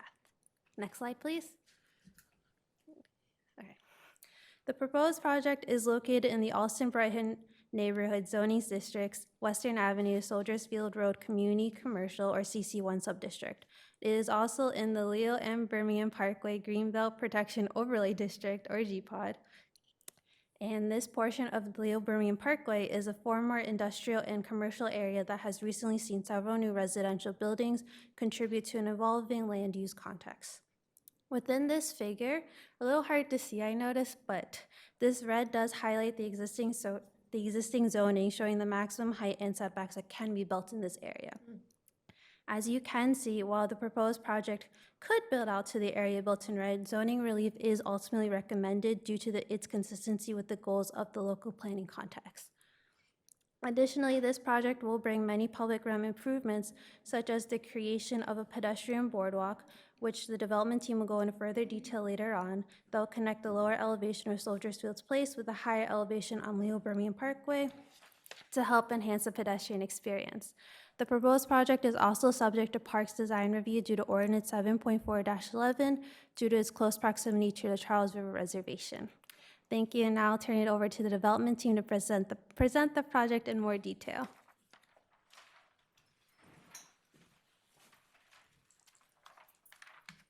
Well, thank you very much. My name is Todd Fremont Smith. I'm with Nordblom Company. Madam Chair, ladies and gentlemen of the board, with me is Tamara Roy from Stantec Architecture. Paula Devereaux, legal counsel, is also here from Pierce Atwood. Not here tonight, but working on the project is Ian Ramey from Copley Wolf Landscape Architects. We're very excited about this project. It's taken a while to get here. I want to thank Dan Polanco. He's been my guide in this journey. He's been with me almost every day. So this is the former radio site, the Odyssey radio site at 83 Leo Birmingham Parkway. We are proposing 333 units. The project was originally conceived as a laboratory. We were talked out of that by our team, and so it is housing, which we think is the better use. Go to the next slide.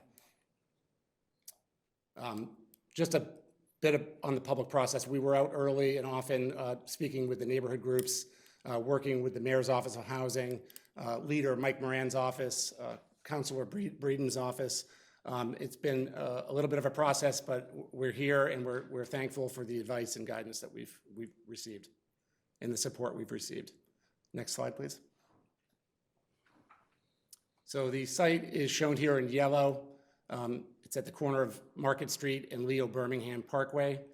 You'll see this slide sort of calls out the green ribbon of the Charles River at the top of the slide, and then you'll see at the bottom right, it really is right across the turnpike from Boston Landing. And when you stand in the front parking lot of this site and you turn around, WGBH is right in front of you. It's really connected to Boston Landing and to the transit, which is down below.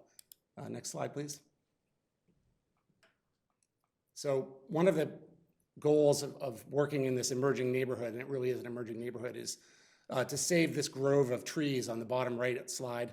We basically saved all of them and used the grade of the site. The site falls off about 25 feet from the left-hand side of this plan to the right, down to Soldiers Field Place down below. And that allowed Tamara to envision just putting all the parking under the building, and giving us a very high open space ratio. I think it's 2.5 times or over 2 times what's required. And then the roadway in front of you on the left of the slide is going to be reduced by DCR, is currently being reduced by DCR by half. So one of those roads actually comes out and turns green, and then the remaining road turns into a two-way lane. That's fully funded by the state. It's actually under construction now. And the entire intersection in front of this building is being rebuilt by DCR. Next slide, please. History of the site goes back into the 1800s. It was at one point an abattoir. It was reimagined by the Olmsted brothers as a horse racing track. There was a 1-mile racing track there with a Victorian pedestrian alley. And then when the motor car came along, it was turned into basically a highway that really doesn't get a lot of use. And it's great to see DCR reducing the roadway there because very few cars use that road. And then the top right, you can see the sort of greening up the road diet that's happening right in front of our building. It's a huge win. Next slide, please. And then we have worked extensively with the Mayor's Office of Housing. We employed the square footage method as opposed to the percentage of unit method. And we were able to double the number of 2s and 3 bedrooms in this process, from originally proposed to the final condition. And they were great to work with, very cooperative, and we think it's a great outcome on the affordability side. Next slide, please. And I'll let Tamara talk about design. Thanks, nice to see you all. So as Todd said, the site has a 24-foot drop, so we tucked the parking into that drop. It's nearly invisible in the project. And then we've organized the building into wings, sort of saving that tree area. And then if you look at 3, we've also incorporated DCR as the sort of landscape now into our front yard, and then shaped the building. We call it sort of the antidote to boxitecture, where nothing is really at quite a right angle. And so here we are. Next. I have a page of plans, which I'm not really going to talk about. I think we don't really have time to go through there, but probably the section is important. So on the right is the Leo Birmingham entrance to the building and our resident courtyard. And then on the left of that section is Soldiersville Place. Next. So we actually have 2 front doors.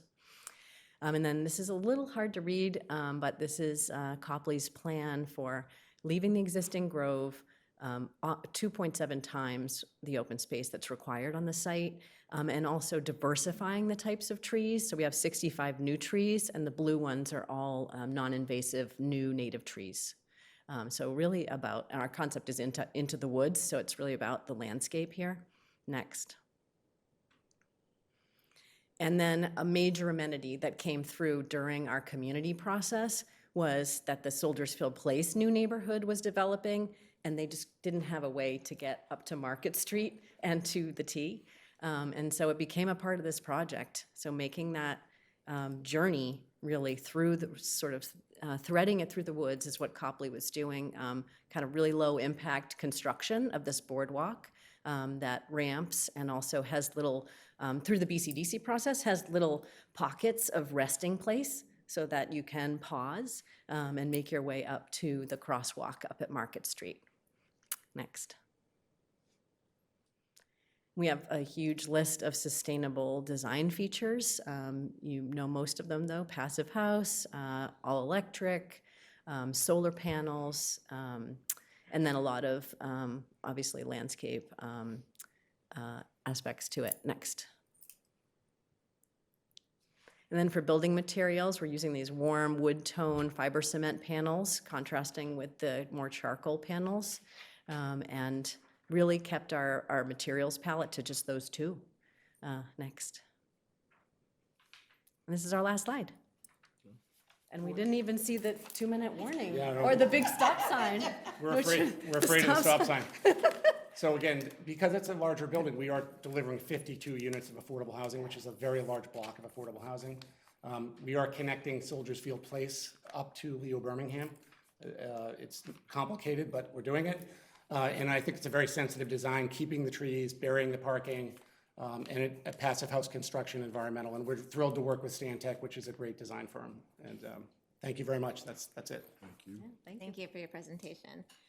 Questions or comments from the board? Do you want to take the environmental slide?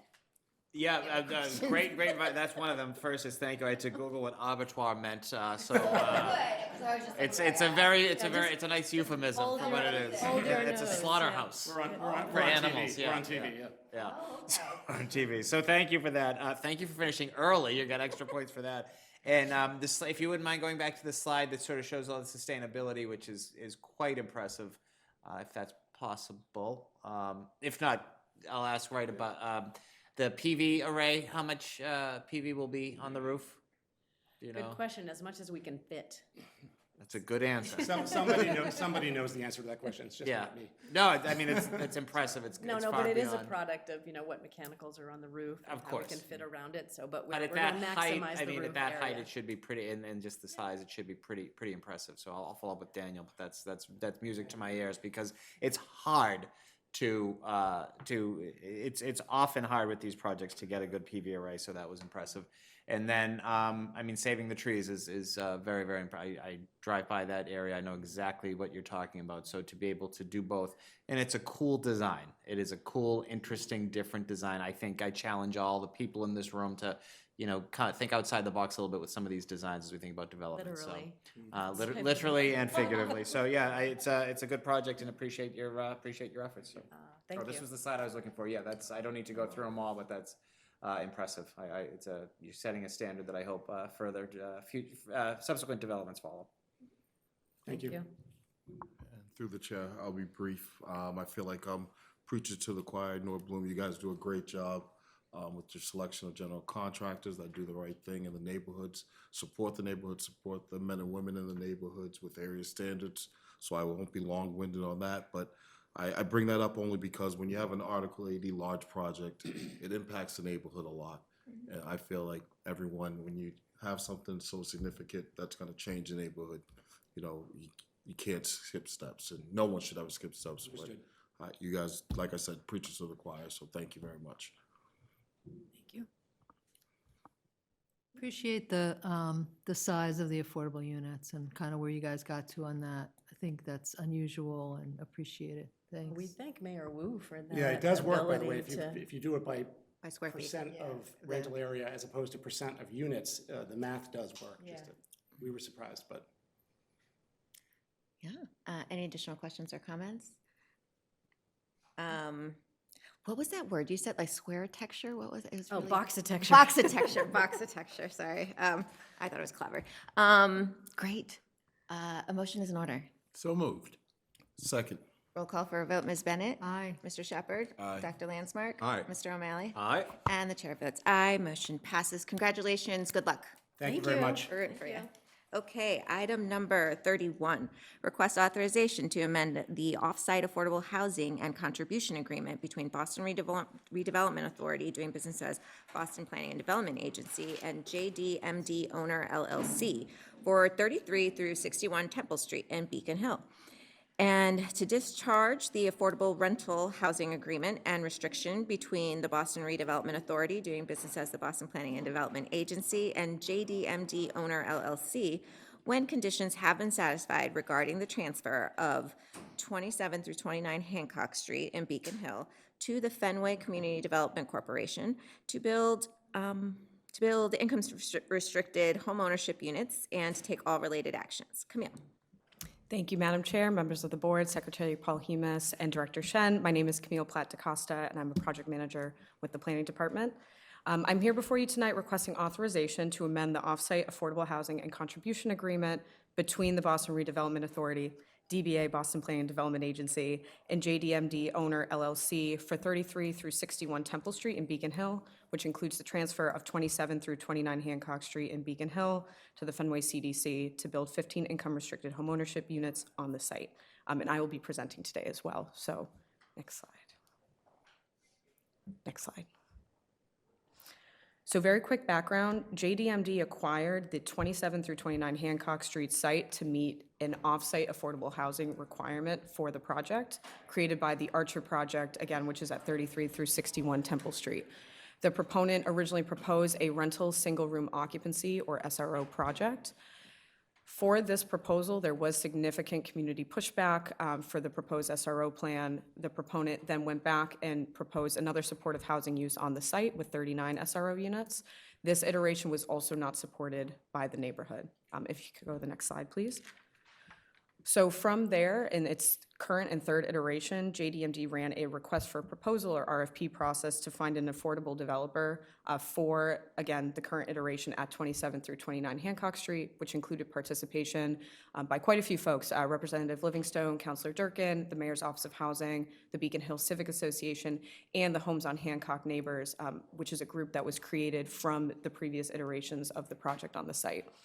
The Fenway Community Development Corporation, again, Fenway CDC, was chosen and is proposing, again, 15 units throughout both buildings. So it's 5 units at 27 Hancock Street and 10 at 29 Hancock Street for income-restricted homeownership units, again, rather than rental SRO units.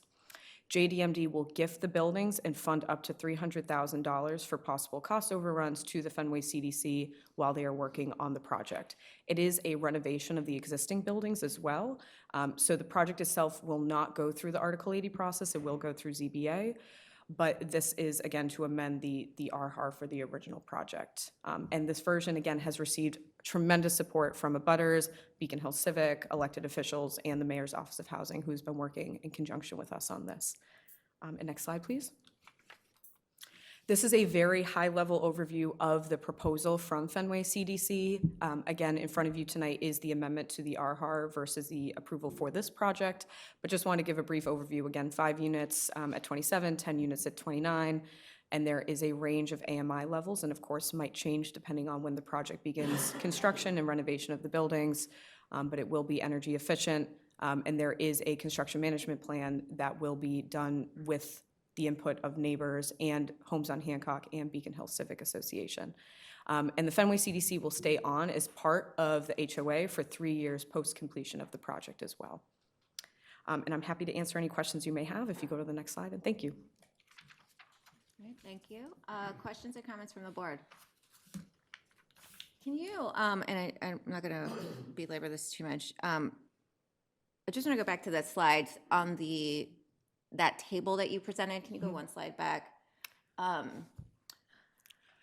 So this is showing the red circle. Can you just? Yeah, so that's for Beacon Hill. So it's showing, and I believe it's 0.3% of units in Beacon Hill are income restricted. So that was a big driving factor. And of course, having the income restricted units be offsite within a 0.5 radius of the originally approved project. So that's just showing, you know, Beacon Hill has a fairly low amount of income restricted units in the neighborhood. And then it just shows other neighborhoods in comparison to that. And my eyes are aging, but that is a 1. Okay. Is it a 1? It might be a 1. I might be thinking of Back Bay. It's a 1. So there is 1%. I think. No, one. No. 1 income restricted unit in all of Beacon Hill. Crazy. Yes. I think the counselor actually said that earlier. Yeah. There's just 1. Can you just the significant community pushback? I know that we have, you know, again, we designed the, you know, well, I don't really design it, but we approved it, right? The IDP policy, right, to have this offsite option within a 0.5-mile radius.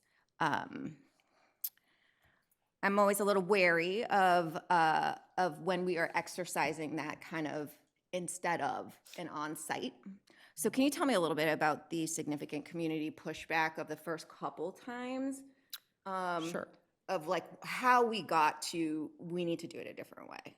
Yeah, absolutely. And I will reiterate as well. So the project at 33 through 61 Temple Street was approved in 2020 and was constructed, I believe, a few years or so ago. Maybe some other folks might know. But so the community pushback, again, there were 2 separate iterations, and I will, full disclosure, was not as involved in those iterations. But there was a Homes on Hancock group that was created as part of Beacon Hill neighbors, abutters, including some members of the Beacon Hill Civic Association, and I believe some elected officials who were in agreement in terms of the SRO units not fitting the site, and that pushback in terms of we want more stable folks here. 15 units of income restricted affordable housing would be great, depending on how many there are, but again, I do apologize. I was No, no, not no, super I- involved in that process. But I think they were really trying to make it work in terms of what can we do on the site that does allow the IDP contribution to be met and does serve a really helpful purpose to the abutters of the building, if that makes sense. Oh, yeah, yeah, it makes sense. Yeah, I see, I'm not a big fan of, Yeah, of like, totally. of that distribution of like restricted units. I mean, I think we're, I don't want to like beat a dead horse, but, I'm glad we found a way to accomplish the objective of increasing affordable housing. And yeah, I don't know. No, and I felt the need to fully say agree. Yes. something. Yeah. I did. Just felt the need to say something. I don't. It's compliant with policy. So, given that, that is what it is. Any additional questions or comments?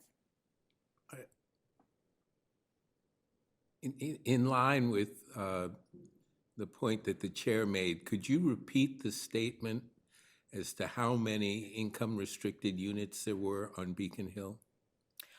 So I believe, if what is correct from members of the board, seeing it was one unit, One. one home ownership unit. One home ownership unit on all of Beacon Hill? Yes. Thank you.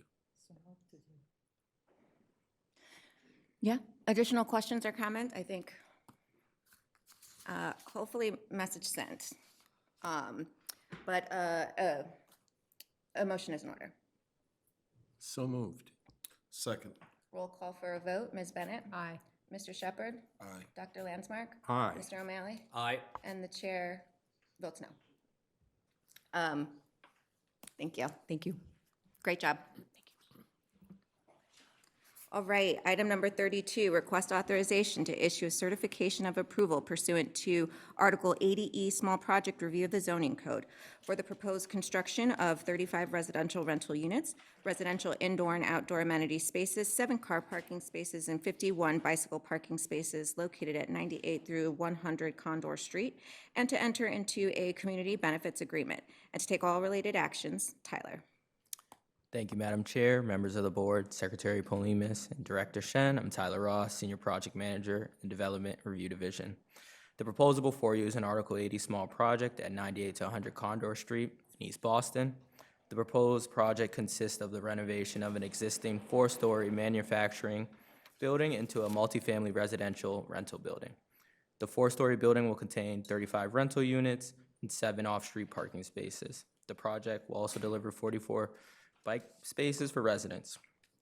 Furthermore, the Planning Department held 2 public meetings for this project in October 2024 and April 2025, which were well attended and advertised in the local newspaper. Now I'll turn it over to Michelle Yee from the Planning Division to discuss the planning context before I turn it over to the development team to begin the presentation. Lastly, I want to say thank you to the members of the public, elected officials, and city agencies who helped review the proposed 98 to 100 Condor Street project. Thank you. Thank you, Tyler, and hello again. Good evening, Chair Rojas, Secretary Polimis, members of the board, and Director Shen. My name is Michelle Yee, and I am covering for my colleagues Ella Wise and Alana Hames as the planner assigned to this project. The proposed project is next slide, please. There you go. The proposed project is located within the East Boston Neighborhood District within a waterfront mixed-use sub-district pursuant to Article 53 of the Zoning Code. The proposed project is also located within the study area of Plan East Boston, adopted by the BPDA Board in January 2024 and codified into zoning adopted by the Boston Zoning Commission in March 2024. The proposed project is designed to closely follow use and dimensional regulations established by Plan East Boston and its concordant zoning. Staff wish to recognize this exemplary strategy and accordingly recommend board approval. The rear portion of the parcel is located within a Chapter 91 boundary and therefore subject to the Massachusetts Department of Environmental Protection Waterways regulations. Additionally, the parcel is located waterward of the designated port area and is subject to the Office of Coastal Zone Management regulations regarding the Chelsea Creek DPA. Staff notified the proponent team as well as counterparts within the planning department and at the state level regarding the additional layers of regulatory review to which the proposed project would be subject. While DEP and CZM regulations are not enforceable by the planning department, it was subject to facilitate a coordinated review process. Next slide, please. The proposed project aligns with Plans East Boston priorities for the Condor Street Lower Chelsea Creek waterfront planning area. These include adaptive reuse of existing structures and a shift to the mixed-use subdistrict, transitioning from the marine industrial waterfront to the residential character of the East Boston neighborhood closer to East Boston High School. After board approval, the proposed project will continue design review at the planning department. And thank you, and now I'll turn it over to the development team to present the project in more detail. Thank you. Good evening, Madam Chair, through to the members, Secretary Polimis and Director Shen. My name is Richard Linz with a business address at 245 Sumner Street in East Boston, here on behalf of the petitioner. We're pleased to be here tonight to present this project. If we could jump to the next slide, please. Talk a little bit about some of the context here quickly. I know we have a few other items after us, so we'll try to be as quick as possible. But I think it's important to point out that what we see here as the waterfront mixed use is a product of the Plan East Boston initiative that was just discussed, and certainly has enabled not only this site but other sites within this district to look towards redevelopment where that option was not really available historically. If we jump to the next slide, please. We can see the building, screen right is our existing four-story building, and you can see directly across the street is a recently completed multifamily project. So the context in the sort of landscape along this section of Condor Street has been changing over time. However, some of the restrictions that were in place under prior zoning, as well as some of the regulations concerning Chapter 91, were somewhat of an issue for purposes of future development at this location as well as other locations in the immediate vicinity. I do want to point out, just for clarity, I know that the conversation about Chapter 91, DPA, and other regulatory review was referenced. We've done a pretty thorough analysis. We've been at this for almost 5 years, and we are comfortable that the regulatory review that is necessary is very limited for this particular site based upon the fact that we are outside of Chapter 91 jurisdiction for the existing building. Real quickly, before I invite up the architect to talk briefly about the project, as you can see, we are reusing an existing factory building. If we jump to the next slide, probably better view of what we're looking at on the street. So on the right-hand side is the existing building. It's built close to about 100 years ago, and it's remained vacant for about 6 years with not really much opportunity for reuse. The proposal to do residential reuse was met pretty well by the community. They want to see something happen here. So we feel that this is an appropriate use for the site, and we feel that the process to get us to where we're at tonight, although a little lengthy, was certainly worthwhile. So with that, I'm going to invite up the architect, Nereus Bublinis from KDI, to speak a little bit about the design of the project. Thank you. Thank you. Good evening, Madam Chair, board members. Nereus Bublinis from Calsa Design of KDI. Maybe next slide. Next slide. Next slide. Yeah. Do it along. Yeah, it's skip another slide to the rendering. Yeah. So quickly, you see the quick rendering, street rendering of existing building. As previously mentioned, adaptive reuse project within existing footprint massing. What's evident here that site improvements, we have added landscaping and hardscaping to the existing building. If you go to the next slide, please. This slide shows the reuse of the existing loading ramp and dock for a residential lobby, and then small area for gathering area before you enter the building, as well as ramps on left and right. Ramp on the left for the rear building access, and on the right of the gathering space for the accessibility of the building. In terms of materials, existing building, we're sort of keeping existing skin with a few added openings, punched openings in the existing skin for the residential program. And for that lobby, we're adding some more industrial sort of materials of like standing seam, metal, suspended canopies for the entrances, and just sort of blend in with the rest of the context of the site. If you can go to the next slide. In terms of site, for the site additions, we have obviously reduced lot coverage because there was some more building in the back of the existing structure. We have added pedestrian ramps, sidewalks, as well 3 proposed trees, street trees in front on the Condor Street, and we eliminating 3 curb cuts. And here you can see the parking in the back, accessed on the right side of the building through the easement, and the previously mentioned building entrance on the left with the ramp towards the back, access street to the back of the building. I should mention that the site is sloping, full story from the street level towards the back is full story change. Please, next slide, please. In terms of landscaping, sort of evident where we're adding trees, evergreens on the left, sort of like a privacy from the property on the left, street trees, some trees in the back, and then some, I believe, some tall grass along the right side driveway. If you can, let's go to the next slide. Here we see the lower, the ground floor, sort of that is sort of exposed to the back, to the parking area, where we lay out the program like amenity spaces for the like towards the parking lot, where they have windows. We put in community rooms and gym, and then we tuck all the mechanical storage areas towards the street, which is sort of like partially underground. If we can go to the next slide. Yeah, so in terms of elevations, we just added probably like 20%, added 20% more window for the just to fit the structure, just to fit the program into the structure and the current structural grid. So and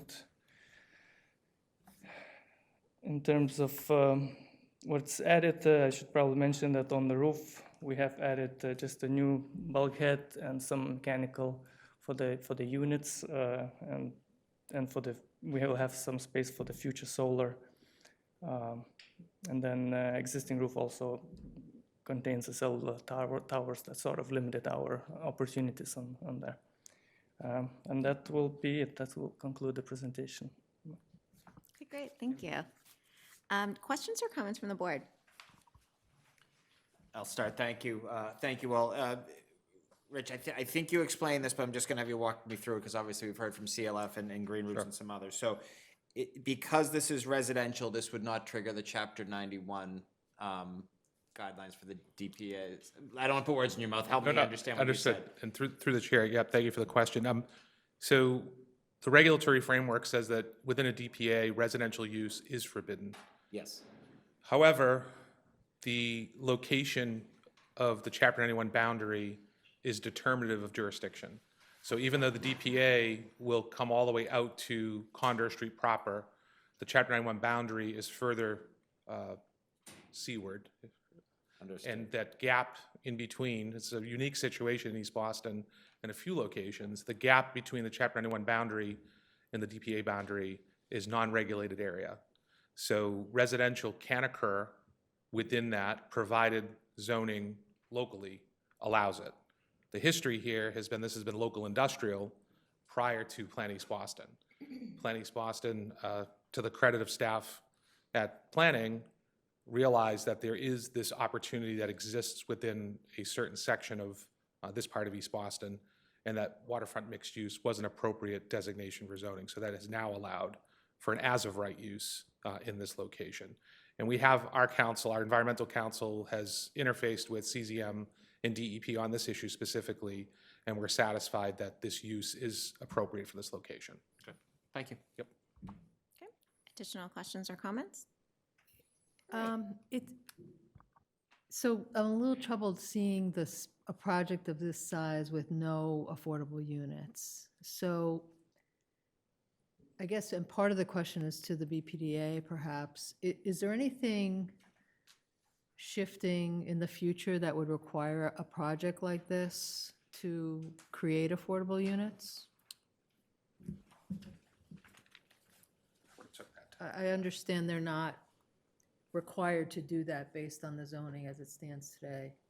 Right, so this came in, excuse me, came in a narrow window where Plan East Boston zoning had been updated, which allowed them to have this use and this envelope, but before inclusionary zoning start date on October 1st. So we're reaching the overhang of a couple projects that filed in East Boston to take advantage of the new zoning that enabled this and means that they don't have to provide inclusionary housing based on the inclusionary development policy since they're as of right.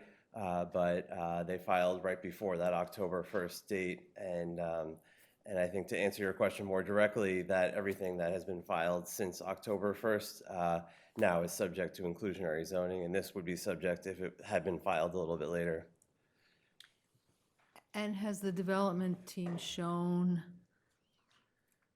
has there been any discussion of voluntarily including affordable units? I'll jump on that too. Yeah, thank you. Yes, through the chair, and I know this question has come up on a few other projects that I presented to the board. I at least can speak for the projects I know I'm involved with. This is the last project that actually meets that criteria.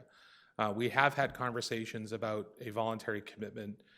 When this project originally started, believe it or not, it was in 2019 when the conversations with Boston Planning, BPDA at the time, started in earnest. At the time, it appeared that if we wanted to pursue residential use at the site, that would have required relief. We did have a program for, I believe it was 46 units, where a component of this would be somewhat, or we'd have to address the IDP requirement at the time with 13%. As time has gone on, obviously the cost of holding this building and the overall rehab or reuse of the building has strained at least some of the pro forma here for this project. This particular client has other interests in the city and certainly is committing to affordability as well as higher affordability, and we do have other projects that will be coming forward that will be addressing that. So in this particular instance, I certainly understand the concern, but this is, at least I can speak for the projects I'm involved with in that community, the last one that fits this criteria for being exempt. Thank you. Okay, thank you. Additional questions or comments from the board? Hearing and seeing none, a motion is in order. So moved. Second. Roll call for a vote. Ms. Bennett? Present. Mr. Shepherd? Aye. Dr. Landsmark? Aye. Mr. O'Malley? Aye. And the chair votes aye. Motion passes. Thank you very much. Have a good evening. Good luck. Yeah. Item number 33, request authorization to enter into an affordable housing agreement for the proposed creation of 2 IDP home ownership units in connection with the proposed development located at 450 through 454 Armory Street, also known as 155 Green Street, and to take all related actions. Andy. Thank you, Madam Chair, Director Shen, Secretary Polhemus, and members of the board. I'm Andy Feldman, Housing Policy Manager with the Mayor's Office of Housing. Tonight, I'm here to request your vote on an affordable housing agreement for the proposed development at 450 to 454 Amory Street, also known as 155 Green Street in Jamaica Plain. This development proposes to build 14 condo units, and while it didn't trigger Article 80 due to its size, it is subject to the inclusionary development policy. Therefore, the vote in front of you tonight will allow the agency to enter into an agreement to dedicate 2 income-restricted units under IDP. I'm happy to answer any questions that you may have. Thank you. Thank you. Additional or questions or comments from the board? Hearing and seeing none, a motion is in order. So moved.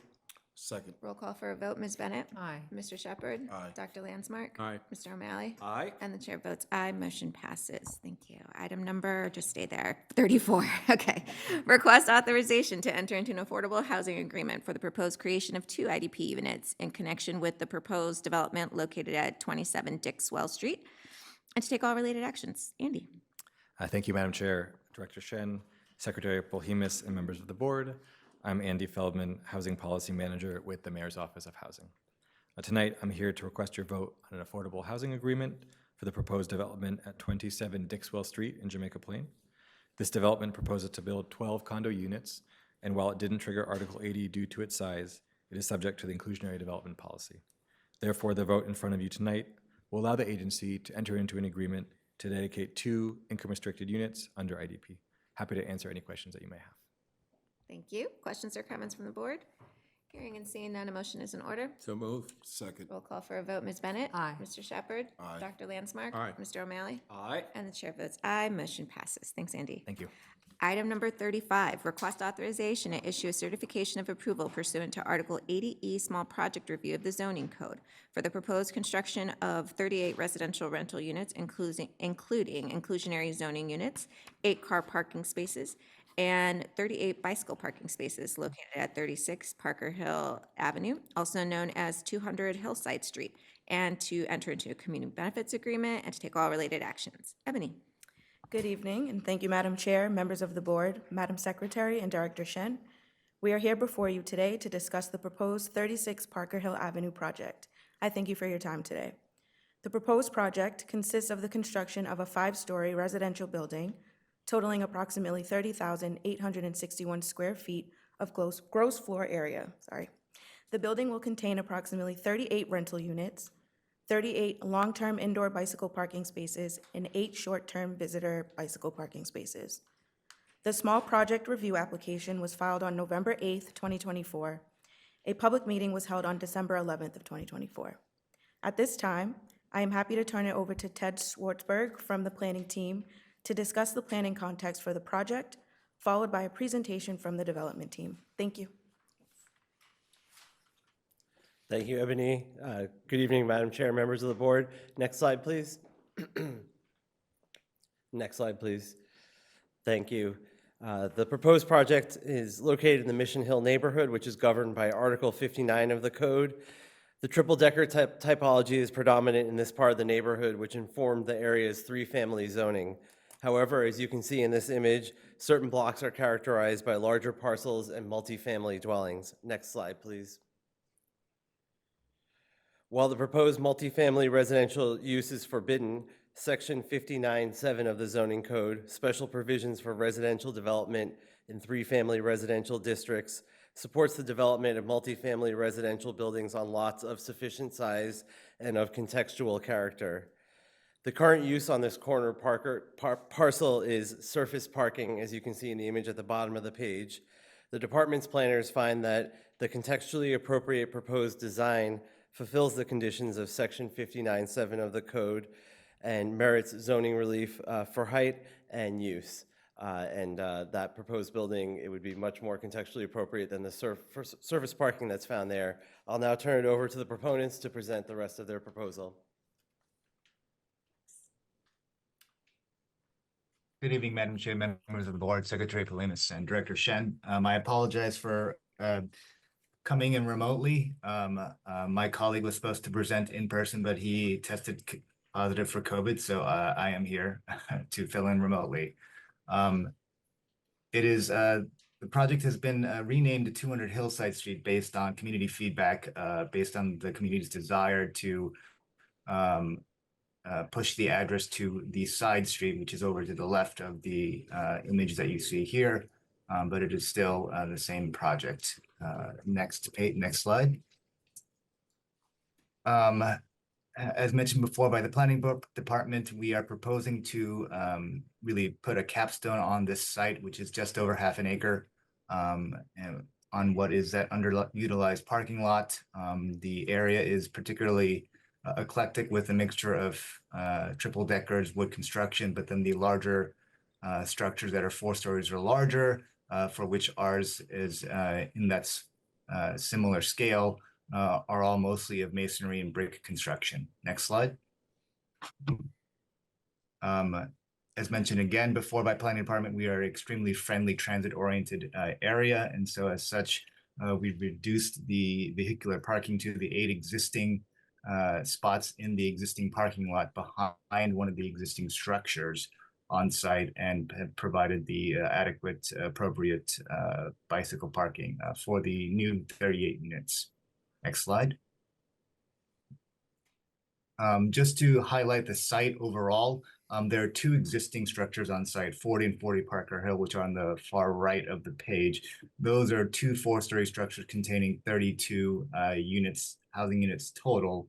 Behind those 2 structures is an existing parking lot with 8 spots, and on the behind 44 Parker Hill is an existing rear yard. We are proposing upgrades, accessibility upgrades, and upgrades along the entire portion of the sidewalk for the property, in addition to the proposed new buildings, so that this entire site, even though the new construction is only 38 units, we will be bringing upgrades up along the entirety of the site. That includes improvements to the streetscape, the sidewalk, the existing front lawns in front of the existing buildings, as well as 7 new trees, 4 of which will be on site, and then 3 which will be street trees on the corner of Parker Hill and Hillside Street. Next slide. Just to zoom in onto the new construction, as I mentioned before, we will be proposing a new 5-story structure that will really cap this particular corner. At that corner, we will be providing public easements to widen the sidewalk that will allow for an ADA compliant sidewalk, in addition to the 3 street trees that are shown here at that corner. We will also be working with planning and PIC to replace the crosswalk along Hillside Street, as well as working with the planning department on modifying that curb at the corner for a more friendly and larger sidewalk. Next slide. Just to quickly speak to the improvements in the existing conditions, even though we are not touching the existing structures and existing units, we will be bringing up the entire site and its amenities, which are the existing parking lot and the rear space open yard, into accessibility compliance by modifying the front yards and the side yards with accessibility compliant slopes and walkways, in addition to working with a landscape architect in design review to upgrade the landscaping in those front yards. We will also actually be transitioning the entire site to a private trash pickup, for which it will be accessed on site, which will eliminate all of the kind of existing barrels and bins that are wheeled out to what is a currently very narrow and steep sidewalk. And so we are improving the condition along the sidewalk along Parker Hill Avenue. Next slide. Just to show some renderings, this is the 5-story structure at the corner for which the new construction entry is at that specific sidewalk corner. You can see in the foreground the 3 new street trees that are proposed. We will be navigating some tight conditions with the existing power lines and utility poles, but then further uphill, we will have new landscaping. Next slide. So just turning the hill onto Parker Hill Avenue, over on the far right, you can see the 2 existing red brick buildings. To remain in front, we will be adding some landscape in the form of 4 new trees and appropriate understory flora. Next slide.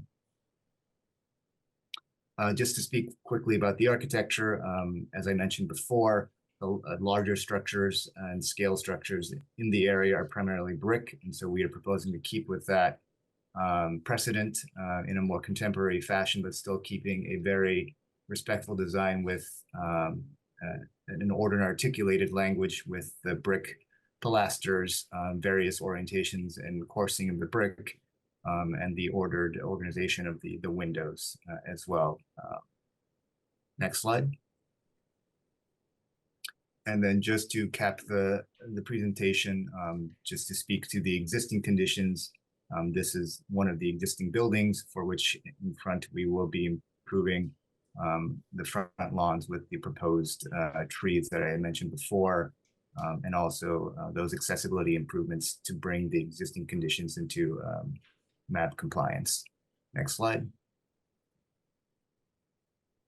And this just looking at further up the hill, further improvements to the streetscape sidewalk, reducing existing curb cuts, and then again, 2 more street trees in front of this particular existing building. And that concludes our presentation. Thank you very much. Okay, thank you. Do you have anything? That's it, the whole presentation. Okay, cool. Questions or comments from the board? Hearing and seeing none, a motion is in order. So moved. Second. Roll call for a vote. Ms. Bennett? Aye. Mr. Shepherd? Aye. Dr. Landsmark? Aye. Mr. O'Malley? Aye. And the chair votes aye. Motion passes. Thanks and best wishes to whoever was supposed to present and is ill. Thank you for Thank you. keeping your COVID away. Started with his wife. Oh, I Then just he got it this morning. really, yeah. It's just, yeah, that's why we have hybrid, so that's awesome. Thank you. Item number 36, request authorization to issue a certification of approval pursuant to Article 80E Small Project Review of the Zoning Code for the proposed construction of 46 residential rental units, including 8 IDP units, 32 car parking spaces, and 54 bicycle parking spaces located at 586 through 598 Canterbury Street, and to enter into an affordable rental housing agreement and restriction, and to enter into a community benefits agreement, and finally, to take all related actions. Ebony. Thank you again, Madam Chair, members of the board. We are here before you today to discuss the proposed 586 to 598 Canterbury Street project. I thank you for your time today.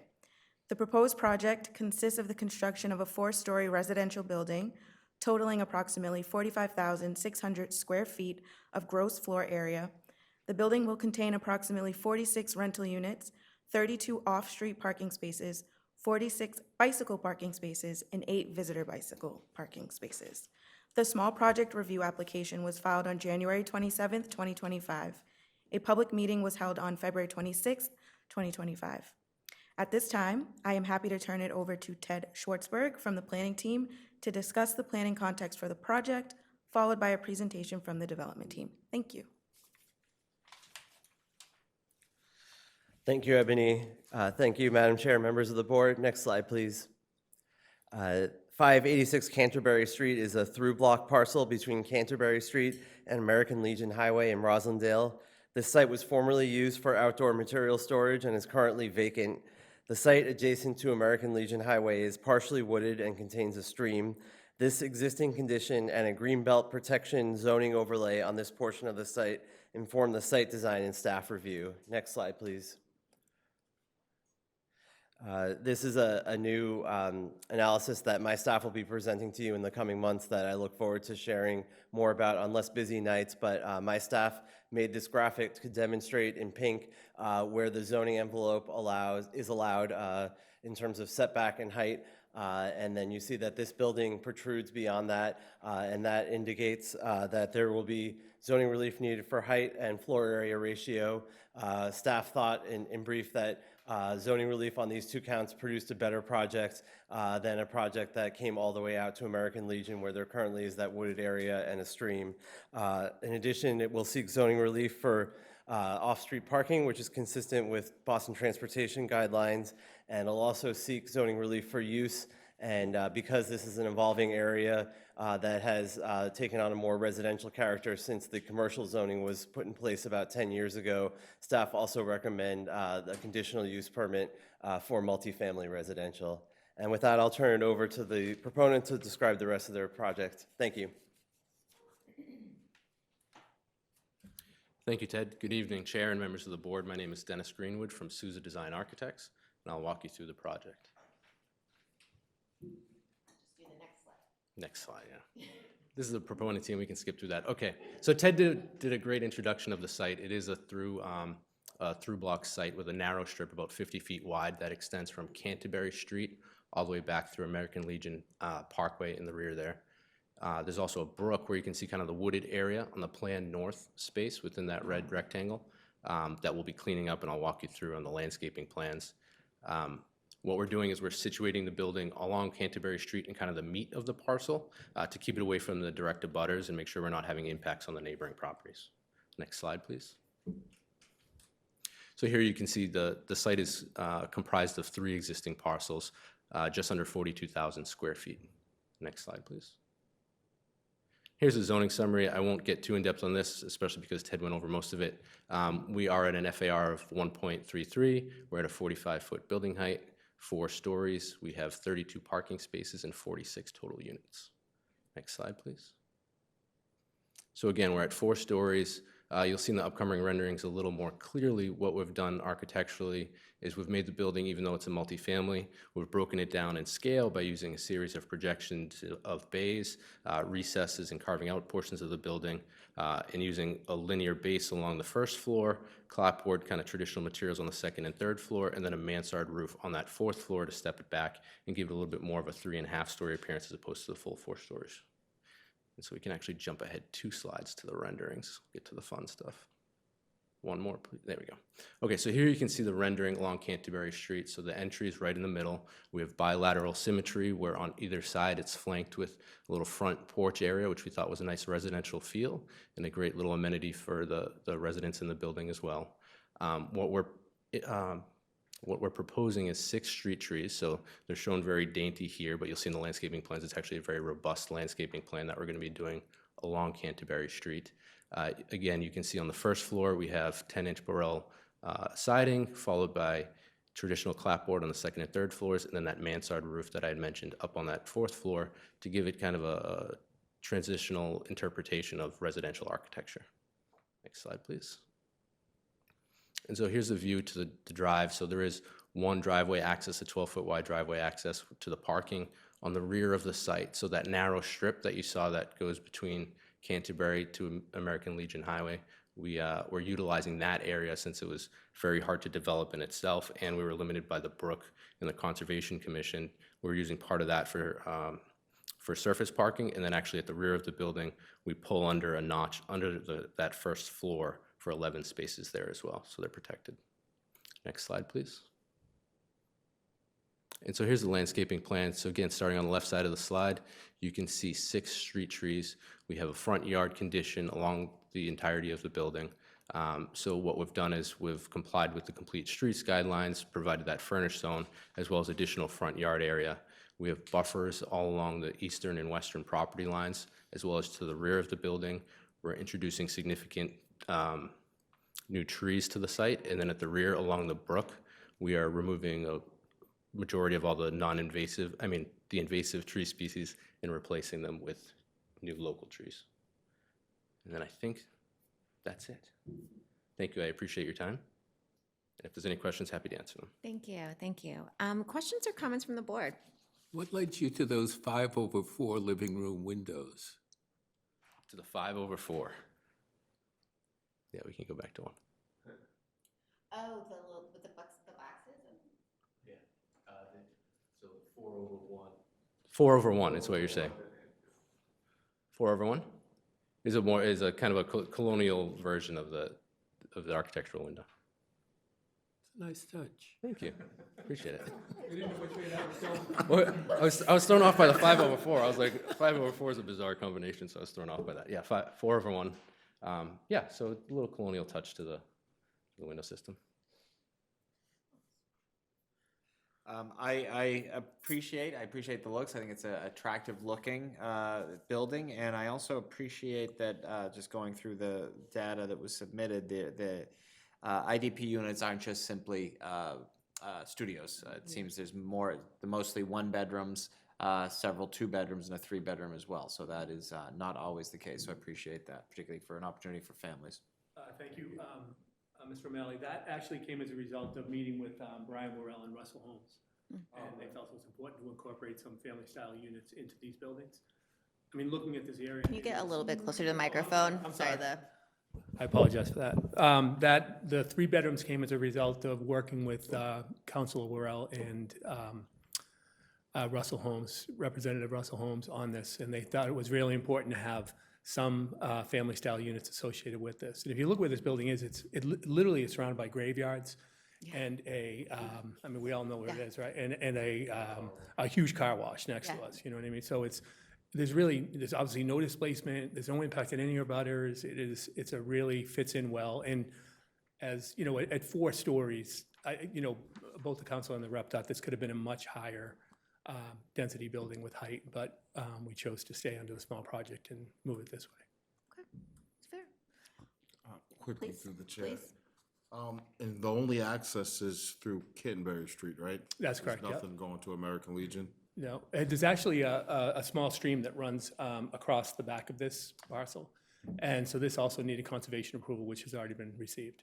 That is true. The other units that just were put up, I have seen them outside looking at the stream. You're right, correct. It's tight back there Yep. for construction purposes, like to the trucks, and it's a tight one. I watched the other one be built, so, no, good luck. Thank you, we appreciate it. Thank you, everybody. Additional questions or comments? Hearing, seeing none, motion is in order. So moved. Second. Roll call for a vote, Ms. Bennett? Aye. Mr. Shepherd? Aye. Dr. Lansmer? Aye. Mr. O'Malley? Aye. And the chair votes aye, motion passes. Congratulations, good luck. Thank you. Yeah, it's gonna be cool. Item number 37, request authorization to issue a certification of approval pursuant to Article 80E small project review of the zoning code in connection with the notice of project change for the proposed project located at 231 through 245 Grove Street to increase the number of parking spaces from 11 to 30 and to take all related action on. David? Good evening again. Thank you, Madam Chair Rojas. Oh, no, do you want me to do it again? Sorry. I didn't press the button, so that didn't get recorded.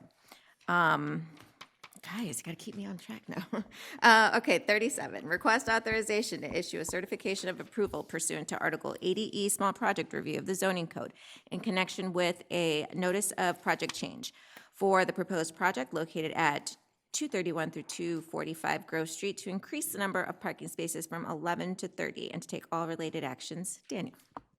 Thank you, Madam Chair Rojas, members of the board, Madam Secretary Polhemus, and Dr. Shen.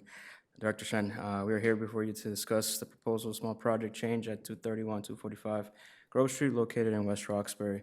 As you may recall, this project was approved by this board on August 15, 2024, but the original proposal consisted of 30 homeownership units with 11 parking spaces.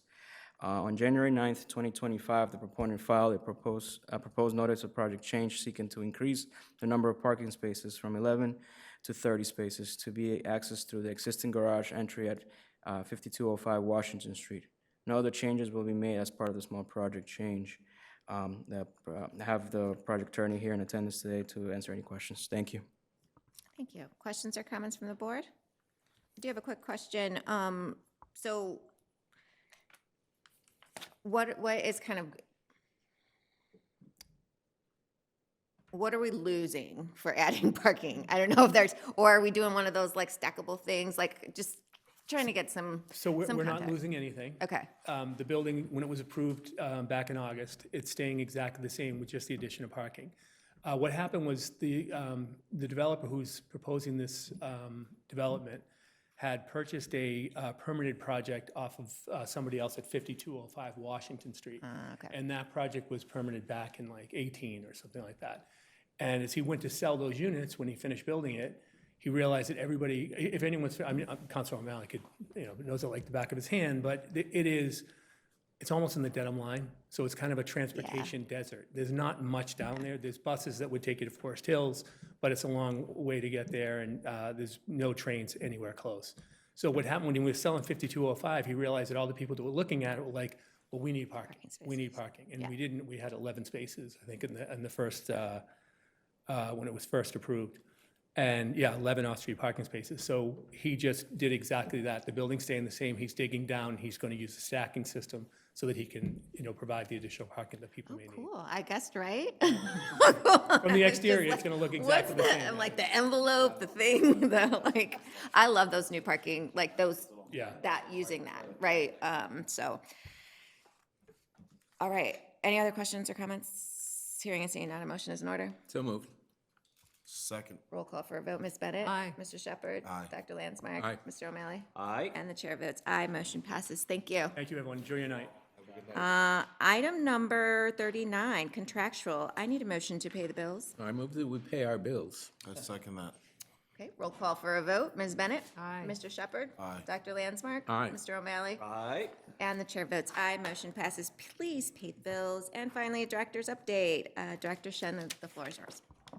Good evening, members of the board. I first want to highlight the new squares and street zoning that the board approved tonight in Roslindale Square. These squares and street zoning districts create mixed-use neighborhood centers that support walkability, small businesses, and new housing growth. And each of these districts allow for mixed-use development and creation of multifamily housing.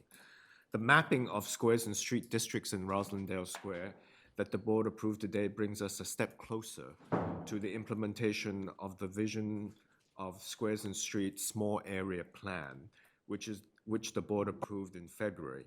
Overall, this new zoning will make it easier to build more housing in the area, make modifications to homes that will help preserve existing housing supply, and build generational wealth, create a backdrop for community development by allowing new cultural anchors in the planned area, and allow new growth and opportunities for small businesses.